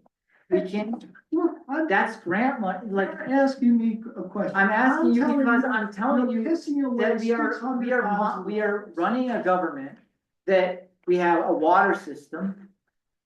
We have That makes money. wastewater. It doesn't make money. It does make money. It's very right on the verge of making money. It makes money if Doesn't make- your accounting were any freaking good. There's over We have put a lot of extra control. taken from that account, okay? That nobody wants to acknowledge, over 150,000. Yes, and In the if your past, bookkeeper that was is from- any goddamn good, she'll see it. That was from a policy that was set by Leslie at the time, if you remember. And never approved. But by that's an anyone. opinion that it was taken somehow. Just because you don't agree with it does not mean that it was taken from the account. It was used to pay for other things. So it paid for. Well, Leslie did it. Leslie, huh? We hired her and we fired her. We let her go. She's been in every town messing things up. We're now dealing with consequences from her actions. And if we can just get through this budget, and Yeah, so it's not my. Okay, so let's bring you up. Thank you. Ariel also has her hand up too. Yes, Ariel. Mine was at first. Sorry, I was just gonna suggest in the interest of like not this, what we're doing this back and forth, like, are there other people that needed to speak during this time too? Allowing them their 20 minutes because we've definitely gone past. Yes. Would you like to, Is it my turn now? yes.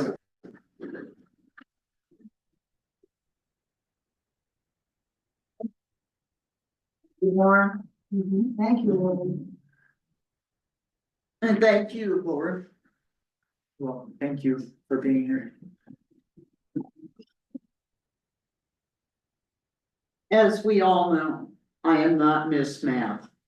So a lot of what you and Warren are talking about goes right over my head, even if I had the budget in front of me. But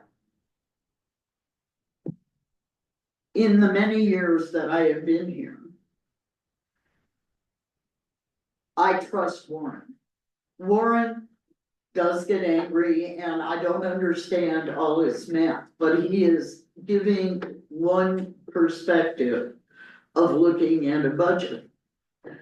My concern is this. We are coming into,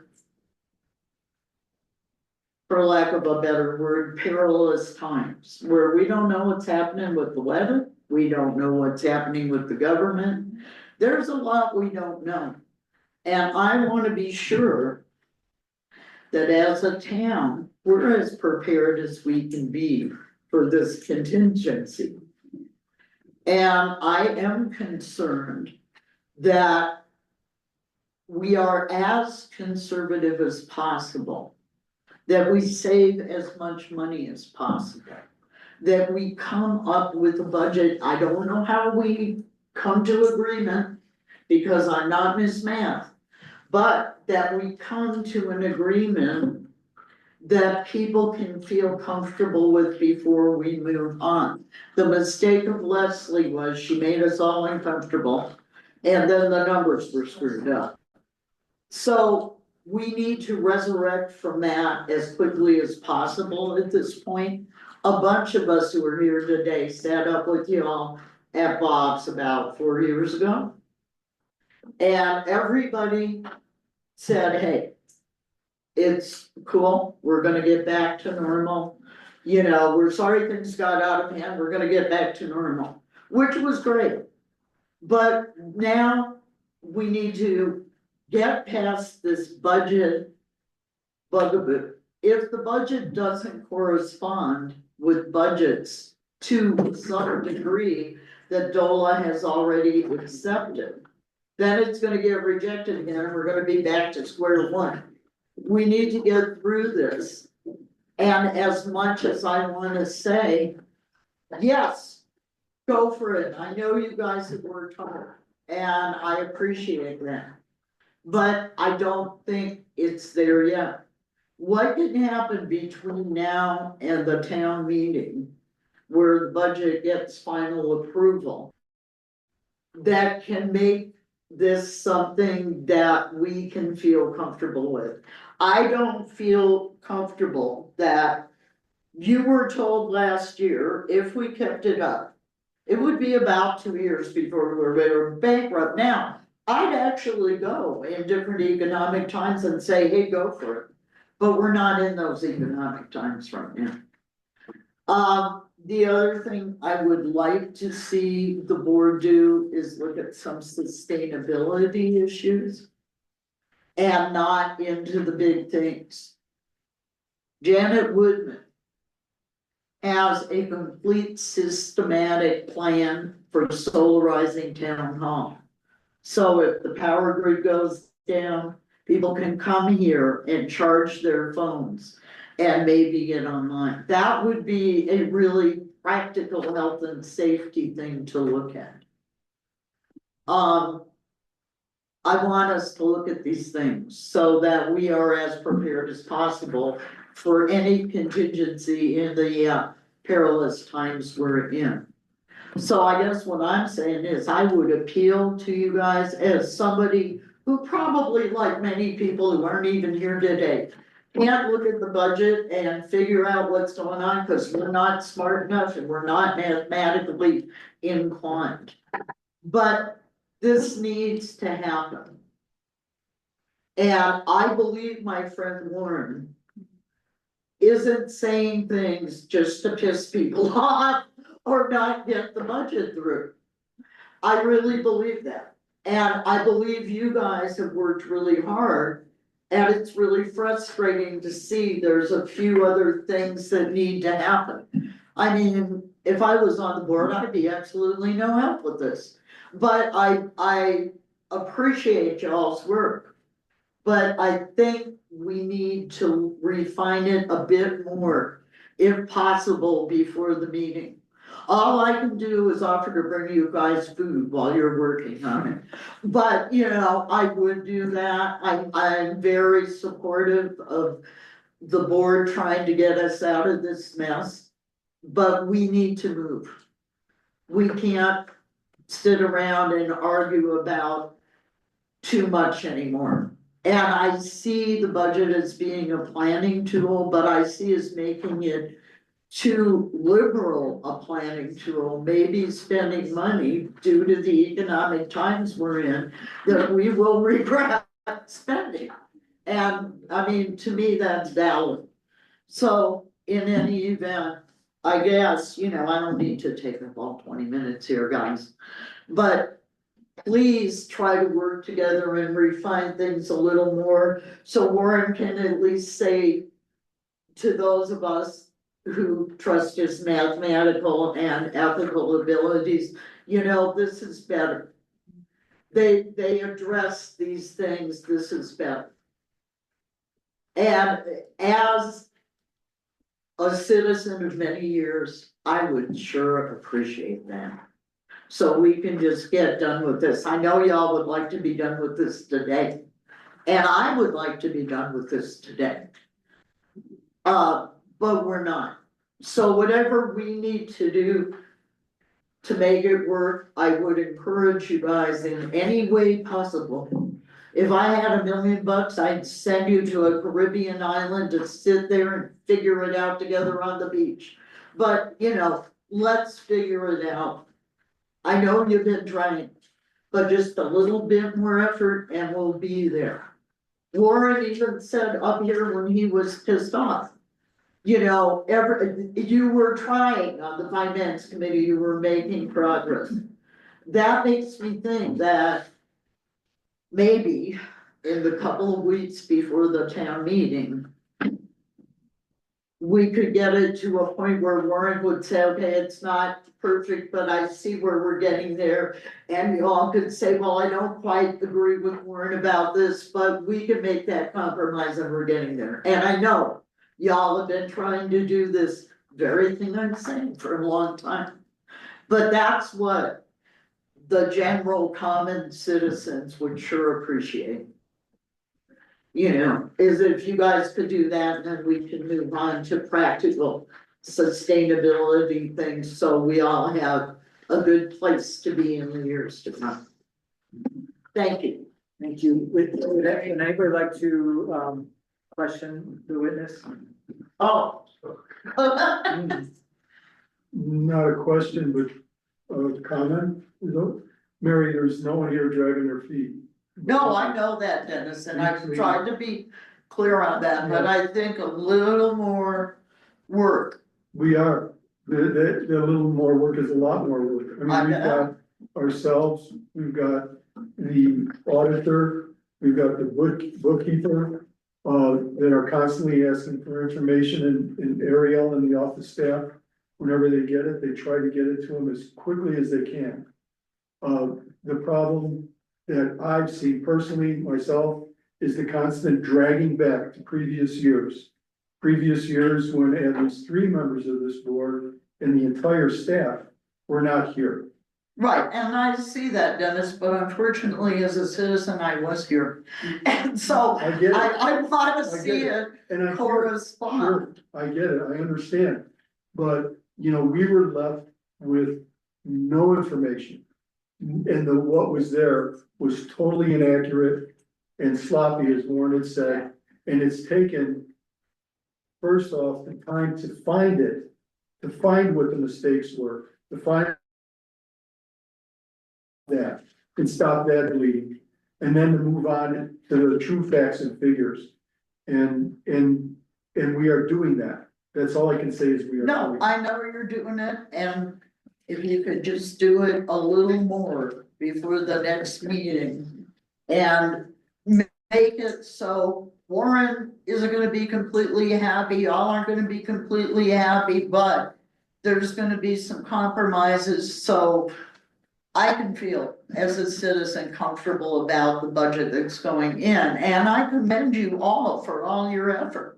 I would not have been any help. You put me on the finance committee, all I can do is bake cookies. But, you know, I do trust the board, but I also trust Warren. And I know that there's gonna be some need to correspond with past budgets with DOLA. And I know we can finish this and move on. You know, Walsenburg did like City did, so I'm pretty sure we can. You know, and move on. It's just, that's what we have to do. So we all have a place we can afford to live in that's ready for the times we're moving into. And I mean, I think we can all agree on that. So all I can do, because I can't help you with the math, is encourage you to look at what Warren's saying and say, okay, looking at all these line items and things that my dyslexia would transpose, this is here, oh, right, okay, that's right, I didn't see that. And then, oh, okay, y'all wanna do this, I don't agree with it, but I understand it. I mean, I know, I'm like Joe Schmo citizen asking this, but that's what we, I think, as citizenry would like to see. And whatever y'all need to do to be able to work together, so when I talk to my friend Warren before the town meeting, he can say, you know, it's not perfect, but we can move through with this. That would be lovely. So I realize, you know, we have a work session on the 24th after our, we're doing 2 meetings a month, which is not exactly what we wanna be doing, but we do it, and, on the 24th, we have a work session afterwards, but I realize that we might have to make that a special meeting so that we can sit with Warren and go through the line by line and try to clean it up more. I don't think we're gonna get the 22 numbers in there. I mean, Colorado's gonna have to deal with the fact, why? Is it incompetence of the bookkeeper? Maybe, Okay, I mean, these numbers You are all done spent, with me, they're real, you know what they are, okay? That's all it is. so, okay, so then we put in the 2022 numbers. We adjust the 25 budget numbers. 23 and 24 are still gonna be rough. And right, I mean, we don't have those numbers, do we? You don't have an audit, We don't have the audit yet, so we the hopefully audit will was have due it. last year, July or It something. was due. It was, I mean, to me, that's just a demonstration of what goes on, all right? But it's also an example of what the auditor as well as us has had to deal with getting the information to be accurate. I mean, That should be telling you mountains of information. they're telling, the amounts of information I get is of screwed up it was many years ago. And I This think did not happen overnight. This Okay, is but something- we're 4 years into this, Dennis, 4 years, okay?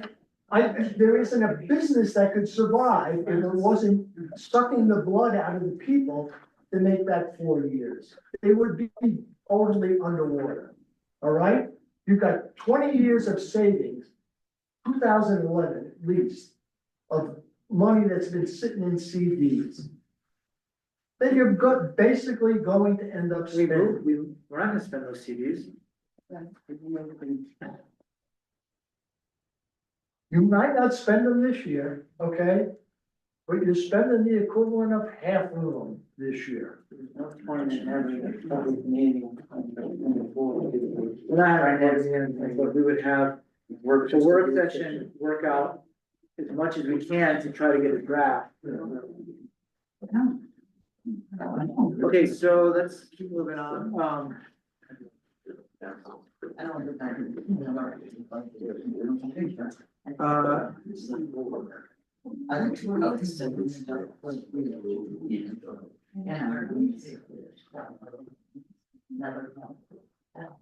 is there any more questioning? Would anybody like to come up and question anybody?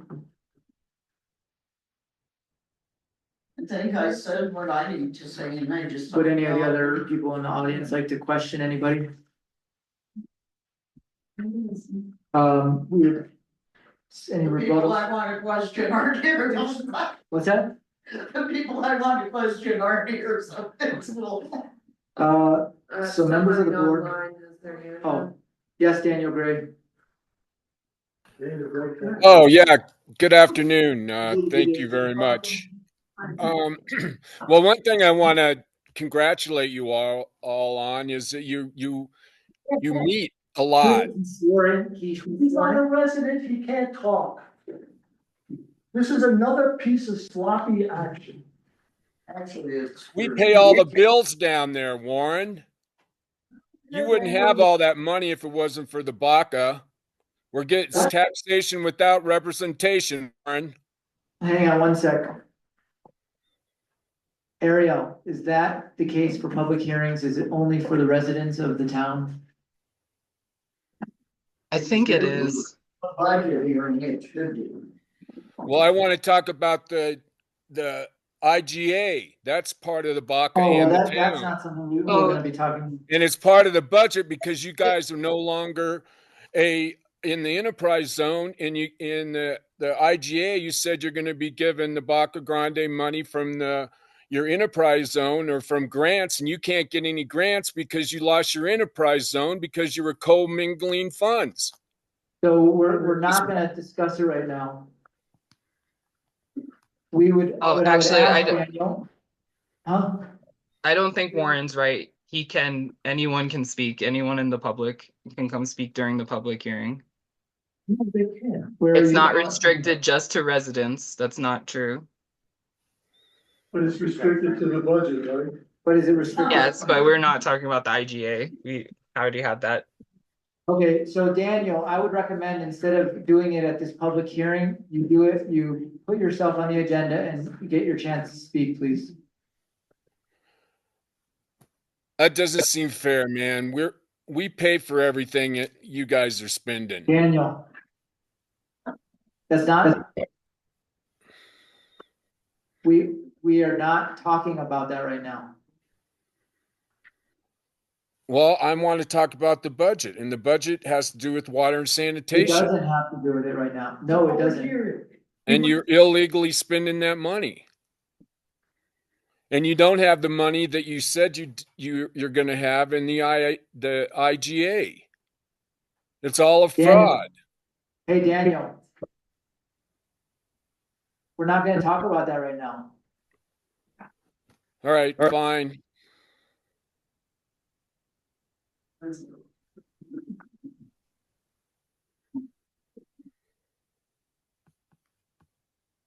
Okay, members of the Board of Trustees may now ask questions or request additional information from anyone who has spoken or presented information during this hearing.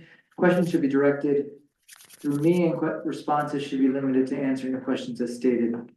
Trustees, do you have any questions or requests? I don't.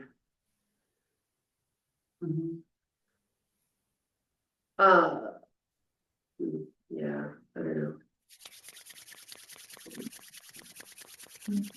If there are no further questions or requests for the information, I hereby declare this public hearing closed. The matters will now be remanded to the Board of Trustees for consideration. Thank you all for your participation and input. Just stay. Stay, you don't have to run off. Well, I would, if there was Katie, but having to. There's no. No, I have distribution, I need to go home. Thank you. But thank you guys. And all that firewood. And thank you. And let me know if it's respond. I do have one. Yes. You know, when they mitigated up at my street, that huge mound of stuff that they gathered up, I'm sure you've been down that street recently. I haven't recently, but okay. That huge mound where they cleaned out that ravine and everything, who's supposed to pick that up? Still there? Yeah. Okay, thank you. Should be a citizen's comment, but we will accept, yes. Even though the public hearing is closed, I'm pretty sure we're supposed to open to board debate now, discussion, and then you're still supposed to make a formal decision. Yes. Will you also, just so that we have that on record, that she had stated that and didn't state it necessarily at the right time, but we just put that in as a work order to pick up that that pile of slash that's up on Granite Street, I believe. Granite or no, it was us. We can put it down as a reimbursement if we want. It's on Granite Street. Granite Street, Micah, and it's Micah. one's on Micah and one's on Granite. There's piles on each. Okay, thank you.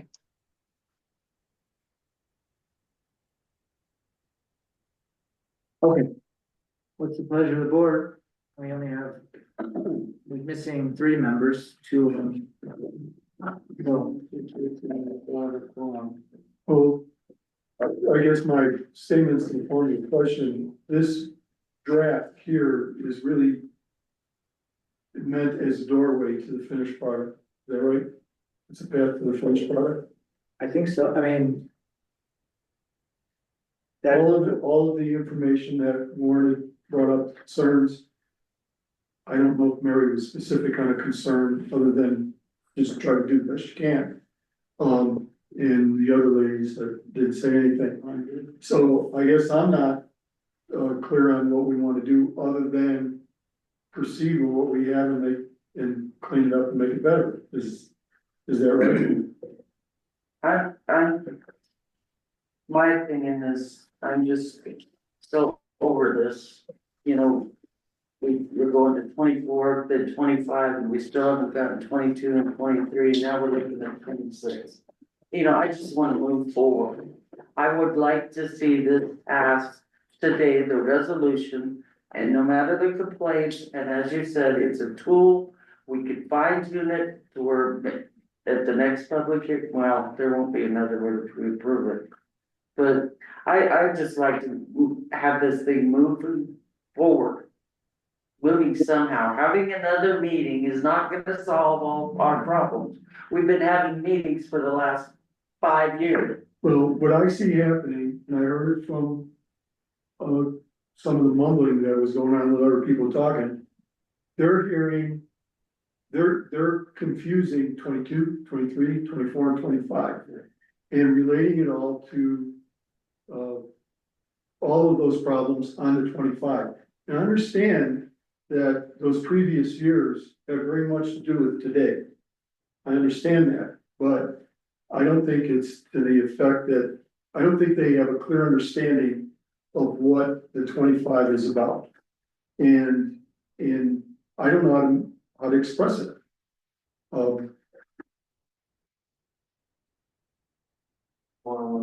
I don't think we're gonna be bankrupt in a year.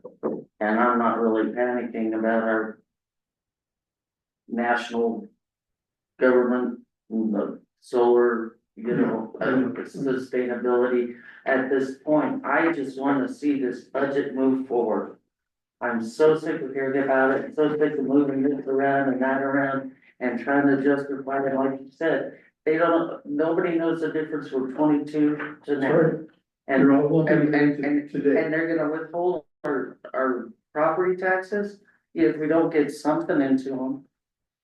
I think they're already withholding them from the audit. Right, that started 6, 7 months ago. So. Yeah, I'm just feeling really like, I understand. I'm just feeling really defeated, I guess. And so I don't know, man, like. All the many meetings of like. Sitting there, working together, talking about numbers, and it just feels like. You know, it like in one moment it feels like we're really working together, getting somewhere, and then it feels like we're in a battle that I don't want to be in. I don't wanna be in a battle either, okay? But there is no finance committee that the total budget was ever added up to show $160-something thousand. Guys, this is supposed to be board discussion. Can we just stick to what was supposed to be happening and just get through it? With all this bickering and back and forth, I'm sorry to say it, but it's a lot. What is it that we need now to go forward? I'll make that motion. I believe we either need to pass the resolution or postpone it for another public meeting. And I think we need to go like, you know, like. Back to this narrative. And. Recognizing that this is not correct and that it is also not final. And that we are paying a lady a lot of money to tell us what to do. A professional. And like.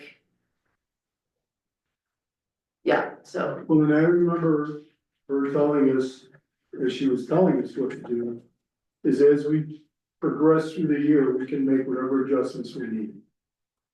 I don't ever remember her saying we couldn't do that. I've heard other people say it in other different ways over the last year and a half on supplemental budgets. And as long as we don't exceed the bottom line number as a total, we can adjust. And we, if I remember correctly, we don't even have to adjust the additional line item set. But it would be great for us. Right. To do that, we're small enough to do that, so we know what it is, but if that mistake was made, as long as we didn't go over the total number for the year, we were fine. And I think I even got that from Elaine about a year ago. Yeah, I mean, I I don't think wanna quote her, but we all really want like accuracy. in this process, and it's like. And we need accuracy in the process to be transparent, but I also think that we're like like you were saying, this is a step in a process for greater accuracy, like we should not, like, you know, and it pains me that, you know, it just pains me how distrustful people are of the process. And how distrustful people are of the board. Yeah. So that really, you I know, feel it too. that's painful. Yeah. Yeah, they'll just take one little thing and turn it into something that's totally. Yeah. Blown out of proportion. Well, and the only time we even hear from our citizens is when there's a major event. And then it's so controversial that we're rarely prepared for the brunt of it all. Well, and the crazy rumors that come out. Yeah, it's weird. And yeah, it hurts my feelings, you know, but I'll tell you, I wanted to get off the board quite a while ago. But I thought, no, I'm gonna stick it out until this budget's done. I'm gonna stick it out. I'm gonna see this thing done. And here we are, Yeah. years later, and still talking about it. And I would just like to move forward personally, and We can still adjust it right now. And get the numbers more correct if we want. Estimate, because we're still waiting on the audit, and so, for instance, the 64,000. That got doubled, I know that he's correct on it, and it is in our favor.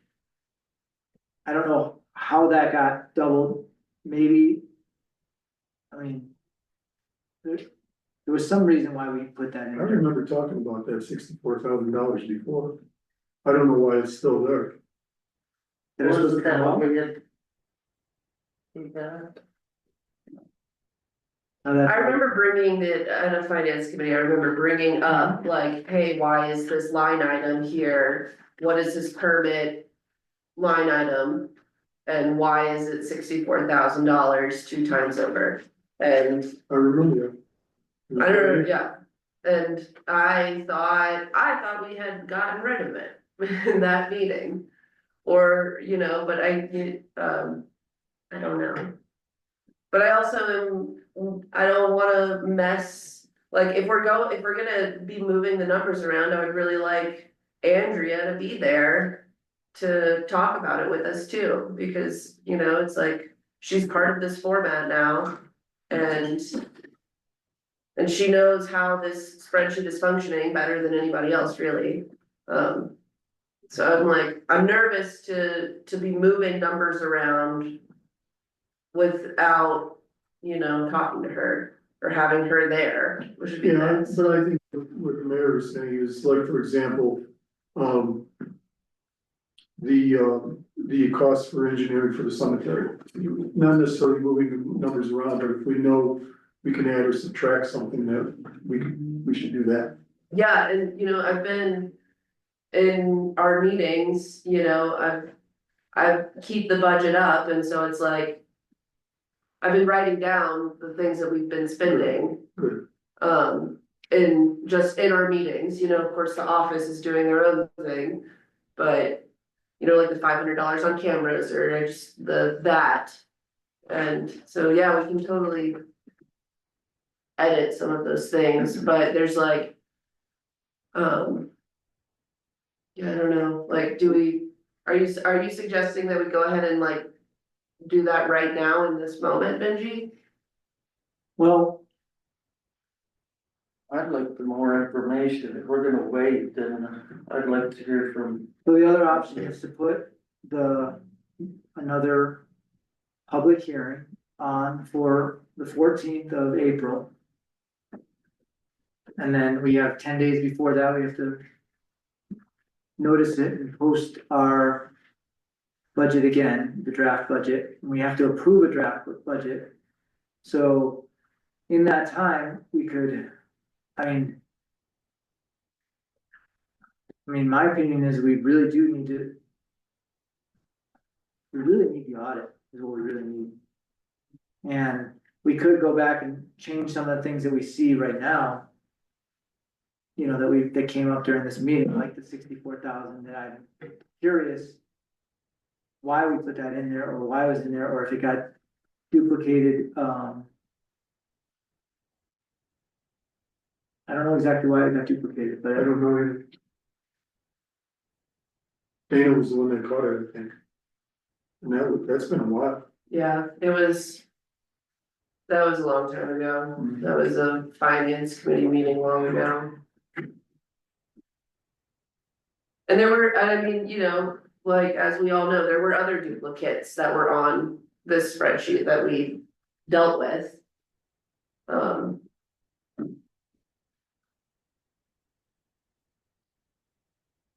So Benji, were you about to suggest that we schedule another public hearing and in between now and then make more edits and bring that to the public hearing? yeah. I think we'll have to. I don't know what we'll have by then. We'd still have to do another supplemental anyways, so that would be.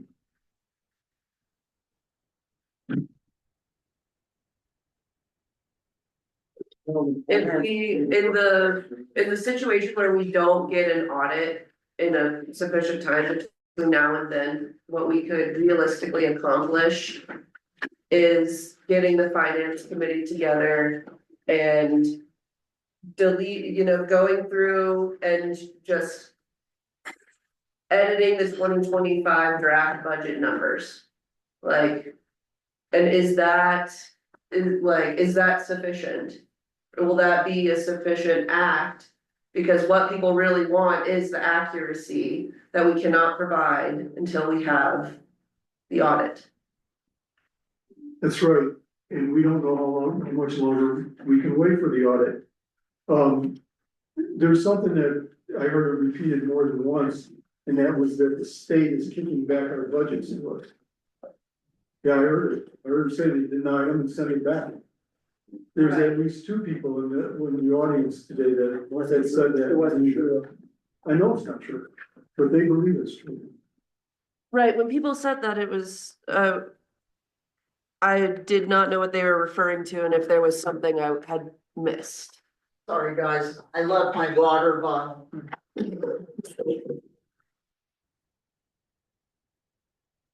Well, they need to know that the state did not kick those budgets back to the board, to the time. It would never happen. I think the state sees it as your tool and not they. Start treating. And I'm not saying that it's not worth it for us to all get together and like go back through changing out some line items, but you know, So it isn't what people are asking for, and we can't give people what they're asking for until we get the audit, which is so kind of unfortunate. Ariel sent me a text that says, and she's on there, she can say it too, but the process is not done here. Even if it's approved. So basically, even if we approve it, it's still not done. We still have work to do and another supplemental to pass. There will be more meetings. We will get audits, make significant changes. We're talking about really small changes right now. I know we're on 67 issues on the page. why don't you give, so we can change No, them? because I'm not getting paid 75. Neither am I. an hour. Neither am I. Nobody is. Okay. We But can make people- all of Warren's changes. Those are changes we can still make. And imagine when we have the audit, all the changes that will be made anyway. Like the work is not done here. It's not like we just pass this budget and we just skip off into the sunset. We still have to do a supplemental budget. We still have an overhaul of all of our financials to do as well. Like It's like we're going to keep meeting as a finance basic- committee. We're going to keep meeting with Warren. You don't have to meet with me, okay? We have a basic You have to plan. do the job that you were hired to do, okay? And this town board, over the last 4 years, not necessarily the people sitting on the board, have made such a mess. So, but the only way that we can really clean it up is to go forward with the 25. That's really it. The 25 budget has issues in it. It does have some issues, but Okay. it does have issues. I'm not denying the issue. And I'm not denying that we don't, Pass them all. What's it matter? You've passed them in the past. Just not, do whatever you want. Well, I wanna proceed, I wanna go forward. I'm not gonna sit here in limbo anymore. You know, we're waiting for the order and that's all we can do. the other thing is, say we turn this budget in. And they see the same things that Warren does. And they're like, what, if they came back to us and said, this is not okay, I mean, wouldn't that prove that you, I mean, if we pass this and send it in, and they say 22 is incomplete, do you think they really care? Do you think that the state really cares? I think they have a responsibility to care, okay? The violations that have gone on, the election violation is one which I find. You absurd. say it's an election. We didn't advertise it until 2 That's days not after true. the election is proved. I No, have we have proof. I have the proof. You have the proof. I have the proof, I say. So that's the thing, is that you're not Guys, bringing this up. is not what's Okay. happening right now. Yeah, let's do the budget. So look, pass the budget, just pass it. Do whatever you wanna do, okay? I'll find a way to deal with it. Just pass, do whatever. And we'll find a way to deal with it too, and that's when the audits come in, we'll make whatever adjustments we need to make, but. And I think we've said that right from day one.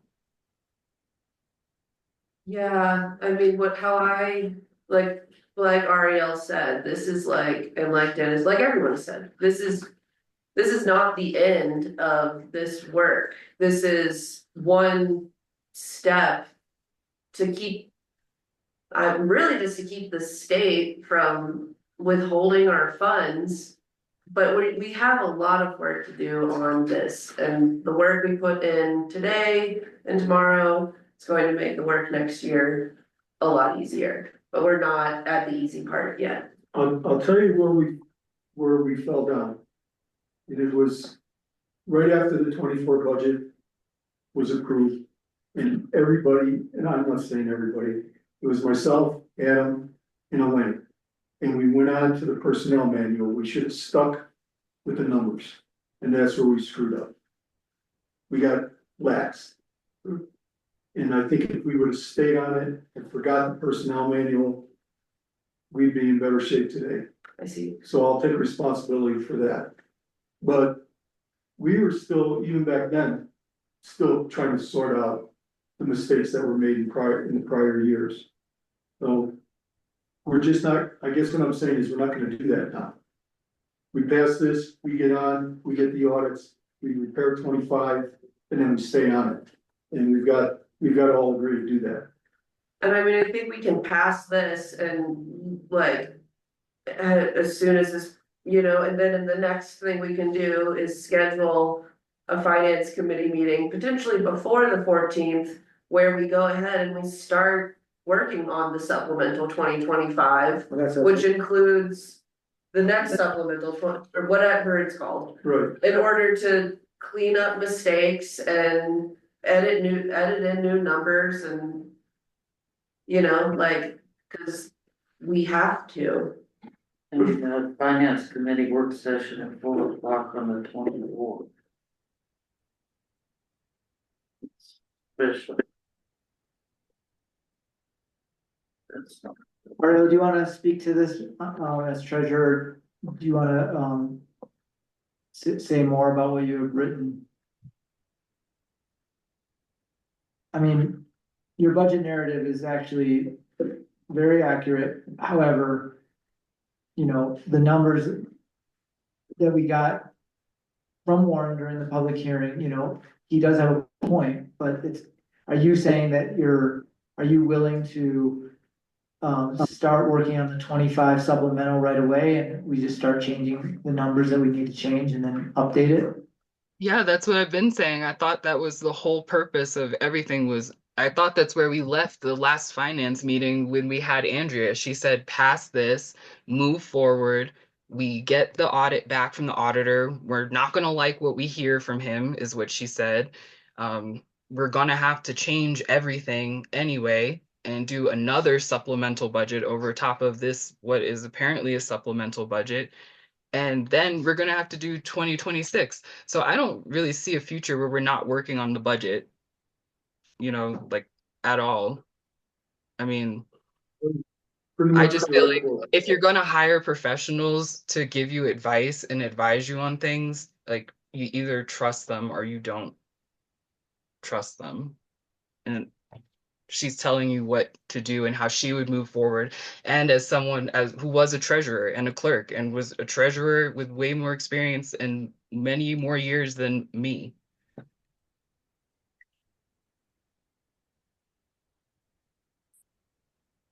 You could put it to the state. If it bounces back, then we deal with that. But I mean, I don't know. I'm kind of how Kim is feeling. Like we're just in a limbo and we've been in limbo for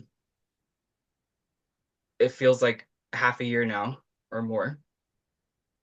We'll be there quick. Yeah. Okay, so we have resolution I'm here at your 001. discretion and I support whatever you guys want to do. And if you want to hold off and do that, we will notice more public hearings and go through that again. I'm happy to do whatever. Well, I'm inclined to side with what Andrea not somewhat directed us to do. Move forward. I'm inclined to trust the process. Okay, so we have resolution 001 2025. Resolution to adopt the budget and appropriations for the year 2025.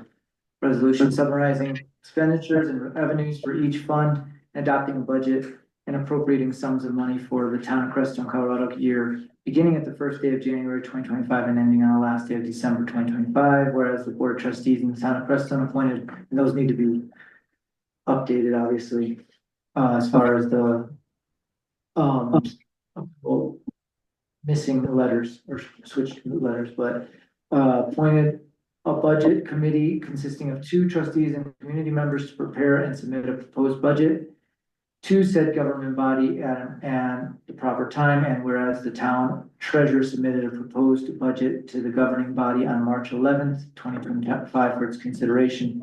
And whereas upon the proper notice published and posted in accordance with all said proposed budget was open for inspection by the public at the Crestone Hall meeting March, that should be 11th, Ariel. I'll The fix that. first 2025. Oh, wait, I'm sorry. No, it's right. March 1st, it was proposed for inspection. Public hearing was held on March 11th and interested taxpayers were given the opportunity to file or register any objections to said proposed budget. And whereas it is not only required by law, but also necessary to appropriate the revenue and reserves or fund balances provided in the budget to and for the purposes described below, thereby establishing a limitation on expenditure for the operations of the town of Crestone. And whereas whatever increase may have been made in the expenditures, like increases were added to the revenues or appropriated for cash reserves so that the budget remains in balance as required by law. Now, therefore, it be resolved by the board of trustees of the town of Crestone. Section 1, 2025 for the town of Crestone as submitted and here in some summarized by fund is approved and adopted. And then the expenditures are on there.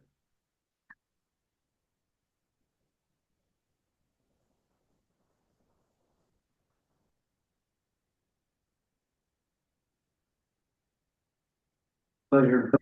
Oh, Lord. Is that a motion? That's the resolution that That's the we would be resolution. approving. I'll make a motion that we accept the resolution or pass the resolution. There's a second? I'll second that motion. Ariel, you would come back and do the changes necessary, like the little spell checks and stuff like that? Yeah, I'll make the spell check changes and take draft off everything and make it look presentable. I'd also like, the only thing would be to start our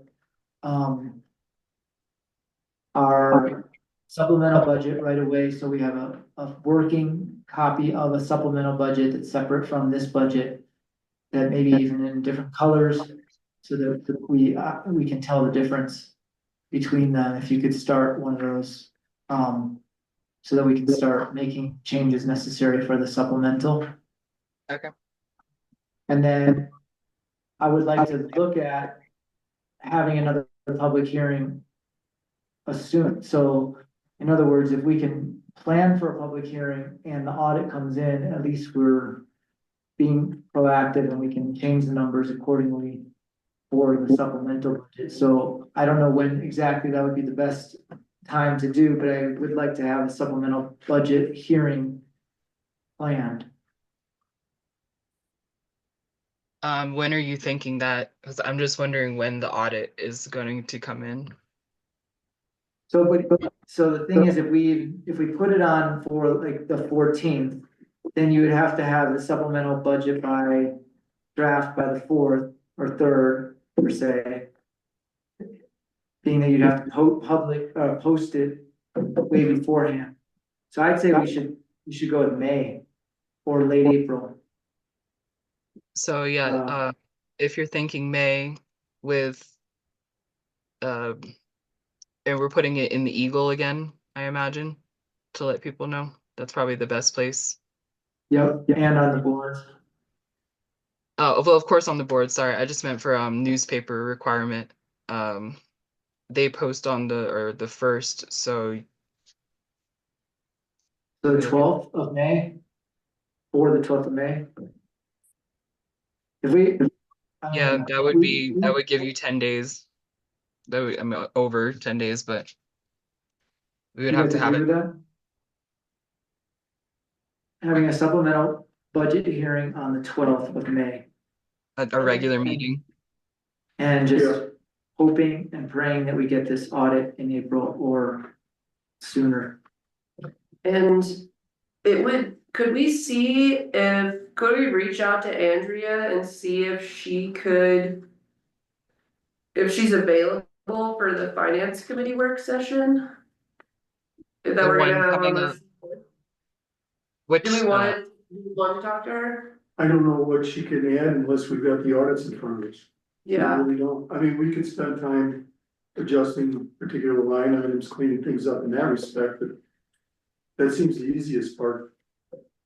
The difficult. So just leave her at, I guess we should leave her out of it as much as possible, just because it costs $75 an hour. Yeah, I'd rather spend money on her when we have the audits, we need to tighten it up. Okay, never mind, Ariel. I mean, as everybody else. As soon as the audit comes out too, we're gonna have a public presentation by Ronnie. He has to present the audit to it. Okay. And I'm sure Andrew will probably be there to listen in. Okay, so we have a motion on the table to approve. We also have a supplemental budget. I'm adding that into the motion to approve it, that we're going to be supplementing our budget. No matter what, it's gonna be a hearing on the 14th of, 14th of May. No, sorry, 12th of May. 12th of May. 14th of April, we were gonna have a Regular, yeah. Okay. All in favor? Aye. Aye. So we're not doing a public hearing on the 14th. So then.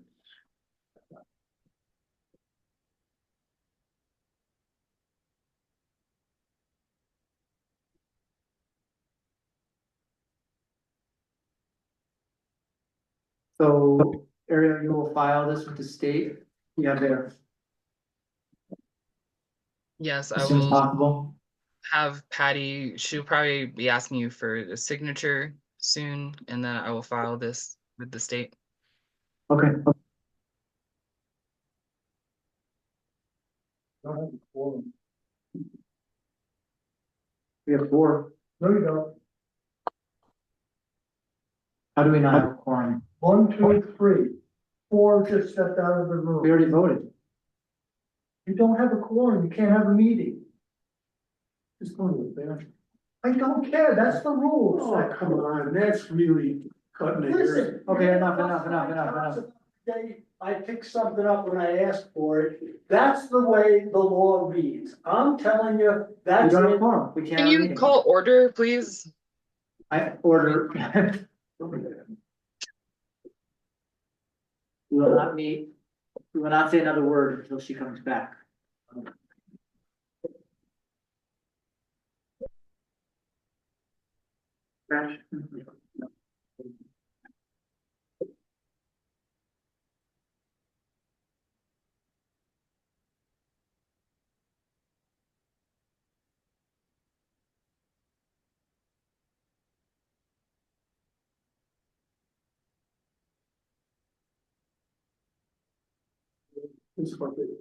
Yeah, I know, for the super long meetings.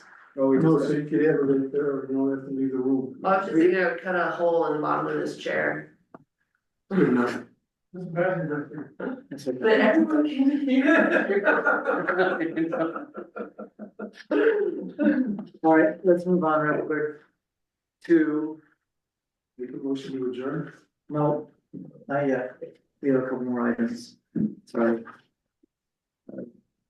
We have correspondences, well, public, water, public works, you good?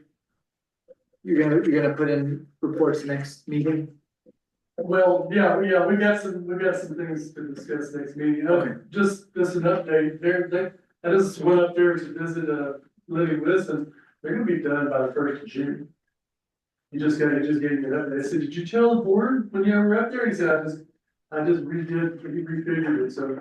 Yeah, They're way ahead. Planning commission report will be on the next meeting. Sorry, Brent, didn't mean to cut you. Deborah McCallick, code complaint.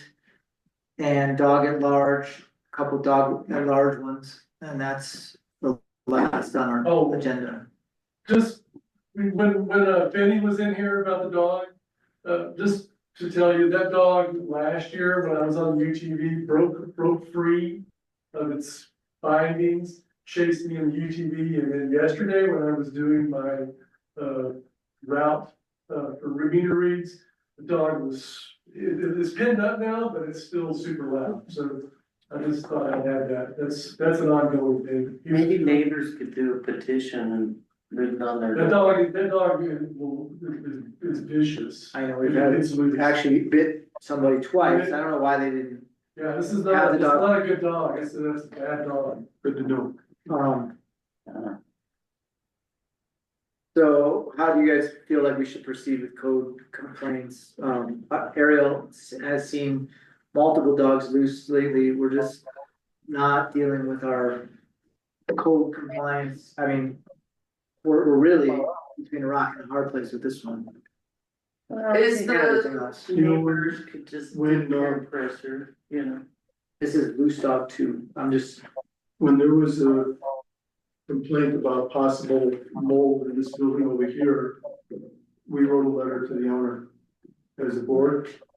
I don't see, I mean, I heard what the attorney was saying, but I don't see that that's out of line for us to write a letter to these people with this dog. I mean, this is a safety issue. And let them know that they're in violation of the municipal code. Well, when I was on the board for our neighborhood association, we didn't have code compliance. If somebody violated, the board took action. And I don't know if that's applies to you guys, but. We certainly we had to do it ourselves. Attorney's saying that he doesn't want us doing it, he doesn't want the mayor doing it individually. He said I could do it though. Yeah, you know, and I hate you being on the line by yourself. why don't we use the lawyer? Why don't we just have him write a letter? I mean, I don't know if he's using up his 10 hours, but it sounded like he had. If it works, it works. Yeah, I think his main point was that we shouldn't be giving, what's the word I'm looking for? You need to be a witness, Yeah, I like we think shouldn't be you're right. writing people tickets essentially, right, unless you really saw it yourself. yeah. But if we receive a complaint, when we phrase it that way, we receive a complaint or numerous complaints about your dog. I don't think there's anything wrong with that. And you're right, we did, we sent those folks a letter being like, we received a complaint. Yeah. So, it's not really like an enforcement thing, because I think his point was that the way that, it's set up.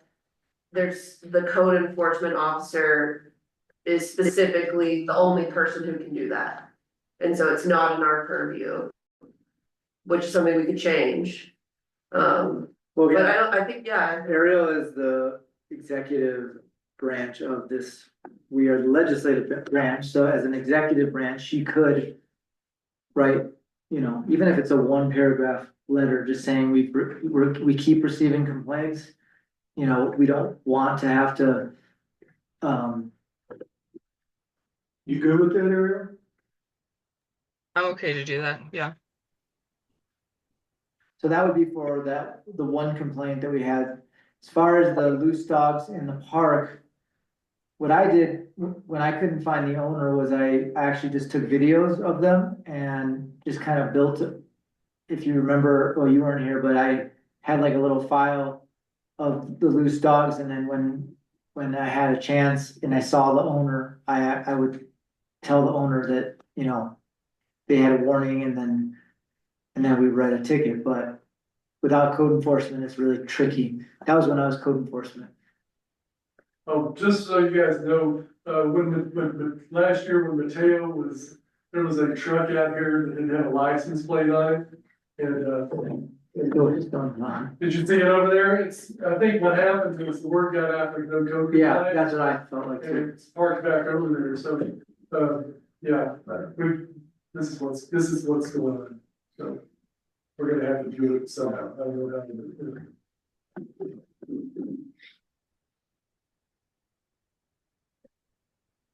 I mean, we could just take pictures and start documenting stuff. That's all we can do right now, Build a piece. unless we get another code enforcement officer. Brent, if you get chased by that dog or any other dog. Well, I can file a complaint, I've written complaints about different issues. Yeah, make They're sure not it's in fair. writing, date, time. Yeah. Or video, Location. and video would be better. If we need to document things, I don't see why the staff couldn't document things that they see. Yeah. And I don't see why the board couldn't document things that they see. Right. Well, that's what once the they do lawyer that- said. Oh, sorry, What's Brent. that? That the I'm lawyer sorry, said that too. I've been here for that, yeah.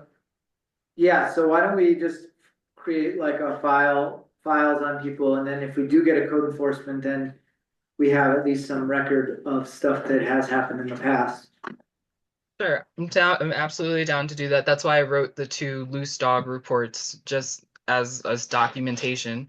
But I just want to make sure, the last time we talked about this, the idea was to bring everything to you guys.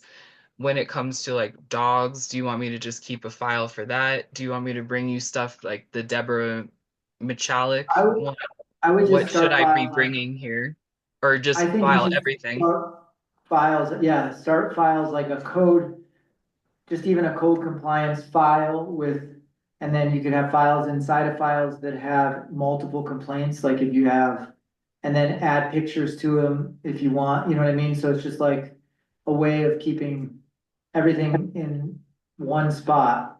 And then when things come up, if you, the same dog again, you take a picture, date it, and put it in your file again. For now. And then, eventually we might be able to match the owner to the dog, or match, some kind of violation to the, the I noise. must believe it would come under like a safety issue that we are in charge of. If it's a vicious dog, the police department's watch would Yeah. address that. They're not gonna come for barking dogs, but if there's a vicious animal in town, that's a safety issue. That the police department would support us the whole way. When I was code enforcement and there were barking dogs, I would go out at night and actually take my video camera and video the dogs and the property. And then I would go the next day and tell them that they have to, and actually for a while, we had very few barking dogs in the town, but now it's just picked right back up. Okay. Simone's dog wasn't there then. Especially if there's a camera room. The last complaint is one from McCallick, Deborah McCallick. And her complaint says that we dealt with and resolved with the issue in the fall. So once again, Alcon is parking their trailer on the shoulder of the road on Hemlock Street. This is a problem when two cars are coming. And also it is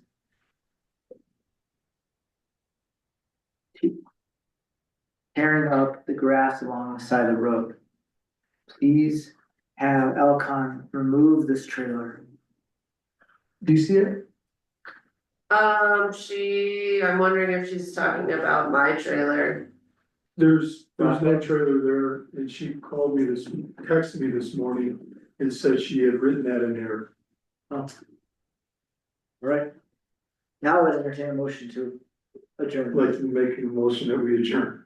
I will second. Kim seconded. Who is the second? Dana was a little too slow on her. Okay, all in favor? Aye.